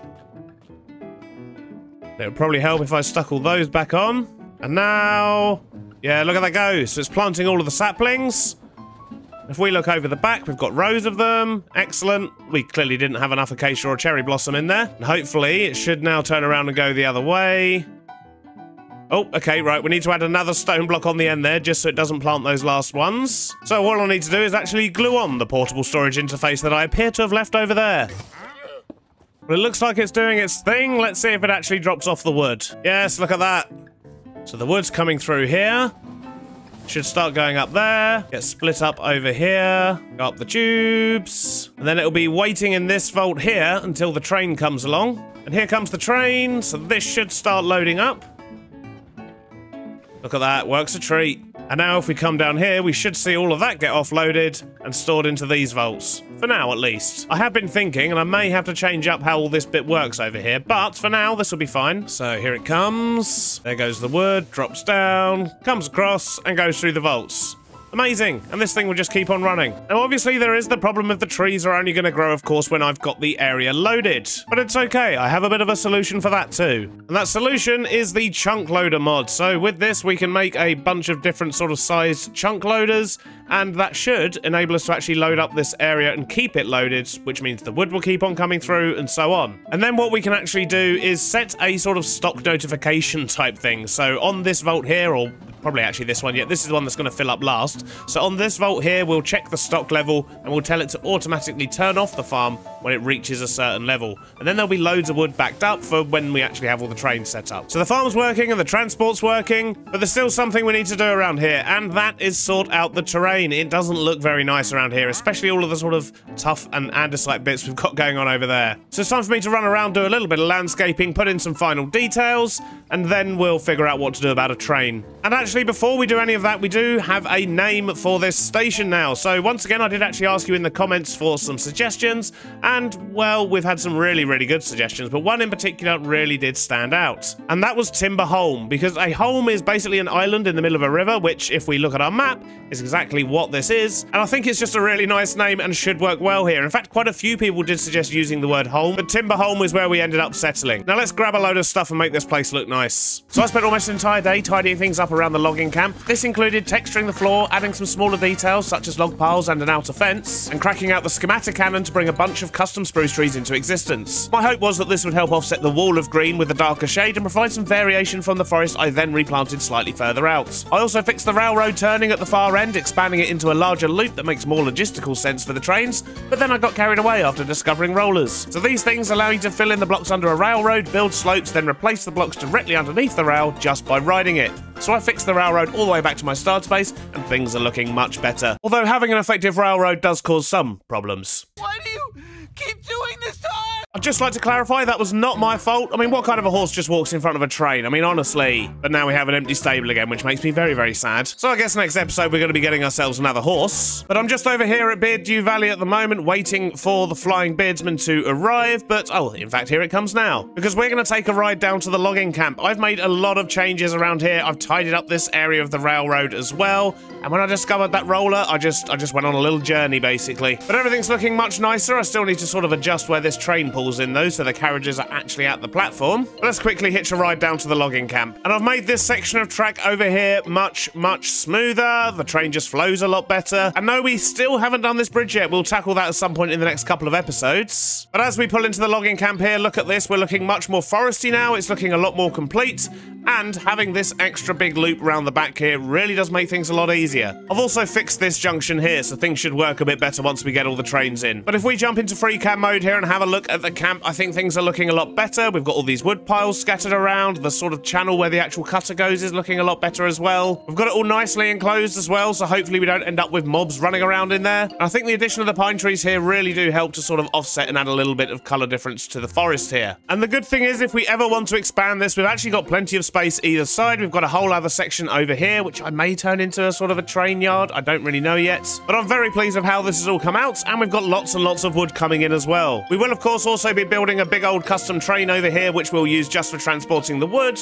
But before we do that, we kind of need to build the area that we're transporting the wood to. But sadly, all those plans are going to have to wait for a future episode, because that's all we've got time for. I hope you have enjoyed yourselves. Thanks for watching, and I'll see you on the next one. Bye-bye now. In the first 10 episodes of this series, we've accomplished a lot. We have a fancy starter base with a variety of great contraptions in every building, a food supply, a giant automated timber yard, and a train line connecting the two areas with a fancy passenger train included. So we have done a lot of building, but today, it's time for adventure. And some building. Something about a bridge. So as you may know, I have huge plans for this world. I'll be creating a number of different industrial zones themed to what resources they gather, a bit like the timber yard we built last episode. And then we're going to be linking all of those back to a central storage. But there is a bit of a problem, and it's one that I brought upon myself. So this is a large biomes world, and that means everything's really far away. For example, it's about 10,000 blocks here, and as you can see, there's only a couple of different biomes. And that basically just means everything is really far away. And as such, I don't really know where we're going to be building these additional settlements, and we've not really uncovered that much of our surroundings. Well, I mean, 10,000 blocks is a lot, but you know what I mean. We haven't really seen what other biomes are around here, if any. So we're going to make a few things that'll aid our exploration and set off on an adventure to discover what secrets this world holds. I also want to get some netherite gear and swift sneak, so after some gentle exploring, things are likely going to be getting a little bit more dangerous. And I need a new horse too for some reason. We don't know anything about that. Right, let's crack on. So the first thing I want to do to make this exploration a little bit easier is to make one of these, a brass jetpack. I've no idea how they work, but they sound like fun. It looks like I need a bunch of stuff for the mechanical crafter. That's fine. I need to make a steam engine. How do I do this? Oh my days, what's going on here? So I need brass sheets, cogs, propellers, andesite alloys. Okay, I reckon we can do this. And we only need one of these, so we can probably just do it on the machine down here. So let's make a bunch of propellers. Get ourselves a brass sheet. So if we do that, and I guess if we just cycle through these a few times, we should.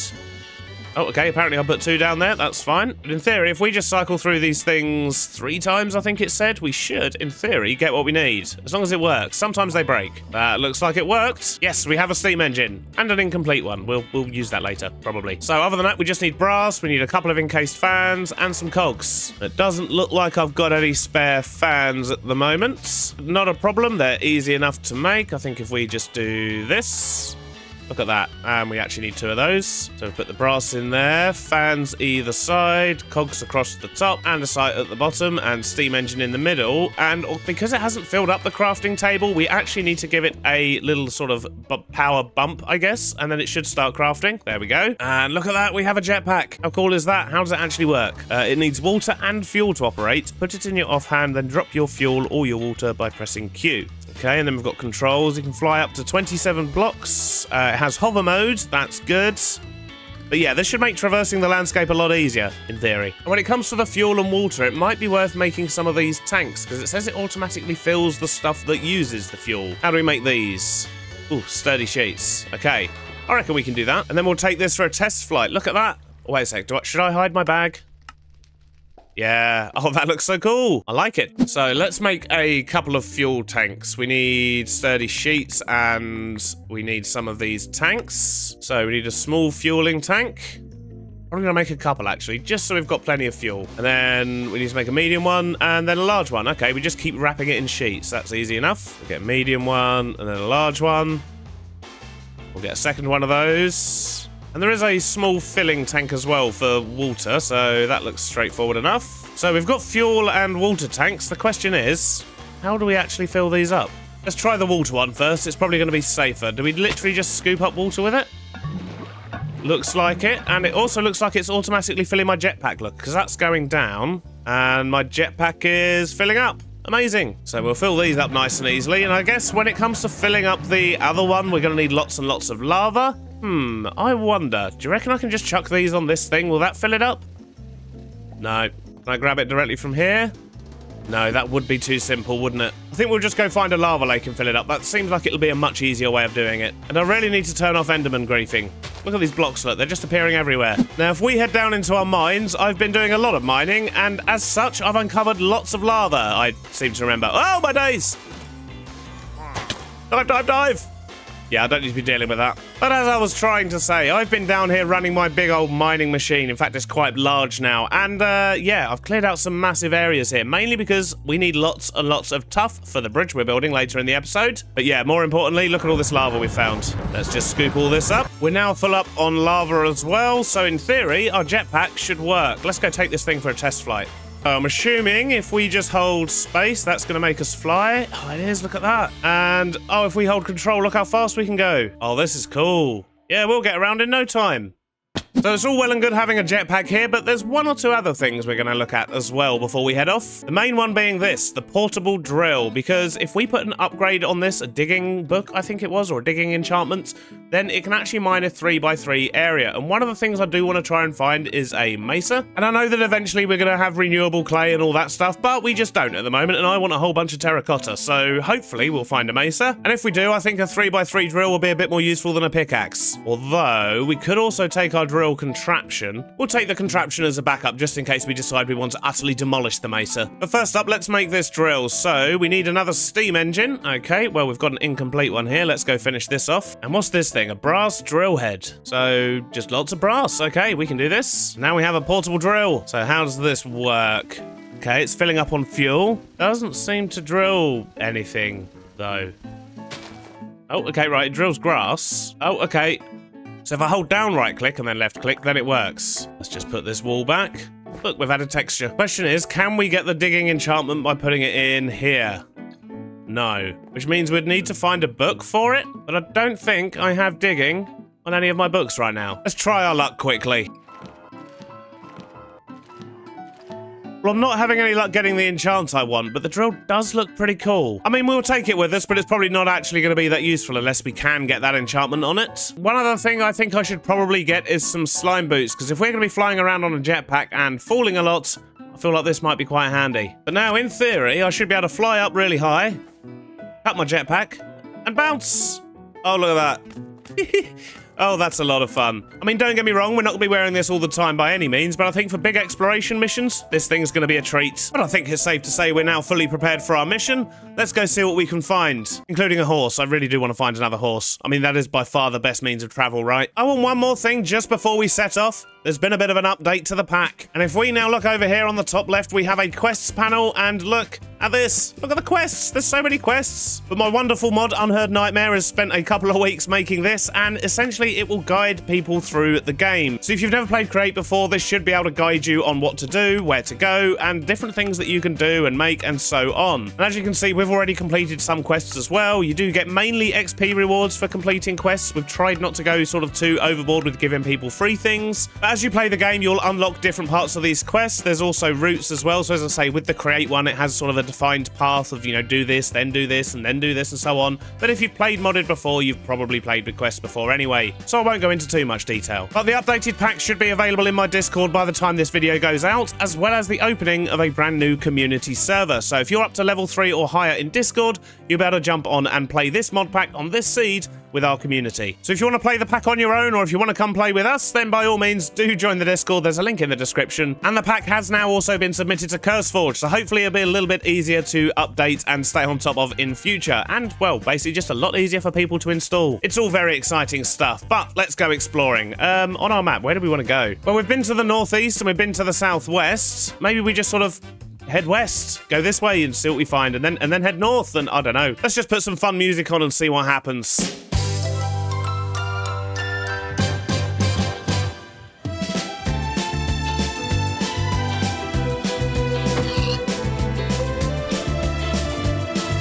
Oh, look at him go, he's a speedy boy.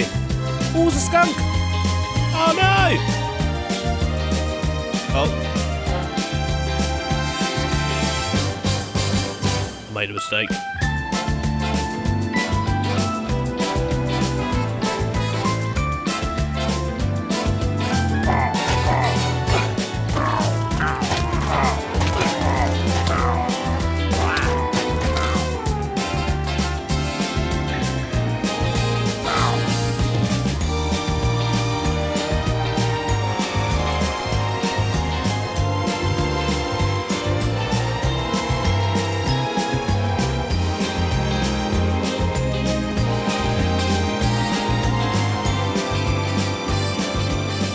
That desert.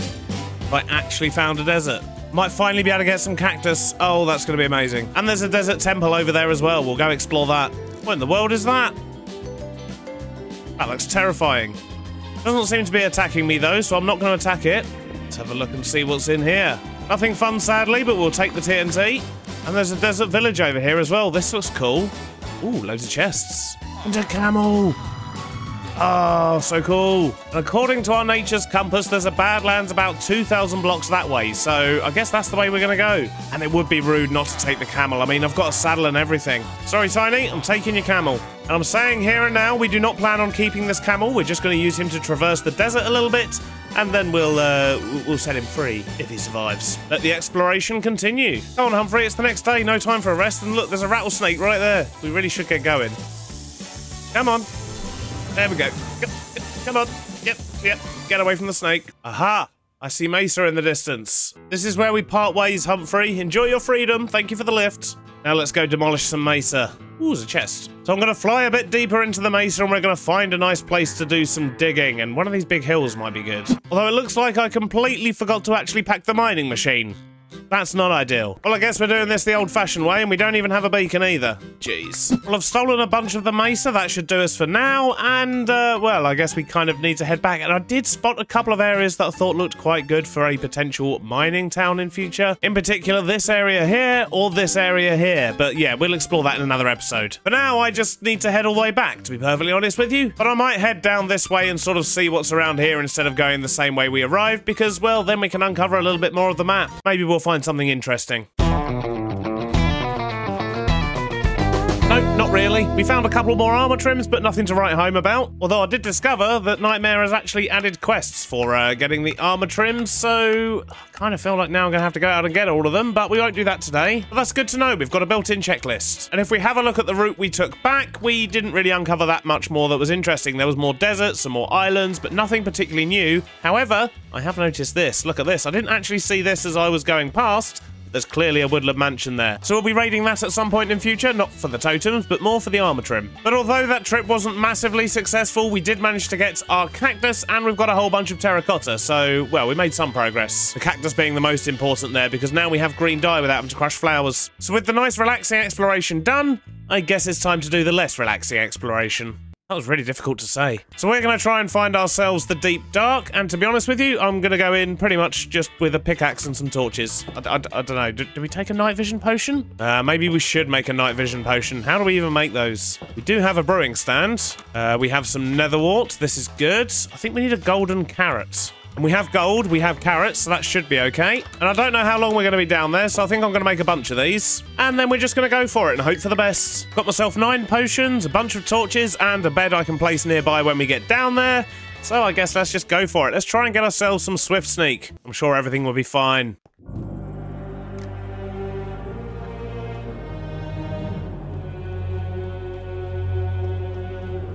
So I think it was down the end of one of these original mining tunnels where I think I spotted an ancient city.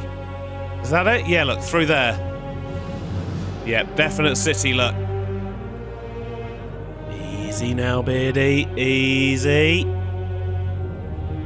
There's a screecher there. Oh, jeez.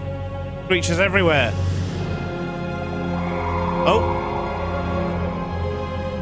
Oh. I did a bad thing. Well, that's one, and we haven't even found a chest yet.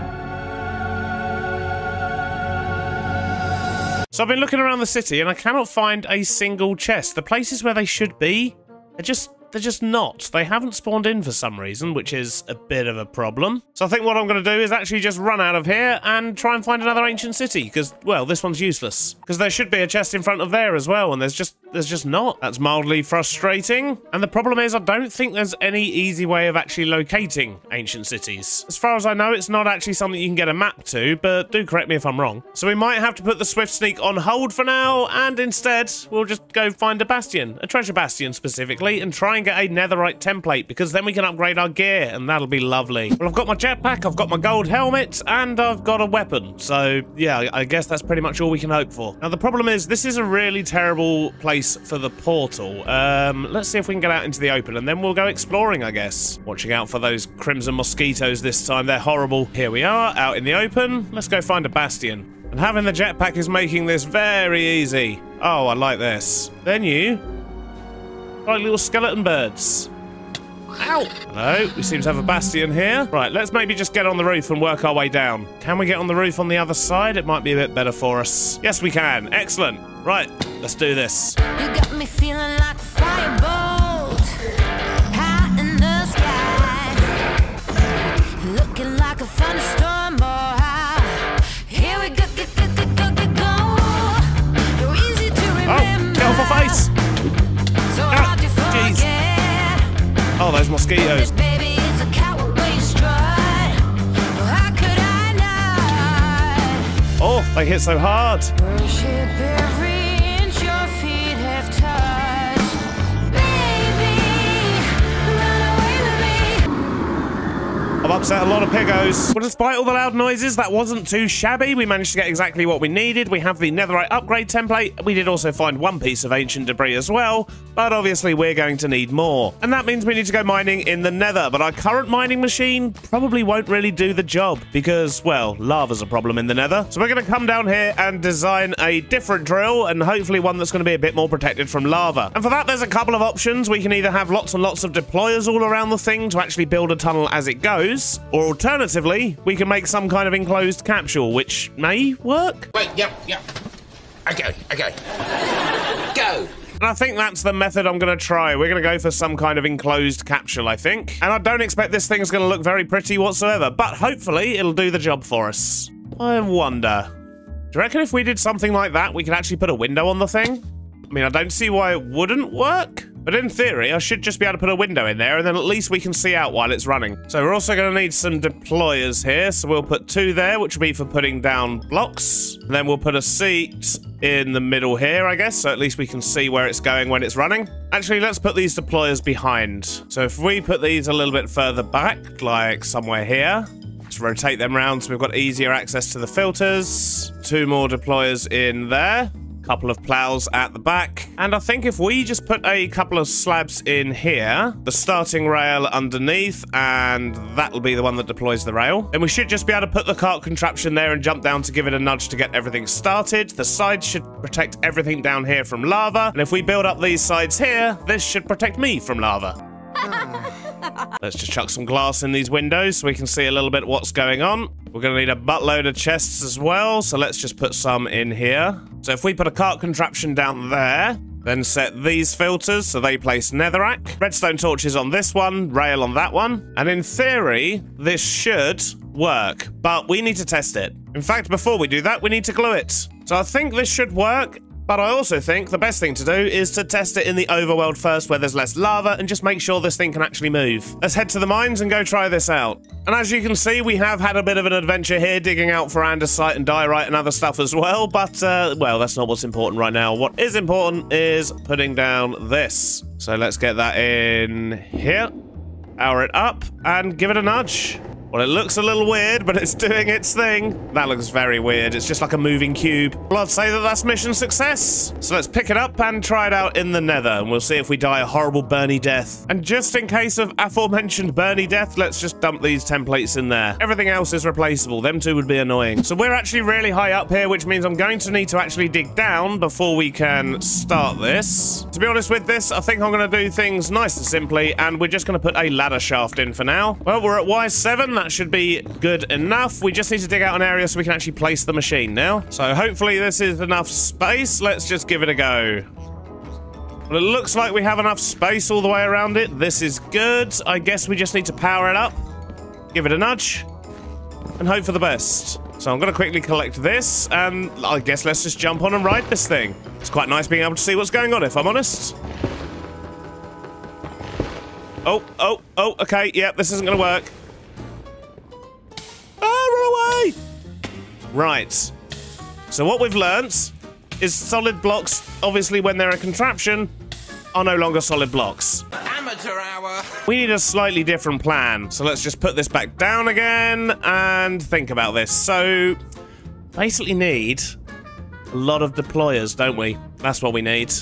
Right, I think I've got it all worked out. We've got deployers absolutely everywhere. It does not look pretty, but it should do the job. So we have a line on either side to bridge up the sides. And then in the front here, we just have a wall of them. And, well, because when this goes into a contraption mode, these blocks don't technically exist. They will actually sort of pass through blocks. So they should create a wall here, which the drills will then sort of move forward and then drill away. So if there are any air blocks, they should get filled, basically. We've then got 3 at the front here, which are going to fill up the ones in front of the window, which will then also get destroyed by the drills behind. And as I say, there's deployers hidden in the walls here as well. And I'm hoping that's going to be enough to lava-proof this thing. Let's just quickly stick it all together. Right, it's all glued together. Let's give this a go.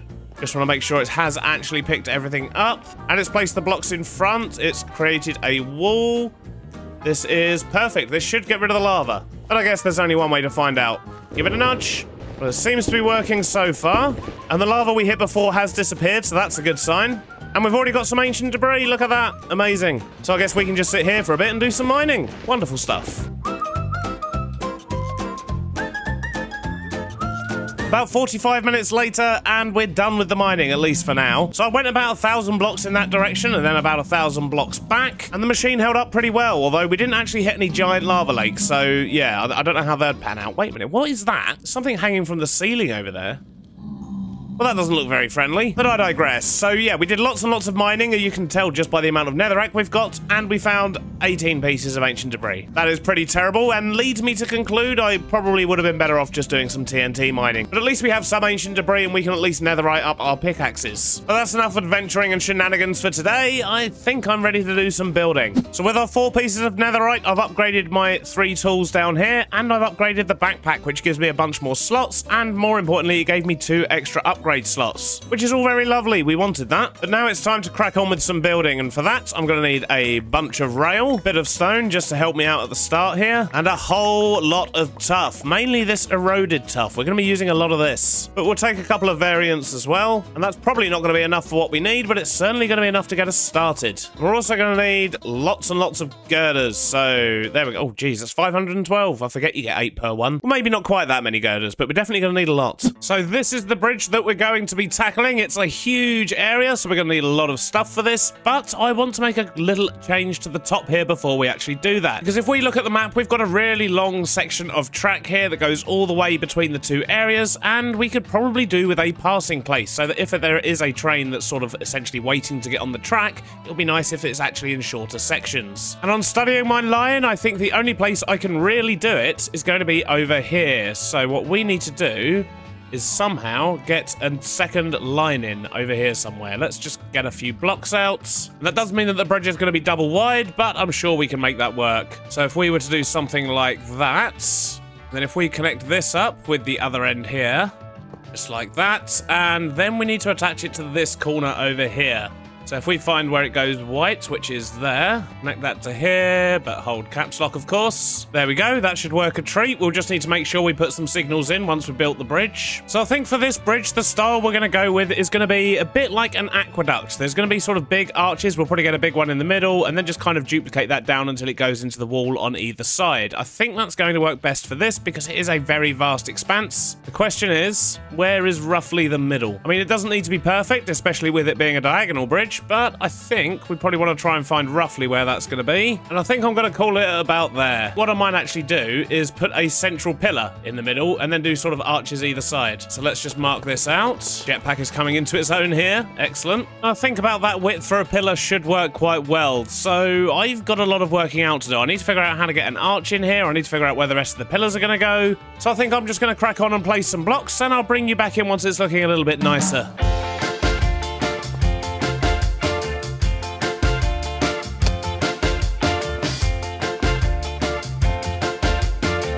Been a couple of hours, but I'm making some good progress. We've placed a whole lot of tuff down, we've got the arches in, and I really do like the shape. It just obviously looks very, very flat. It's just kind of a blocky thing at the moment, but bear with me and it will look lovely shortly, I promise. And I've actually done both sides as well, you'll be pleased to know. But there's still plenty to do, so I best crack on.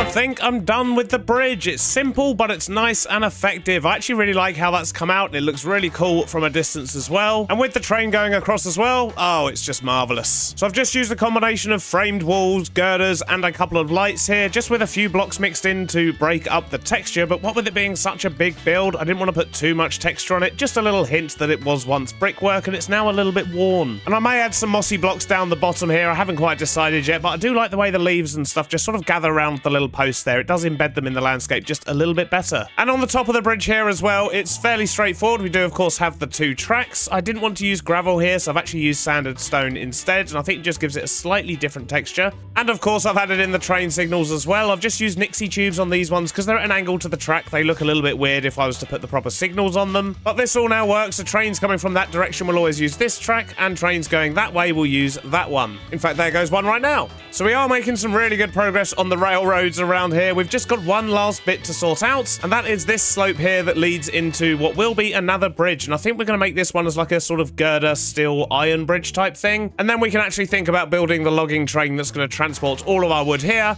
back up to our main base. But sadly, that's all going to have to wait for another episode. But just before you click off, I do have some good news. While I've been recording this episode, the pack has been approved on CurseForge, so if you search for Create Perfect World, you can download this pack directly in CurseForge Launcher and play it for yourselves. But I hope you have enjoyed today's episode. I know I did. It was actually quite nice just to go out on a bit of an adventure, and I'm in love with this jetpack. It made building this bridge so much easier. Take care, and I'll see you on the next one. Bye-bye now. Last episode, we built a jetpack, went on an adventure, got a new horse, and built a giant bridge. And today we build another bridge, but much smaller this time. And finally we will build our first freight train, which is going to transport the logs all the way from our sawmill back to our main base storage, which actually doesn't exist yet. We certainly have our work cut out for us today. So let's take it nice and easy first off, and start off with the small bridge and the tidying up of the last bit of this first railroad. But for that, I need girders. Lots and lots of girders. And to get lots of girders, we need lots of iron sheets and lots of andesite alloys. So I guess we're going to be doing some crafting to begin with. Is 2 stacks going to be enough? Probably not. Let's dump some more on. So let's get them squashing and a bunch of alloy mixed up. Then we should be good to head over and make a start. Well, I'm full of girders and rail. Let's go build this bridge. And the first thing I want to do over here is just to completely remove this bit of track, get rid of all the stone, and we do actually need to lower the track on that side a little bit because I actually want a straight bridge here. It's going to make it much easier to build. So let's quickly remove this bit of track first, just so the other train doesn't come along. Oh, well, apparently it came along anyway, but it reached the end of its track, so at least it didn't fall off. That's good. So this first part is going to be quite straightforward. I just need to bring the track all the way over to here and make sure it stays straight. So if we go there with girders in our offhand. Oof, I hate that it's put the girders like that. Why would you do that? Not a problem, we can replace them. Bit annoying though. So let's just place these again, and at least they're gonna look right this time. There we go, that's better. So that's where the main part of the bridge is going to be, but I don't quite know where it's gonna end on this side yet. So what I need to do is dig out all of this ground here, connect it back up to this rail at the top, and try and get a bit of a more gentle slope, because, well, this one was a bit harsh. But we've learned some things about placing rails since we first built this, so we should be able to get a better result. Right, so let's see where the track's gonna fall and how much more we need to dig out. It still looks a bit steep to me. So let's maybe back the train up a little bit, put it over here, and try maybe connecting it a little bit further back. Let's try there, maybe. Well, we can't see any other tracks, so it's probably a lot more gentle. But we'll make digging that out a little bit easier for ourselves. We'll just use some of these. So if we go from this side, it might be a bit easier, and we'll just work our way down, dig everything out. Easy as that, good stuff. We just need to tidy it all up now and make it look a little bit nicer, and we need to make sure that we can actually put some gravel down underneath it. So we're going to need to fill out this hole. I think we'll just tidy up these edges a little bit as well, just give the train a little bit of breathing space. All right, looking good. Now we can see where the bridge is actually going to. We can try and guess roughly where the middle is. Doesn't need to be perfect, so maybe about here. So I think that roughly looks like the middle, and what we're going to do is put in an arch, basically. We're going to go for a proper steel sort of girder bridge here, and I reckon we can probably get this to work. Although trying to make an arch with girders is going to be fun. That sort of shape going to work? I reckon it could do. Let's try it on the other side. Yeah, I really like that. It's simple, but it definitely looks like a railway bridge. Although maybe we should put some kind of a walkway along this side as well. Oh, I know. I've got an idea. So we'll grab a bunch of these frame trapdoors. We're going to make some industrial iron blocks. Let's get more of those just in case. And we want a bunch of copycat panels as well. Let's hope this works. And what I'm thinking is, if we use these on the side... Yeah, they colour match the girders perfectly. I think I want to use these maybe just as they are. Stick them in like that. Let's get rid of that one. I think that's going to work quite well. And it's going to give us somewhere to walk along the side where we may or may not get hit by a train as we do. So I guess I need to fill in the rest of this side of the bridge, and then I need to build up the entirety of this side. So I'm going to crack on and get that done, and I'll bring you all back in once this is looking nice. And a few moments later, I think we have our bridge finished. Maybe you could do with a couple of lanterns, but apart from the lanterns, it does look pretty good, and we've also sorted out the slope there too. But yeah, nice simple bridge. I like that. Now, if we get this train out of the way, we can get the passenger train running again. And there we go, it's off. Excellent. Although I do want to wait and see how the train looks when it goes past. Oh yes, look at that. Beautiful. The problem is, that's a passenger train. We need a logging train. And that means I need to head back to storage and grab a whole lot of new stuff. So when it comes to steam engines, I've been doing a little bit of research because, well, apparently there's lots and lots of different types of steam engines, and they were all used for sort of different things over different periods of time. And I got very, very confused. But one thing they all had in common is that they all looked fairly similar to the one we've already built. No. But maybe? No.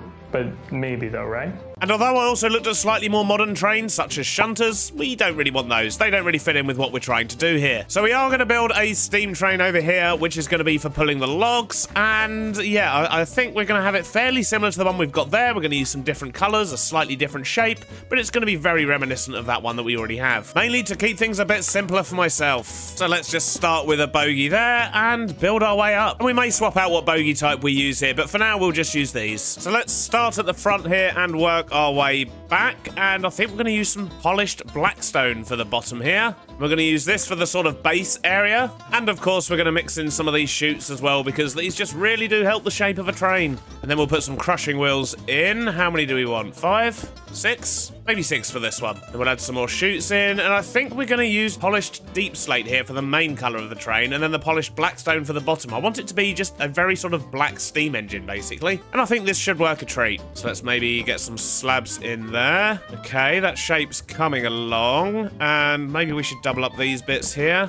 Get some stairs in there. And I think I do want to stick a flywheel on the front of this thing again, but I didn't actually bring one with me. So we're going to have to come back with one of those. Then we'll get the top bits on here as well. Although, I want to try something slightly different on the front here, because if there's one thing I don't like about this train, it's the thick black smoke that comes out of it. It's too much. It's too much. But I think there is a solution. If I use a piece of light grey wool here and then put this on, the smoke should come out. Yeah, look at that. It comes out light grey instead of black, and that's so much better. But now we have a light grey square at the front here, so we're going to have to cover that up. But we can probably get away with just a few trapdoors here for that. We'll get our train whistle on here as well, and I should really go to bed. So the next thing I need to do is to build out the actual sort of carriagey, drivery bits. So how's that going to work? So if we had another bogie in, we'll get some more of these shoot funnely type things in that we've been loving. And I think I'm going to put another one of those here, actually. So I think before I can picture the shape of this properly, I need to go get myself some flywheels. And we completely forgot to bring any brass with us, so we're going to have to head all the way back to go grab those. But hopefully,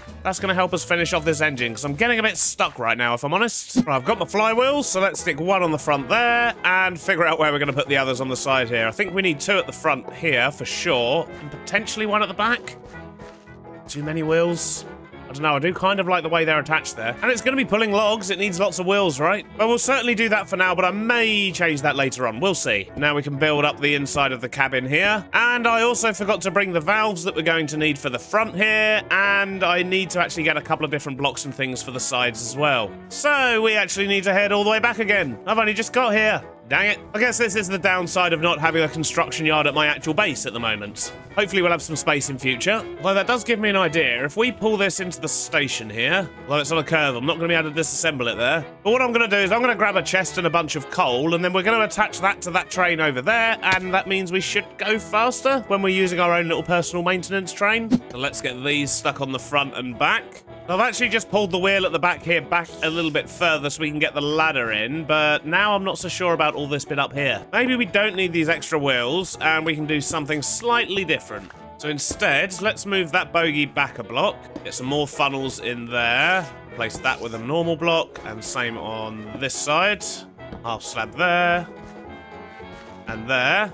And then we'll put some more chutes at the back here. Maybe that's going to give us a much better shape to work with.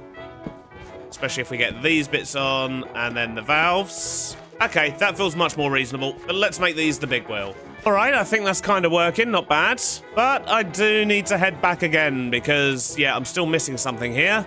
And I want to speed up this train as well, so we're going to wait for this passenger train to leave, and then we're going to go and borrow its station. Here we go, and what I want to do is quite simple. I just want to remove that block, replace it with a barrel, stick some coal in it. I think I've got a few stacks here. There we go, and hopefully that should make this train go a little bit faster.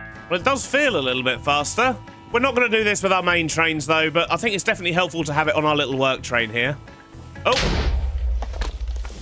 That train hadn't left yet. I've crashed again. Dang it. Let's just get you back on the track and hopefully on your way.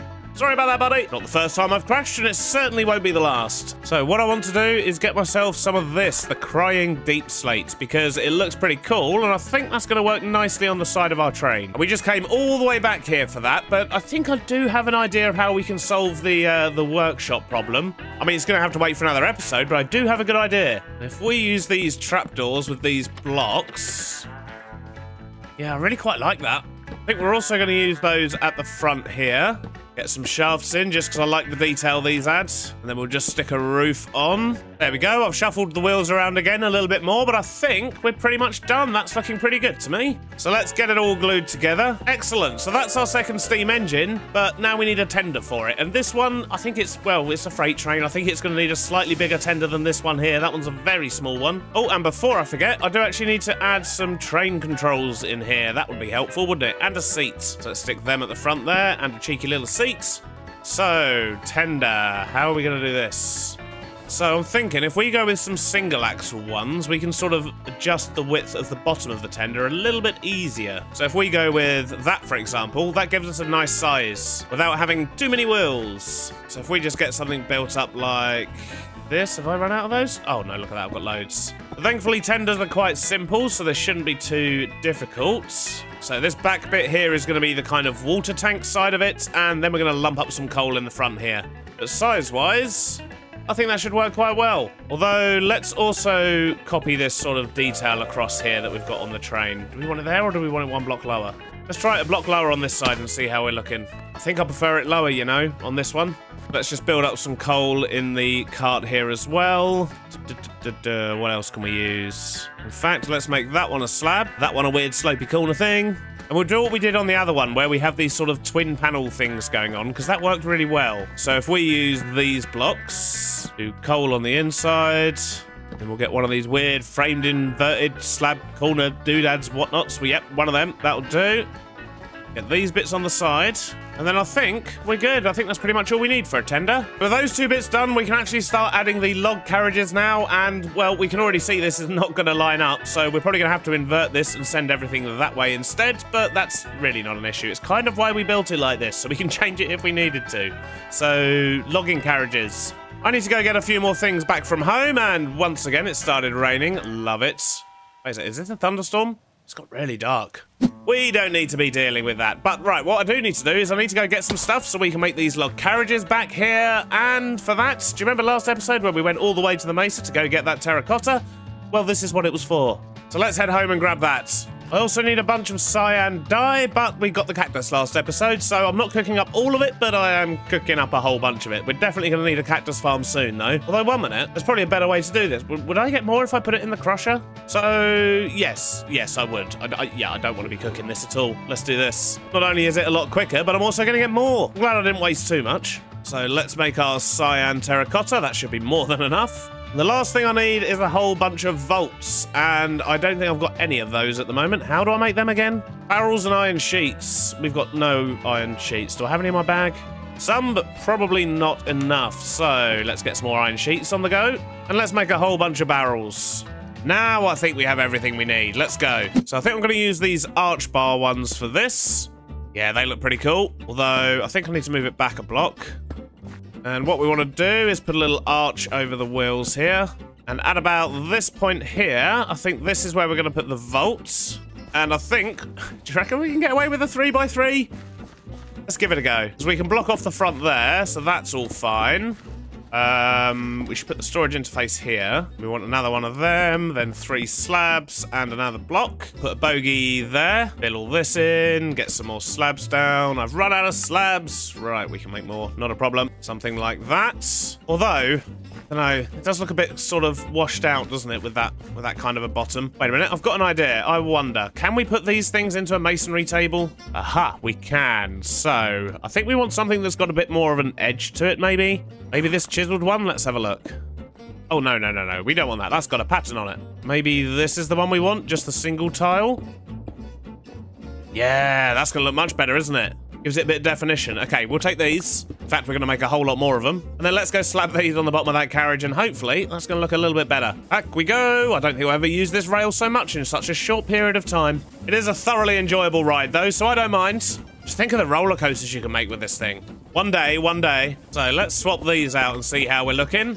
Oh yes, that's looking much better. So let's just get these on and work out the top here. So we've got a couple of choices, I guess. We could either have like a pile of logs like this. So we could do something like that and probably use trapdoors to sort of cover up this bit. I mean, we'd have a third one on top like that. Or do we have it so there's literally like a cube of wood on the back and we have some sort of sidings holding it all in?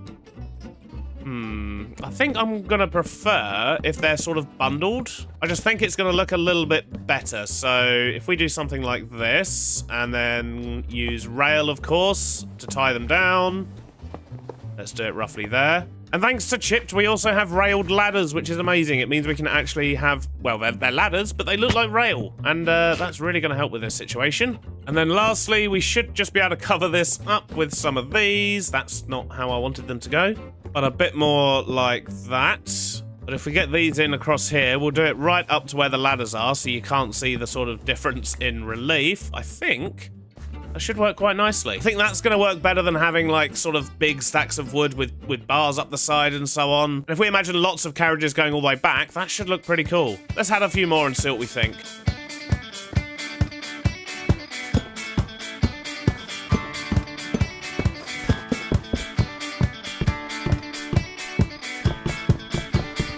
So thinking about it, we don't really need more than 1 vault. Although we've got all the different wood types and things here, we're pretty much just going to be randomizing what we collect by what comes out of there. So we only need the 1 vault, which means these ones here, we can just do like that. That is going to make things a little bit simpler for us. And if we change our minds and find out we need to do something different later, that's easy enough for us to do.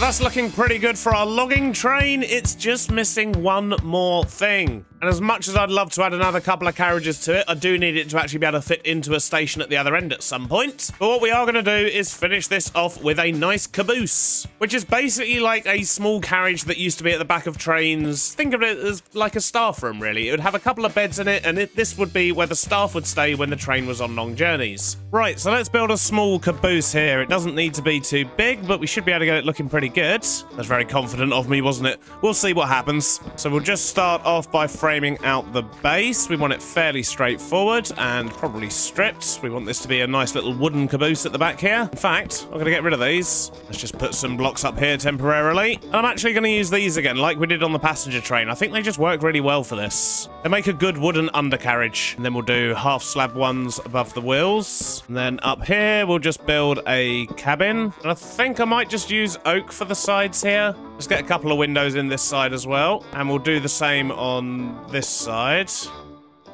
Although, I wonder, would it look better if we were to use these ones? Oh, geez, not like that. So will trapdoors give me what I want? Yes. Okay, so trapdoors do work. So let's just get some of these in and flip all those up. Yeah, that looks like a wooden caboose. I like that. So I forgot to bring any glass with me, so for now, we'll just put that in there. And same over here. We'll come back with some glass to put some windows in. Now, let's give this thing a roof. So we'll do similar to what we did on the passenger trains, but this time, I think I'm actually going to use these sort of half slabs around the edge here. And let's replace some of these with framed ones so we can mix up the textures a little bit. We want to make this look a bit battered and worn. We can even use these tiny little bits in the corners as well, although, do we want to? You know what? I don't think we actually want anything at the front here. Yeah, that looks better. And then we'll use the classic flower pot on the ceiling there as the little chimney. So I need to go back home. We need to get some barriers for the back here. We need to get some beds or something for sleeping arrangements at least, and maybe a seat or two. And we need some glass for the windows. And we need some doors. Okay, we need a few things. But I reckon once that's done, the train's going to look quite nice. Well, I can't decide if the oak is a bit much or not. We might swap that out. So let's try something a little bit more subtle here. Well, that's already making me feel better, so let's swap out the rest of this. And I think we're pretty much just going to use bog standard spruce here for the side bits. I think that works quite well. Let's just get the rest of this all swapped out. Yep, I'm already feeling much better about that. What we're going to do is put a barrier on this side here. We're going to stick a lantern at the back, but also, because this is the back of a large freight train, we're also going to add a small red light. And that's just something they used to do so that if carriages got disconnected, they could see that, well, we're actually missing the back of the train. Where's the red light? So that should be quite handy for us. By which I mean it's just a nice little detail to have, I guess. And I decided against proper train doors for this little shack. I think it's going to work much better just with some wooden spruce doors. And in fact, I think I'm actually going to move that red light and just put it in the middle there. Because then we can have some beams like that, and then I'll get some ladders and put them there. I just forgot to bring the ladders with me. Let's get that back up. Right, now, in here, what I think I want to do is have a nap, apparently. That wasn't my intention, but I obviously needed it. But let's make a nice little bunk bed here. We'll put a bit of seating on this side with a nice table. And on this side, we'll just have a barrel and a couple of trapdoors just to separate the beds out. And to be honest, that's pretty much all the caboose needs. Apart from a ladder at the back here. And apparently I've built the whole thing one block too far back, so I'm actually just going to make it one block bigger. We'll have to redo a bit of the interior, but that's not a problem. There we go, that's better. I just need to get a couple of windows and some ladders. It's time to take this train for a test drive. And I guess we need to give it a name as well. And we're going to call this one the Shadow for now. But you know the drill, give me some better names in the comments. So let's see if we can take this massive train for a spin. So it looks like we've left a bunch of logs behind from two of the things. Oh, jeez. Right, let's have a proper look, see what we've left behind. So we've left some panels. We've left 2 entire stacks of logs. And an entire side of the caboose. Right, okay. Well, let's head to where we need to. I'm not in the train. Why am I not in the train? Did I not sit in the seat? Clearly didn't sit in the seat. Jeez. Whew, panic over. Let's try again. The smoke definitely looks better, though. Look at that. So next question. Can the entire train fit on this bridge and let another train past? Can't actually see the back of the train, so we're going to have to go check. Oh. I guess it works. That's good to know. Okay, so it does just about fit on the bridge, and it'll also fit on this side. That's good. So let's keep an eye on the signals and make sure we don't crash into the other train. That's going to look a lot better once all the logs are on, but it does look pretty cool. So let's go take this train all the way back, and we'll actually get it fixed up. We'll make sure we attach everything this time. We're driving very close to the other train, but it's fine, heading in the same direction. Right, so let's attach the missing logs to the actual carts. That was the problem there. This entire side of the caboose was missing as well, and so were these panels here, I believe. I think that's everything. Let's just go forward a tiny bit this time, and we'll see if it holds together. Nope, that side there still hasn't stuck for some reason. And we were also missing those back panels there. Why are these ones not sticking, though? Try sticking them to there. Right, well, they look stuck now. Third time's the charm. Right, I think we have everything attached this time. Looking good. What we don't have, however, is somewhere for it to actually take all the goods it's going to pick up. So we won't bother changing this just yet. What we need to do is head back to our main area and I guess just sort of have a little play around and see what we can do up there. We're going to need a big old drop-off yard eventually, but for now, just something small should probably do. And I think this is the area that we're going to be working with, but I need to do some prepping because, well, there's a massive hole in the area at the moment, and that's obviously no good. But I need to work out how we're actually going to do this, because essentially I need to bring a train off the line somewhere, which I guess is probably going to have to be up here on this corner. So we're going to need to bring the logging train off the line, have a whole separate station here, so we might even need to carve into that mountain, and then we need to connect it back up to this line without it looking janky. This is going to be a tough one. But on looking at it from above, I think doing it on this side is going to make a lot more sense than trying to do it sort of off of this one and on that side. So I guess I need to go dig up a whole bunch of dirt and grass and build up an area up here, some kind of a platform. And while I destroy this landscape, I just want to take a moment to say a huge thanks to our top tier members here on YouTube, Telma52, Mr. Bigglesworth, Blaze, and Note the Folf. You absolutely wonderful people. Thank you for the support. Short while later, and I think I've actually got something worked out, at least for now. I mean, some of the corners are maybe a little bit tight and we might be able to do something a bit different, but for now, at least we've got somewhere where trains can pull in and drop stuff off. If we look from above, we can get a bit of a better look here. So we've kind of got a long platform here and then kind of two smaller ones off to the side, but it means we can have multiple trains coming in once we get other areas built up. We just need somewhere for them to actually drop stuff off. And I've also made a right mess of that mountain over there. So yeah, lots of terraforming to do, but well, we'll save that for another episode. For now, what I want to do is go and grab the train that we built, the logging train, and bring it over here and basically just make sure it actually fits in here. Because if it doesn't, we're going to have to rethink this. So let's jump in and take this train for a ride. With all the logs this time as well. Wonderful. Now, here comes the test. Can we fit it in this station? No. No, we can't. Not quite. Jeez, that means I'm going to have to take out more of that mountain. I mean, I could make the train smaller, but I'm unwilling to do that. So let's take out a chunk more of this and make everything just a little bit longer. Well, I've made some adjustments and we can fit the train in now. As you can see, it goes all the way down here. And then we've just got some kind of slightly janky track over here at the moment, which hopefully we can sort out a bit in future. And we've got also a massive mess over here by this mountain. So we've definitely got our work cut out for us. We might even have to move our little animal farm thing here at some point. I'm not entirely sure, but I'm sure we can work something out. For now, what I want to do is deal with that creeper, and then we'll get a proper station in over here and just somewhere to offload all of the wood. Now, once we've done that, we can get a timetable on the train and get this thing automated. So for now, let's just get something nice and simple in. The first thing we'll do is put down the station. And if we pull this train into the station properly, we can see exactly how it's going to line up, and then that will allow us to actually put an offload point here, which needs to be there. There we go, and then they'll connect and that'll offload. And for now, I think what I want to do is just dump all this directly into a vault. And then I just need to give this thing a little bit of power. So for now, we'll just stick a water wheel down here. It doesn't need to be much. Wonderful.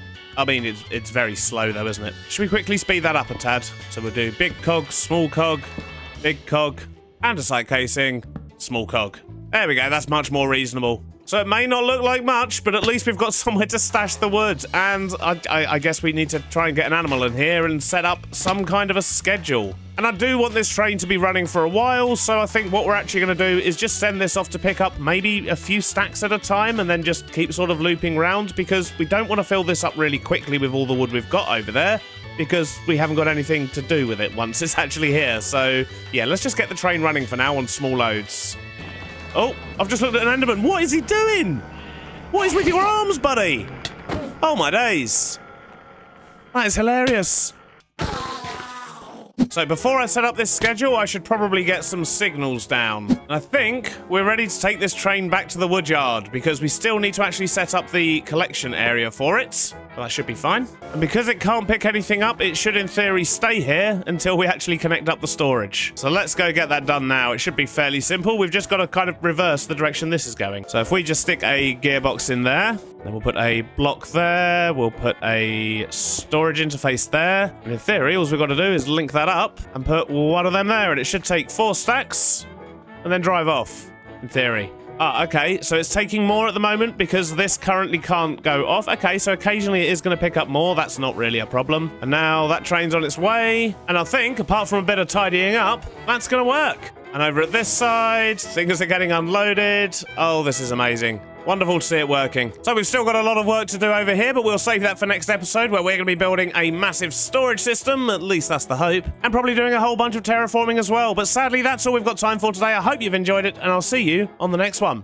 Bye-bye now. Oh, I still haven't named me horse. Last episode, we built a small bridge out of girders and a large train out of logs, but now we need to build somewhere for that train to go. So in this episode, we gather a whole bunch of resources to build a huge storage warehouse to offload incoming trains and stash everything away for future projects.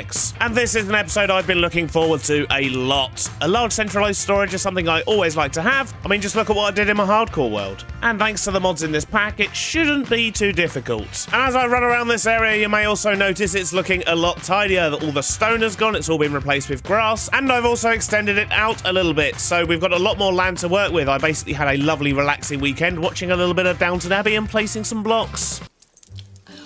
I cannot find the words to say how I feel.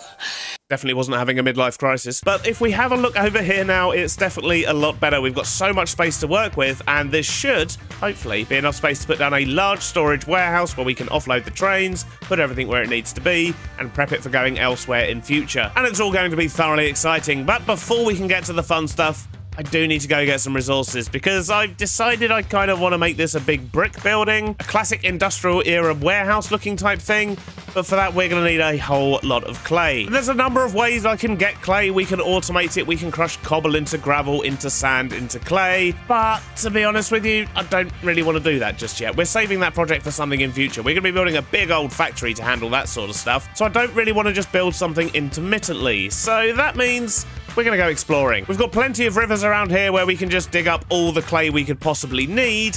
However, I still want to know what else is around me. And to be honest, I think I want to go up to the north here because we're still looking for the perfect place for our next project, which is going to be a lovely mining town. And although I quite like this area down here, I do kind of just want to make sure there's nothing else here we're missing out on. And while we do that, we'll pick up a whole bunch of clay as well. So I need to sort out my inventory, fill up my jetpack fuel, and then we should be good to go. And I should probably fix my tools as well. My shovel is absolutely knackered.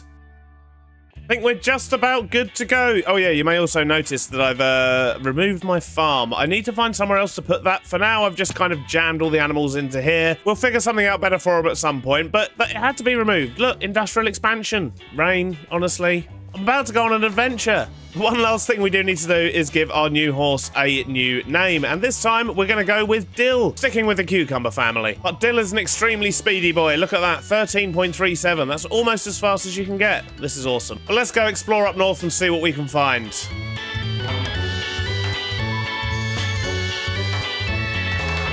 Oh, well, that's a bit disappointing. We've travelled 7,000 blocks and found nothing but savannah, a tiny bit of plains, and then an ocean. Yep, I can confirm that was a complete waste of time. But while I was flying around in this wonderful area over here, what I did remember is that down here somewhere we found a cave, and that cave was a lush cave. So I'm thinking if we just head down that way and go to a lush cave, that's going to be a much better way of getting clay than digging up rivers. And we don't have to travel very far to get there either. That was a waste of a trip up north. Aha! I see an azalea tree right over there, which means there'll be a lush cave down there, right? Yeah, look at all that clay. Amazing. Although while we're here, let's grab some rooted dirt as well. And this was incredibly close to my home. Why didn't I just do this in the first place? Rooted dirt distraction is over. We managed to get a decent chunk from that. This is good. Oh! Well, I think I've taken this cave for all it's worth. I can't find any more clay anywhere else, regardless of how far down I go. But this wasn't the one I was looking for in the first place. So if we can get back up to the surface here, let's carry on to where we were actually heading, and maybe we can find more. Just stumbled across another lush cave. Once again, wasn't actually the one I was aiming for, but clay is clay. So let's light up a little bit and then steal everything we can get our grubby little mitts on. We've got close to 3,000 clay now. I think that should probably be enough. So let's steal this. Yoink. And fly home. Now, to get all of this processed, the easiest way is probably going to be via our crushing wheels. So let's just do that and that.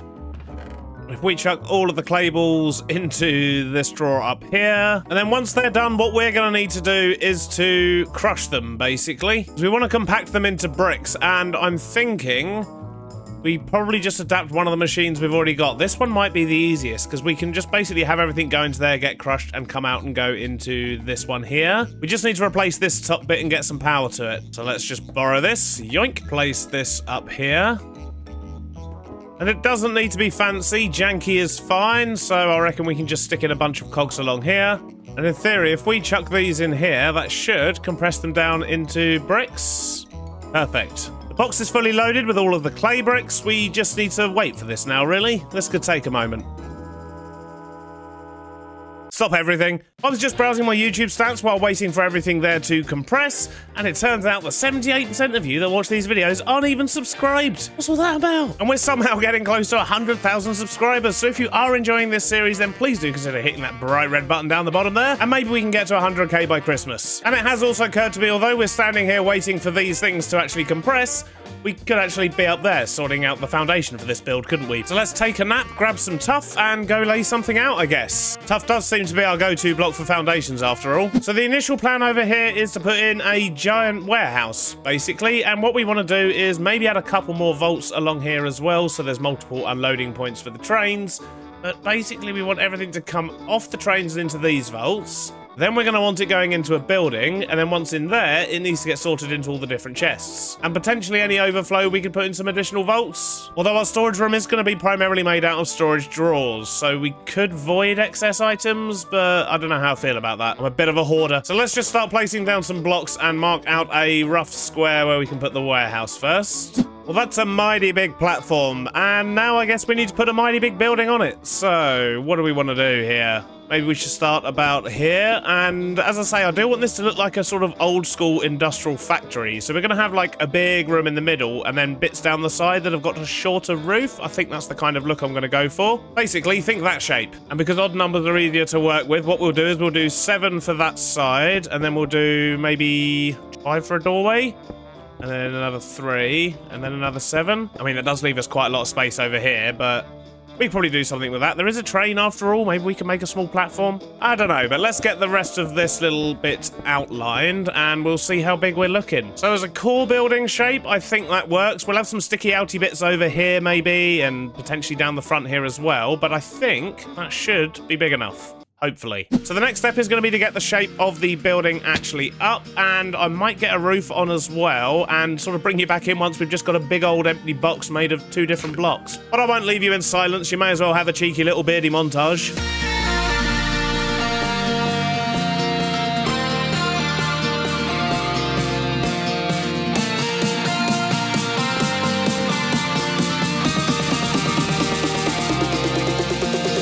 Well, I mean, we've certainly got a long way to go, but the basic shape is in. We can see the size of the thing, and, well, it's pretty big. But what I need to do now is to get all the detail-y bits in. We need to get some windows in, probably on the side bits here. I want to put a big spinny fan at the top there for some ventilation. We need to get windows on the sides, and to be honest, I really don't like how sort of flat this side is here, so I might just build a big sticky outy bit for no apparent reason. And then inside, we've got plenty of space on the ground floor here, and we've got a small upstairs as well. And then we'll also have the railway coming in this way. I think that's how we're going to move things around. We'll use a narrow gauge track, I think, and we'll just have that come out here, pick stuff up from the vaults, and then go back inside and probably loop round, maybe? I mean, it might end up coming out this wall here. I don't really know. I haven't really thought that far ahead yet. So for now, let's just dig out some windows, get some shape to this building, get a little bit of detail, and sort out some texture as well. So let's put that music back on.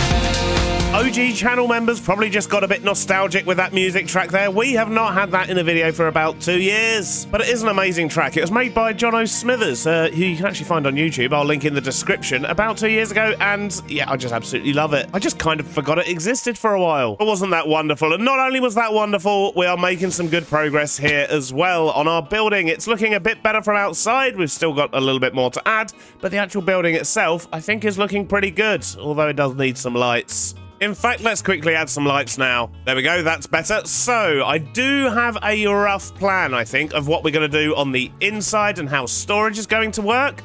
I've been thinking about it while I've been texturing up the building and sorting out everything else on the outside.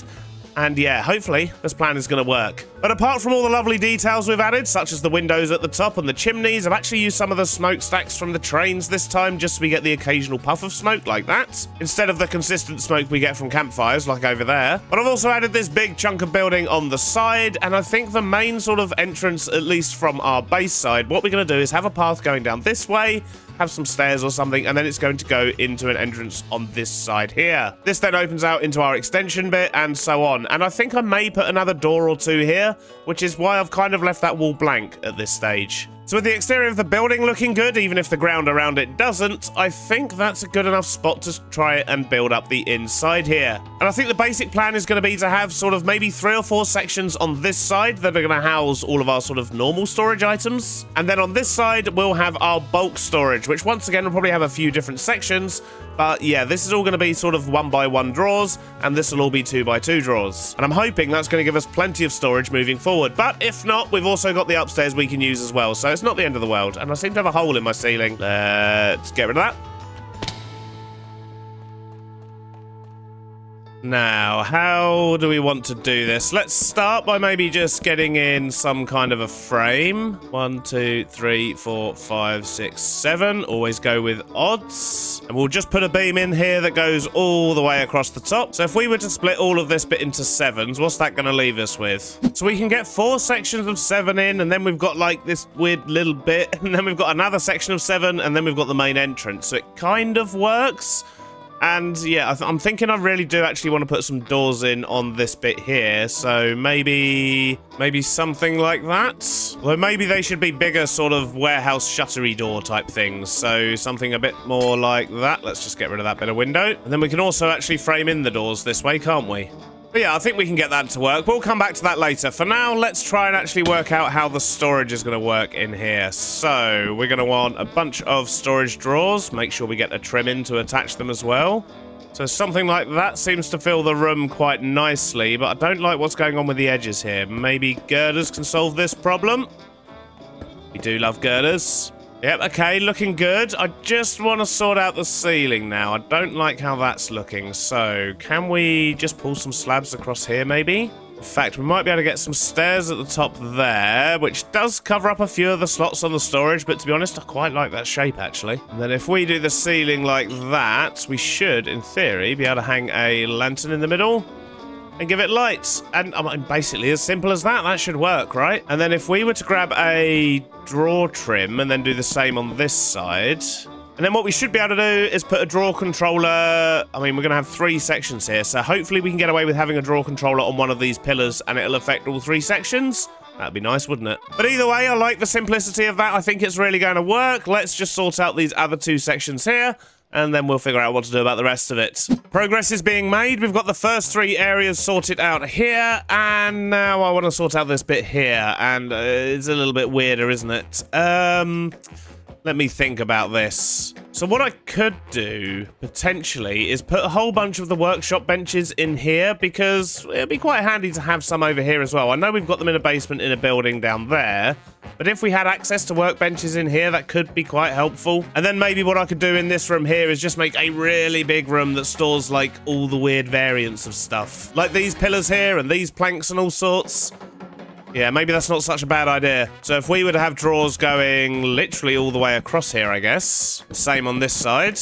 And then we'll have these going up really high, although we might need to put in a way to access them as well, I guess. I'm not entirely sure, but either way, we've run out of jungle drawers, so let's go make a bunch more of these and see if we can get this room here figured out, and potentially this bit here as well for the workstations. There we go. So what I'm thinking is a big old wall like this, and yeah, that should be just about enough space, hopefully, to hold at least a good chunk of the different variants of blocks we're using. But we also want to get the workbenches in, so I'm gonna work out how we can do this. This is really not a lot of space here, is there? What we can maybe do is have like a little gap in the wall here, because it is mainly for this stuff over here, but there's not quite enough room for all of them. I wonder, maybe I should put one over the back here? I guess the question is, which one though? I mean, the flowery one does look pretty cool. It's nice and colourful. And then maybe we could turn this into like a little room, just block it off at the back here. Yeah, I think that works quite well as just a small little room here. So for now, I'm going to call that section done. We are, of course, still going to make all the floor and everything else around here look nice, but for the actual layout, that definitely works.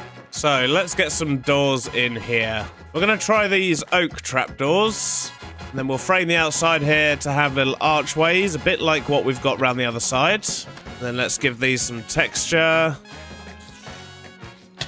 Ah! Let's add a couple of lanterns here. Maybe we should do that in a couple of places down here, actually. Right, looking good. I think we're just about ready. I mean, we could do with a couple of doors in there, but other than that, I think we're just about ready to start figuring out the other side here. I think what I'll start by doing is sort of continuing this same structure across. So if we bring these over, and we'll have the same kind of gaps, I think. And what I want to do here is just have a whole wall of 1x1 drawers. And this is going to handle our bulk storage. We're just going to have this pretty much all the way along here, I think. So I've got all those drawers in, but what we need to do now is figure out this rail, because this basically needs to connect up to here and bring everything in and then drop it off somewhere for this. I could bring the rail up, but to be honest, I think I actually want to sink the rail down instead. So if we dig out a nice channel for it here, my thinking is we can have it sort of go through here and loop round. Maybe it should loop round right at the bottom here. Yeah, there's a bit more space here, so we'll have it loop round. And then maybe drop off here at this point. We've got a gap here, so it would be nice to make use of it. And then we can just send it on that way and out that wall and loop back round. That should do the trick nicely. Channel is dug. Let's get something linked up here. Question is there actually enough space to get a corner in? Oof. It's going to be close. It's going to be tight. Looks like we can just about get it in if we dig out a little bit more of this corner here. Okay, that works, although it's a little bit sunk down, isn't it? Right, what can we do about that? We could try jungle planks, or do we prefer dark oak planks? Or we have a third option, which is to use something like andesite. I think that does the trick nicely. Excellent. Before we can do any more in here, though, I need to figure out how we're going to do this outsidey bit. And I think the first thing we're going to do is add more volts here, so we'll probably end up with 4 volts. And to be honest, more for the looks than the actual storage space. And there's a bunch of other stuff I need that I also don't have, so let's go tidy up our inventory, probably go to bed, and then when we come back, we can make a start on the outside part of this. Oh, that's actually looking really cool. So the first thing I think I want to do is to add a few more drop-off points here because, well, we're going to have different sized trains coming in here and different carriages, and it would be nice if they had a few options on where I can actually put the storage interface. So if we do this, then we've got sort of 4 different places where a carriage can hook up. We might end up with some over the top as well in future, but for now, this should be fine. So let's just get a bunch of belts on these. And then we're going to transfer this power to the other side here as well. And if we put a belt in here, and we need another one there, I wonder if we can power that from this side. Just like that, with an andesite casing and a storage interface there. Now let's quickly work out a train that can sit here as well. So I don't really want to start the train there, so let's actually move this forward a space to there. We'll use that bogie. And if we put a storage interface there, We'll put one facing that way for the drop-off. That should work. Stick a vault in the front for the storage. It turns out that as long as these interfaces are actually attached to the same contraption as the storage thing, they don't actually have to be attached directly to the storage, which is great because it does offer up a few more design opportunities, he says, while building a train with 6 blocks. Get all that glued together and assemble the train. Look at that, it connects. Excellent. And then what we need is funnels that exit the vaults there, and one there as well. The ones that enter the vault can go here. Let's quickly make this look nice while we're here as well. Okay, so that is all good to go. The station is 2 spaces ahead of where the actual drop-off is, so let's go over here. Let's say, for example, we want the drop-off to be there. We'll put this there. We can probably just get away with hiding that in the wall there, I think. And then let's quickly take this train round. Get that parked up so we can see exactly what we're dealing with here. Now, the question is, if I put a draw controller here, put a slave on the back, and then put draw tribs in all the way across, is locking this set of drawers gonna lock these? It is. Does it go all the way? No, not quite. Oh, although that is probably because I haven't actually put the trims in yet. Let's get these actually connected. Maybe that'll help. Now does it work? They are locked. They are locked. Are they locked all the way down to the bottom? They are. Amazing. So we can just use that one drop-off point for this entire wall. Excellent. And I could just do it on this side, but I want to make things look a little bit more interesting. So what we're actually going to do is stick a belt in there, cover that up with some casing, put an exit funnel there. Oh no, I've run out of funnels. Let's just steal this one for now. No one's going to notice. But if we have that as an input, and then I just need to get power over here. And to be honest, I reckon we can probably just run it off of this thing again. And that is now powering that belt. Excellent. So what I want to do is set all the filters for the logs here, because that's all we've got coming in at the moment. So let's give them all a home of their own. Then we just need a train driver. You'll do, sir. Come along with me. And you can sit there, sir, if you don't mind. Let's quickly name this station. Nice and simple. We'll call it Warehouse 1. And then let's make a schedule. So we'll travel to Warehouse 1, stay there until you picked up just over 1,000 items, that's an amount of stacks, and then travel to Warehouse 2 until you have less than 10 items. Now, if we give that to you, are you going to go do your thing? Looks like it, he's off. So it should connect up and pick up some stuff from there. Oh, wait a minute, I need to put another funnel in. Yoink. So put that there. Then once he's got enough items, he should hopefully come around here and drop it all off. If I've set things up correctly, which I think I may have done. Here he comes. Yes, look at that. And is that going into the correct places? It is. Excellent. We have a cheeky little transport system for our stuff here. Now we've just got a lot of tidying up to do. But the system works, which is awesome. And our logging train is still bringing all the wood over from the sawmill, so that should keep this thing stocked, which, to be honest, has got so much in it already. Look at that. But let's get this thing up here spinning next. So, to keep this simple, my thinking is, can we just use a windmill bearing? Preferably rotated that way round. And we'll stick the iron there. And I'm hoping something as simple as that is going to spin it at a reasonable speed. Yeah, look at that, nice and slow. That's exactly what we want. Yeah, look at that. Nice and subtle, but I love it. And it's very small as well, which is nice. But it doesn't look like it's attached to anything. I wonder if we can fix that. Maybe with some girders. Yeah, that's cool. I like that. Right, let's get flooring up here. I don't actually have anything to put up here yet, so for now, we're just going to cover the floor in jungle, put some torches down, and we're probably going to utilize this space down the line, most likely for some additional storage. But for now, we can just leave it empty. There we go. A nice big empty floor, and there's actually loads of space up there. I've also jammed a stairwell in the corner here. Nothing too fancy, but it should do the trick. I think I need some light here. Look at you. You should not be here. Has just occurred to me I haven't actually connected up all of these drawers yet, and I'm hoping if I just put a drawer controller here and then lock, that's going to lock absolutely everything. At least up to this point here. The question is, do we connect it up to this one as well? I mean, we probably could. We could just go underground, right? So let's just sneak some of these in. And now the question is, has that linked these drawers as well? Oh, it has. And I'm not going to lie, it's made me want to link it up to the other side as well. So let's do this. I need a few more trims. Now the question is, do all of those link up now? Looks like they do. Awesome. So if I use this draw controller, that should take all the jungle wood off of me. It has. Excellent stuff. We've just got one massive linked storage system. Although I'm not going to lie, I'm not looking forward to actually organizing everything. That's going to take a while. For now, let's just be happy in the knowledge that it works. And while we're happy, what better time to crank on some funky music and get the rest of this build finished.